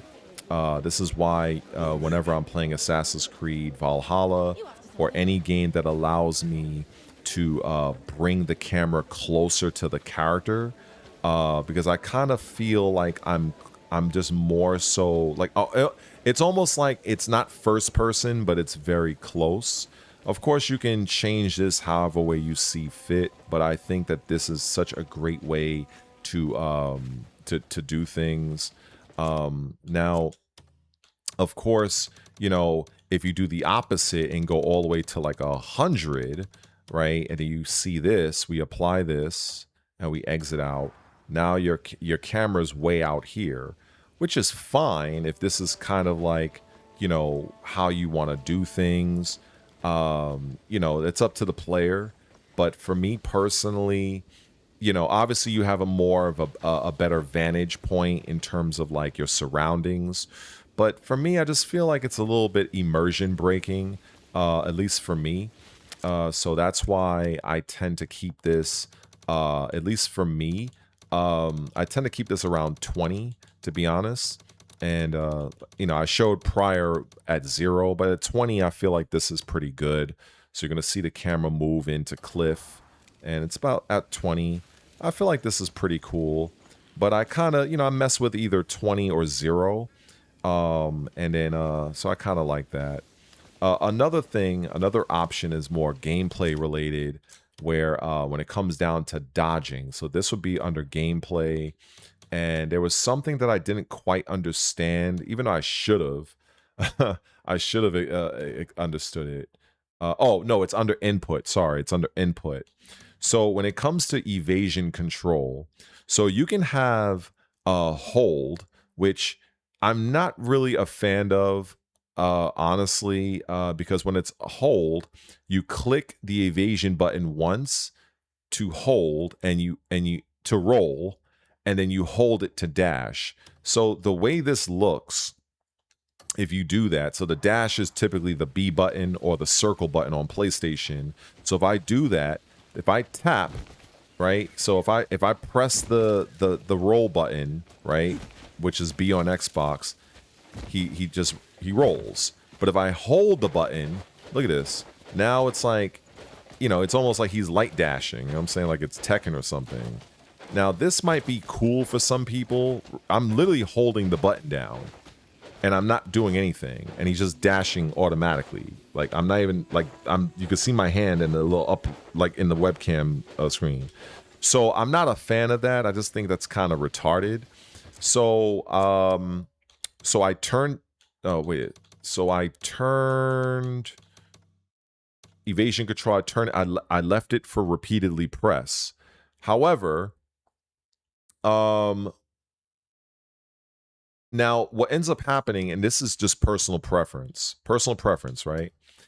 If you leave it like that and you press the evasion button, and you know, you basically roll to the side, right? Or roll forward, roll backwards. And in order to kind of skip out of the way, you have to tap it twice, right? You double tap left, double tap right, and so on. So what I liked, and I didn't realize this, is that Crimson Desert allows you to reverse that by it says here reverse roll and dash input.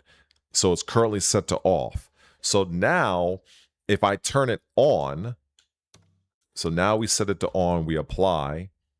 Now if I tap the evasion button, now he's just dashing. And if I'm holding the button, nothing's coming out. Now if I do want to roll out the way, that's where I'll double tap. And I feel, honestly, it just, at least in my style of play, of playing many of these games, if I'm in combat, I would much rather double tap to initiate a roll than to actually dodge left to right. Because there's not many opportunities that I'm like playing a game like this where I'm having to actually roll out the way like this, unless I'm playing like a Souls, like Elden Ring or some shit like that. But in a game like this, you know, I'm looking to kind of dodge out the way and utilize my opening. Also, I have to say, this is my first time seeing rain in the game, and it actually looks pretty good. I gotta mention that actually. It actually doesn't look too bad. I mean, I feel Assassin's Creed Shadows rain looks better in my opinion, but looks pretty good. I don't know what just happened just there. Was that a lightning strike? Oh wow, that's crazy. Okay, never mind. Shit, lightning can fuck you up in this game apparently. All right. I didn't know that. First time seeing this. Now, when it comes to the actual attacks themselves, so just getting into the combat, hopefully I don't get hit by lightning in this game. Holding the right bumper, I've noticed that all I really have to do is just hold the button down, because I'm used to just tapping it individually. But you can just hold the button down and you're just going to do your regular standard attack. Now, this third strike is mad slow. Like, he just jumps up. A lot of animation, but it's very slow. However, what I do like is that he does have some cool attacks stepping from the left or to the right, as you see. So you see I step to the left, I hold the right bumper, and he does that strike. If I dash to the right, hold right bumper, he does this strike. If I dash forward and hold right bumper, he does that move. So I do like that. If I backdash, let me see. If I walk backwards, wait, hold on, let me make sure. Okay, he doesn't really have anything going backwards. But then if you look for, say, his heavy slash, which he has this, if I sidestep, doesn't really have anything there. Let me see what else. Oh, I guess this guy's looking, he wants to fight. All right, so there's nothing there, but I do like, I don't want to like hit anything by accident. Let me just get to a clearer area here. Just move. So I think if you, there was, I think it was it? So that's the heavy strike. That's the actual sequence. So that looks pretty cool. Oh, okay, so there you go. So if you hold the right bumper and press the A button, he does this jumping slash, which looks really, really good. And it comes out faster than if you were to just do the third strike in his string. See, this is like a lot of like time to take. But if you just do that, hold right bumper and just press the A button, that comes out a lot faster. And you can chain that into dashing to the left or to the right. Say, for instance, the 2 light slashes, the spin, dash to the side, and just go into that. So there's lots of little variety that you have when it comes to the combat that I really enjoy, to be perfectly honest. Same thing if I were to do the same thing. If I do right bumper twice, the jumping, let me see, bumper, bumper, jumping slash, sidestep forward. So there's different things you can do to like mix and match your attacks that I really, really do appreciate. Also, he also has this move where you hold the right bumper and hit the Y button, which would be triangle on PlayStation, where you can even hold it down. So that's pretty cool. Takes a little bit of stamina, but stamina seems to come back pretty quick. So that means I can do right bumper. Oh, no, wait. After the second one, bumper, bumper, A, transition into this, right? Sidestep, do that particular move. Like, so there's a lot of creativity to your offense if you want it. And this is just the sword and the shield. If I go into the options here and go under skills, if you zoom in here, all of these are pretty much unlocked. You do have like levels that you can build these up. So this is like the spinning slash. This one takes a bit of spirit, so it's kind of like more like a special move. But the one that I was doing where I was spinning was, I believe, this one. So this is where you hold the right bumper and press the A button to perform a short leap and slash the enemy while leaping. And this takes 30 stamina, but it doesn't take much. And you can build this up one additional level. And this skill I don't have unlocked yet, but you can do a finisher while you're blinding the enemy, which is cool because even the blinding thing, which is left bumper and right bumper, you can just do this. And I think this is such a very unique trait in this game. I haven't really seen something like this done. I have heard that Legend of Zelda did something like this. I think it might have been Skyborn Princess, Twilight Princess, something like that, where you can redirect light. Because here on the screen, if you press the left bumper, you can focus light, and then you can use that to blind enemies, which is like really, really cool. You know, so and then you can enhance this particular tactic. So I think that this game has a lot of attack variety. It's definitely something that I really do like. There is a lot. I would say it takes a little time getting used to, but I feel like the depth is there if you want it. And I think that that's always best when it comes to games like these. Sometimes you just want something simplistic. And yeah, if you just want to hold left bumper and just do your standard attack, or left bumper and end off with your right strike. I mean, your right bumper, excuse me, your right trigger strike, which takes some stamina. You can do that too. But if you really want to get better and utilize like dashes left and dash right, like so you left dash, hold right bumper, you do that strike. If you right dash, hold right bumper, you do this strike. And then you can basically seamlessly transition from this, dash forward, and do this at the same time. You can put them all together however way you see. I really think that the options is almost endless. And it's actually one of the other reasons why I love Assassin's Creed Shadows, because you get a very similar combat variety. And for a game where you're going to be playing for like upwards of 100 something hours, for somebody like me, I want my character to look good in terms of like it's aesthetically pleasing. It doesn't look like the character looks deformed. Like this character here, he has a good character model. He has good walking animation. He doesn't look like he doesn't look like a lumbering fool. It's very much like, it's a game, but it's kind of like a realistic movement at least.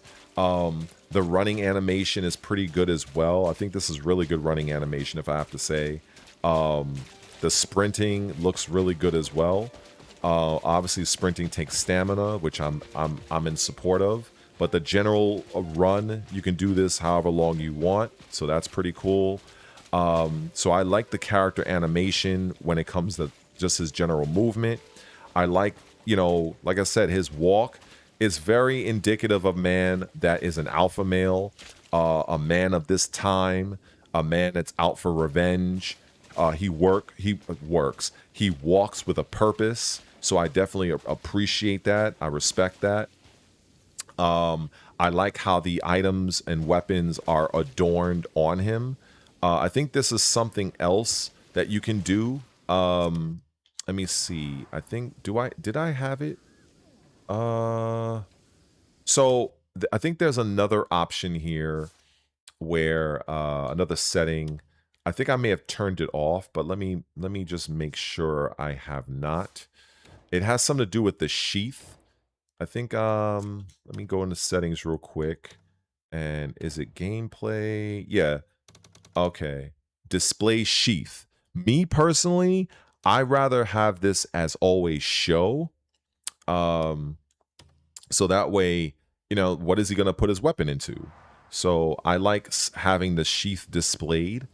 And then, obviously he takes the sword out the sheath. I really like that. Puts it in. So I think that's cool because sheaths can look pretty stylish, if you're into that sort of thing. Obviously he has his quiver for his arrows. That's what you put the arrows inside of. It's called a quiver. And you got the bow on the back, the shield. I'm pretty sure as you get more and more advanced equipment, it's going to look vastly different, very advanced. I like how the lantern he has is swinging on its side. So it's almost like a lot of the things that he has that he has access to, you can see it on his person. I think that's pretty cool as well. Another thing that I really do like is just little things you can interact with in the just out. Look at that. He just hopped up this little rock here. Look at this. It's crazy. So I like that the game, the developers recognize elevation when it comes to the world. I think that's pretty cool. You can see him trying to get over it in different ways. So I think that's pretty cool how you can traverse little environmental things that changes in elevation. I think that's pretty cool. You have the little things you see where it says dragonfly, so I can catch this. So I have like little things you can catch if you want. Things that have a question mark. They are new items. So you can see it says green birdwing butterfly knowledge acquired. So if you just really want to immerse yourself in the world of this game, and just if you want to just do whatever, I think that's the strength of this game. You know, people that have bitched and complained about the game's story, I think they're missing the greater point of this game. I think that this game is a true sandbox experience. It is literally what I would call an adventure sandbox. More like how I look at Assassin's Creed Shadows as more of a shinobi feudal Japan sandbox to live out my shinobi desires, I guess, for lack of word, lack of better phrase or expression. A game like this, you know, you're able to lose like a lot of hours just doing what many would probably consider mundane tasks. But if it's something that you enjoy doing, I like that Pearl Abyss, the game's developer, they allow you to do this. They allow you to live this out if you want. And all these little knick-knack things that you're capturing, I think if you go into the journal, if we go to, let's see, knowledge, if you really want to look into like different lore and different things, you have that. I think it's pretty cool. I think you're right. I think we got different creatures. We got the tropical butterfly. So these, I always feel that it's always better to give player an option to do certain things. If they choose to engage with it, that's fine. If they choose not to, that's fine as well. Because what you don't engage in, you know, another player may actually do that. So I feel like the world is rich. It's almost like the world itself is its own character. I also like another thing where let's see, there were people that you can literally greet and interact. You can just walk up to people and start talking to them, but not necessarily in the true traditional sense. It's like, for instance, you can see the little the X button here. It says greet. So I can welcome to you. Oh, so some of them may talk to you directly. This lady right here, I guess it shows, I'm pretty sure that's not her name, but it's showing that she's a stranger. I can hold X to greet. Long as we can, and that builds some trust. So this is something else that, like, you know, you can kind of establish different bonds with characters. You can talk with them. Same with this lady here. I can greet her. Another trust. The taken over again. You know, so there's, you know, it makes you feel like you're in this world.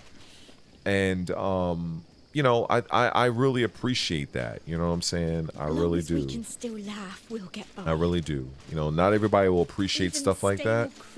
And then you never know what you might come across when it comes to like different quests and stuff of that nature. Oh, look at that. You got little grasshoppers here. If you want, you can catch that. If you want, you can do that. I've come across a few tree stumps that had like several arrows on it. You can get the arrows. So there's like so many little knickknacks you can do in this game. Now, of course, if you have a very high-end laptop or a high-end computer, you know, you can like really like, you know, ramp up the settings, and I'm sure you can make this game look like fucking 8K at like 400 million frames per second if you want, you know. But the settings I have it on my Xbox Series X right now, they just work just fine for me, and playing the game and just having a good frame rate to where my eyes aren't being battered by just moving and panning the camera from left to right. You know, I really do appreciate that. If I haven't said so already, I haven't really gone anywhere in this game, really. I'm still very much at the beginning, but I just wanted to share my appreciation for what the developers over at Pearl Abyss, what they've managed to create with this game, not to mention their ongoing support. You know, even you can pluck flowers and such. And I like that if you look at it, you see how he takes the flower out and kind of puts it in his pocket. So it's not like just some imaginary thing he's picking up. Like he actually, you know, you can actually see him take something out the ground like that and put it away pretty quick. So I think that's pretty cool. You know, another thing, if you tap, let me see, what is it? Oh, okay. If you hold left on the directional key, you open up this little quick item thing here. If you go, oh, what's this? You're a good one. Oh wow, I didn't even know that. Okay, that happened randomly. That's okay. I don't know what that was about. Oh, okay, I got somebody's letter. Okay. Anyway, so if I hold the opposite, right, hold the right, you got your function, you got your herbs and stuff like that, things you collected. This gives you 60% health. This gives you 1 spirit. This gives you +5 stamina. So you actually you're incentivized to be like a flower collector, because like these things give you different buffs. So it really, I do appreciate that it does incentivize you to do different things. Of course, if we go back to the to the start menu, go to skills. This is your skill tree. So you see, I haven't really done anything in this game really, but I would imagine, I mean, I'm assuming that these little circles here, maybe that might be something for like added skills later that you might gain access to. I mean, I'm just kind of spitballing here. It kind of looks like it because you have 3 different things here. You got your stamina, basically blue, green, you have your spirit, and then red, you have your health. And all of this seems to be more so kind of like special powers. You can see here imbue element, and then you see how the gold lines go to 4 quadrants here. So this is like frost, and this is over here is flame, so you can imbue your weapon with fire if you want. You got this is like storm, just showing the little video here, stock footage here. These are all things you can unlock. You got lightning surge if you want to live out your Emperor Palpatine and just electrocute people. So this game definitely has a lot of variety. I'm sure over the many hours that I'll invest in this game, I'm gonna just come across a crazy amount of things to do, see, and experience. But just as a person who's just maybe an hour into the game, somebody that has spent many decades playing these sort of games, definitely this is well worth all of the money. If you don't own this game, I strongly suggest you look very hard into it. I will even further suggest you go and just commit and buy it. The developer Pearl Abyss have been making updates to this game left and right. I think they made an update literally today when I recorded this video. So a lot of stability, a lot of things like that, adding quality of life things. I think the last update they added, one of the things, obviously you can go to the patch notes for it, but they added the ability to take away, I think it was the HUD. So you can take away the heads up display if you want. I guess apparently you weren't able to do this before. So it says here in the gameplay section, hide minimap and status. I think that's what this is. So let me see. Let me see if this is what it is. Yeah. So right now I have no heads up display. So you would do this typically if you really want a true immersive experience. If you don't want nothing on the screen, you want to feel like a true adventurer going from town to town, this is the thing for you. This is something else they've done in like AC Shadows, where and other games like this where you can just really fully immerse yourself by having next to nothing on the screen that's telling you where to go or whatever. As you can see, it's just me and the character. So some people do like this, and I'm glad that was added in the last update along other things. Another cool thing is just looking at the townspeople. Like, they're like going about their own job. These people carrying, I guess, fruits and such. So that's pretty cool. So this is like really a living, breathing world, at least for a video game standpoint. A lot of detail, a lot of effort gone into this. You know, so of course, you know, I'm not looking to sacrifice frame rate just for resolution. You know, I want to enjoy what I'm looking at. I can care less about 4K if I have to sacrifice the 60 FPS to get there. But yeah, there's, you know, there's a lot of good about this game that I really like. And and also, in addition, getting back to the weapons aspect, uh here on the screen it's all context sensitive, so you can see the switch weapon is the Y button, A is for details. So if I hit the Y button, the little upper right hand corner shows you like the little spear, what you could do with the spear. The spear has its own skills. I don't currently have a spear right now. Same thing with just the long sword. You can do that as well. You know, so it just, you know, I like the weapon variety. You have dual wielding blades here. You also have hand to hand combat if you want. You have flying punch. If you want to duff somebody out, you have a roundhouse kick. Like you could be like like a taekwondo fighter. You still have blinding flash if you want. Let me see what else they got over here. They have Iron Fist, so I guess yeah, you got all this. What's this one?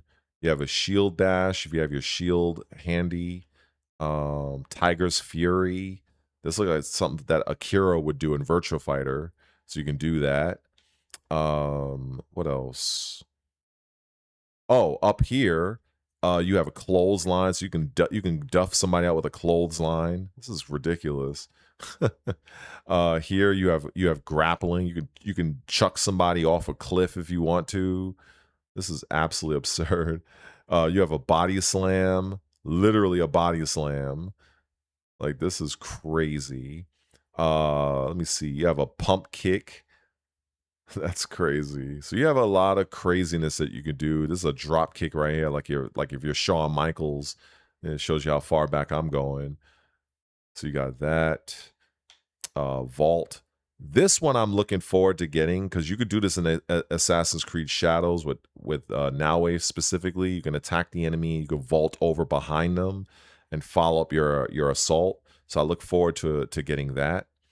And of course, you have your skills with the bow and arrow and stuff. If you want to play like more of a rogue type build, charge shot, and then of course you can use these icons here to enhance your already existing particular attack type.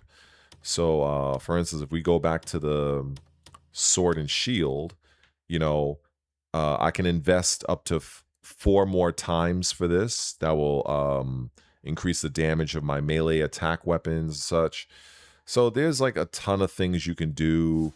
If you're a lore person, you have a countless things you can read up on, and you know. So this is a really good quality game, and you know I understand Grand Theft Auto 6 is coming out in November, but I would venture to say that, you know what, I think this game, you know, I think it's worthy of being a Game of the Year not nominee. You know, I think this game should be in the running for Game of the Year.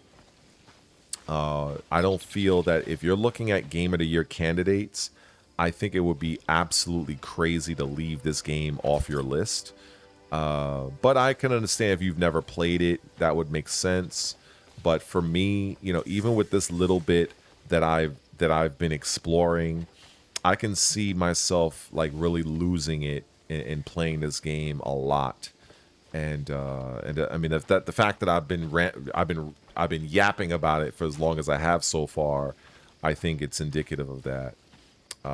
You know, so it just, yeah, I think that's really all I can say about it. And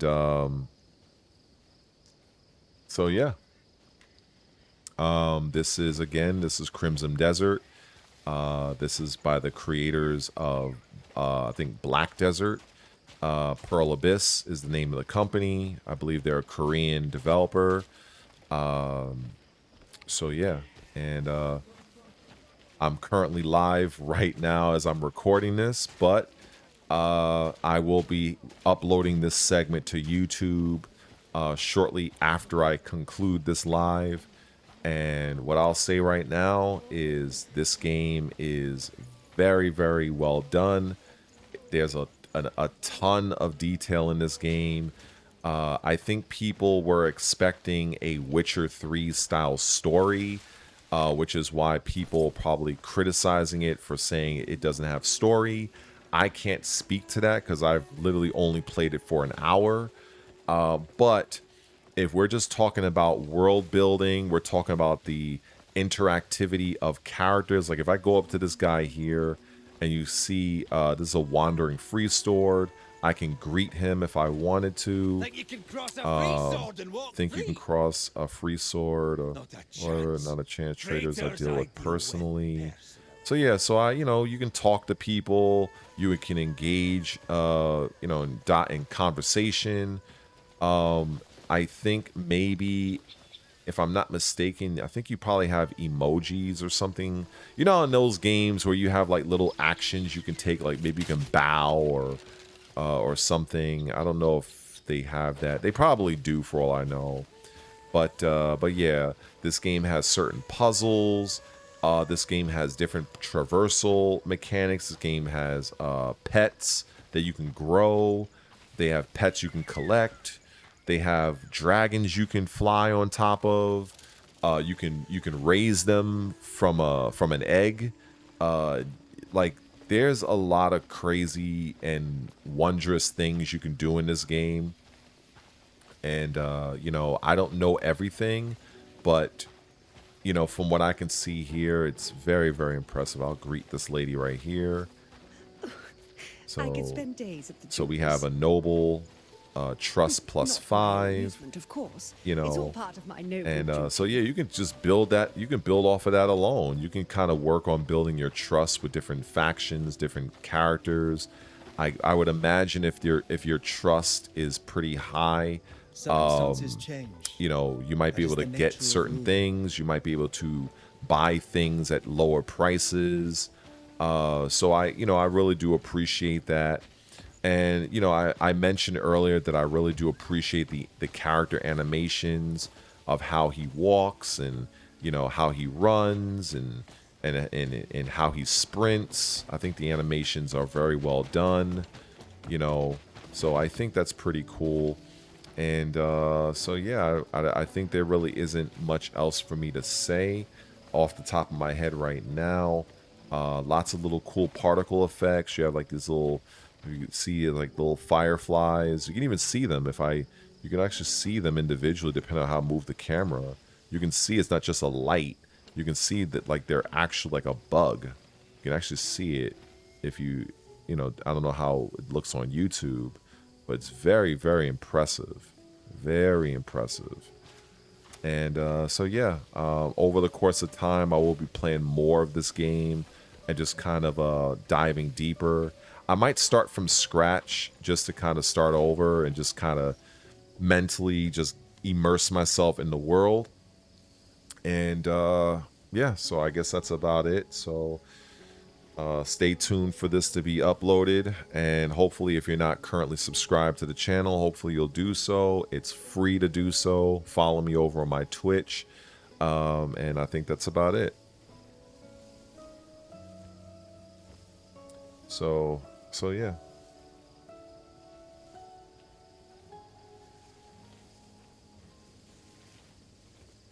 And that's all I got to say about that game.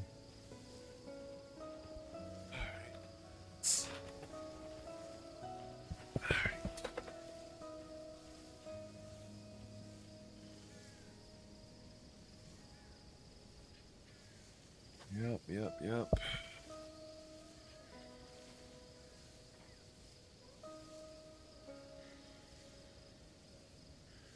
Oh yeah. When you said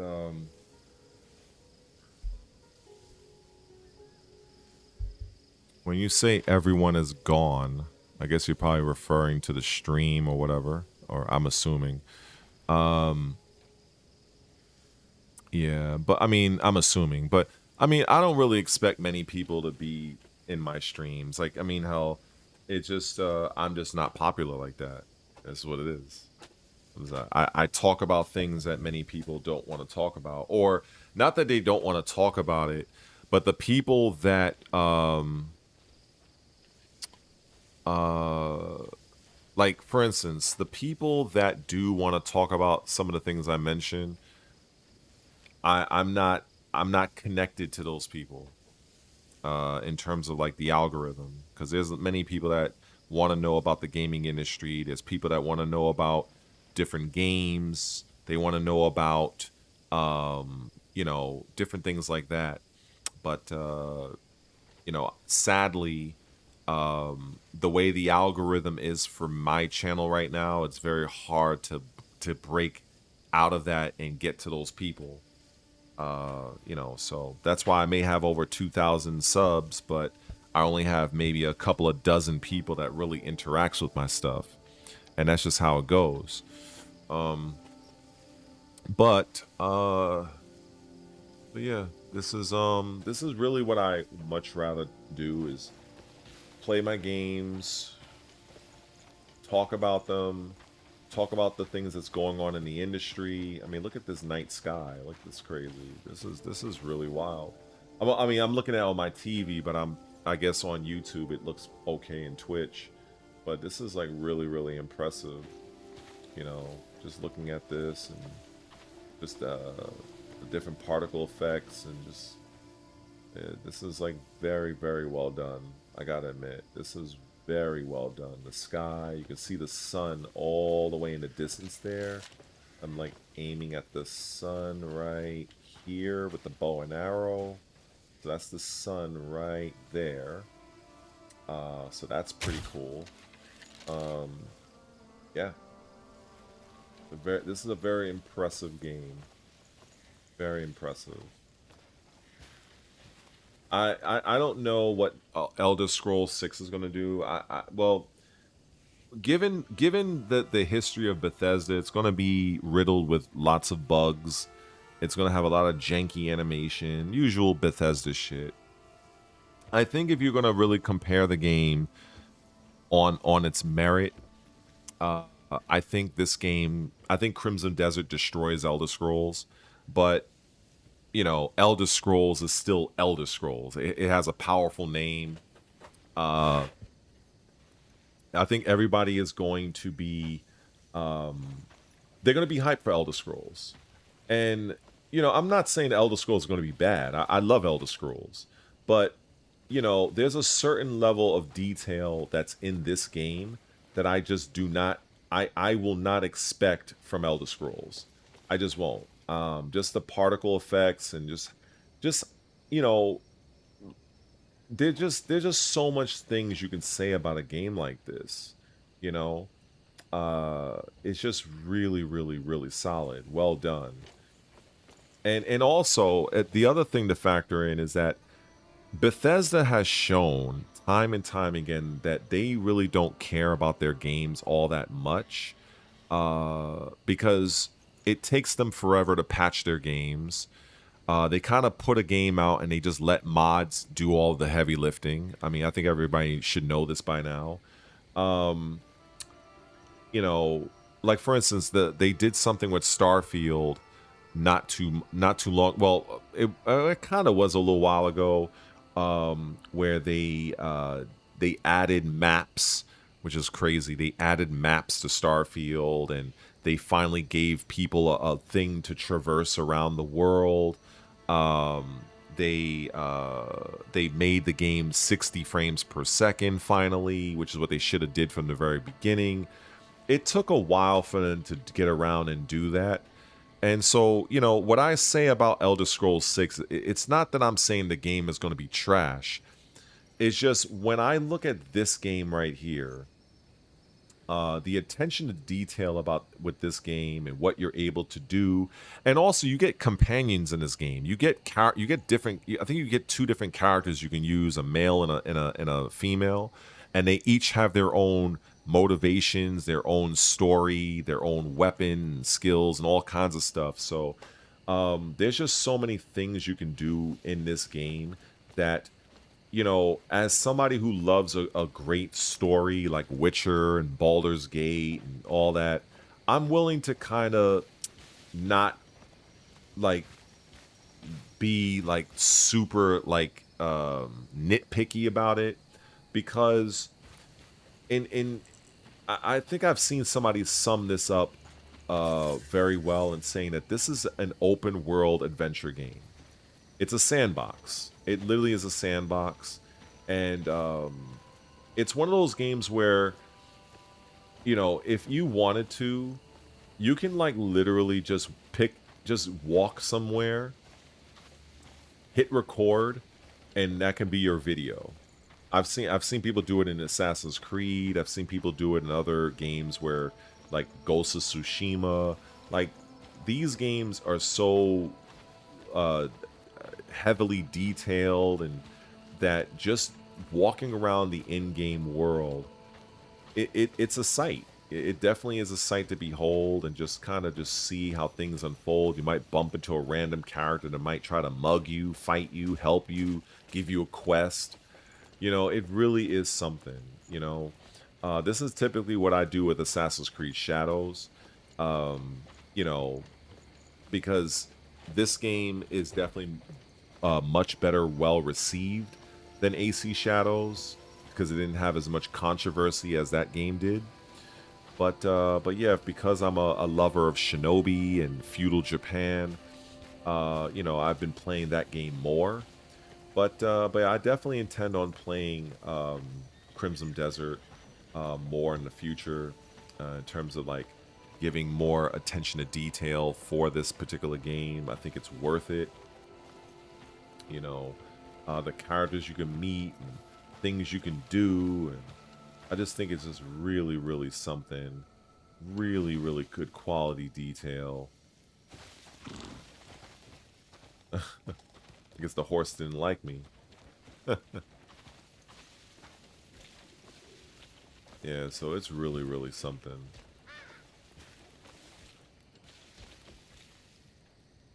Decent lighting. You can see how the...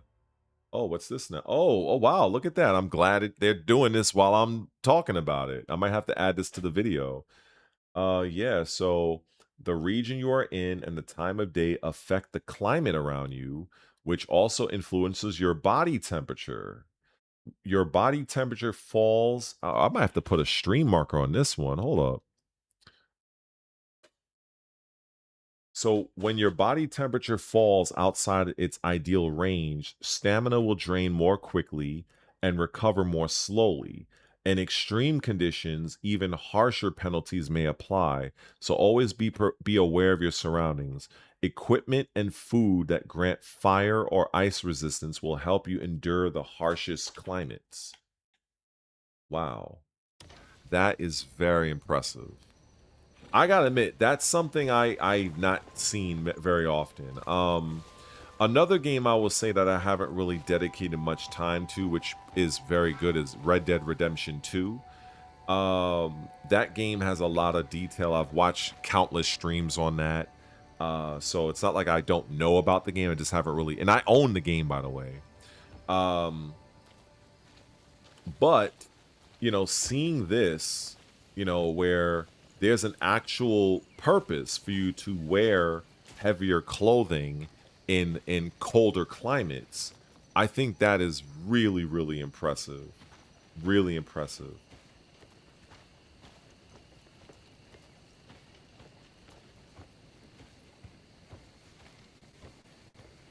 So, yeah, I think now that's finally all I have to say is for right now.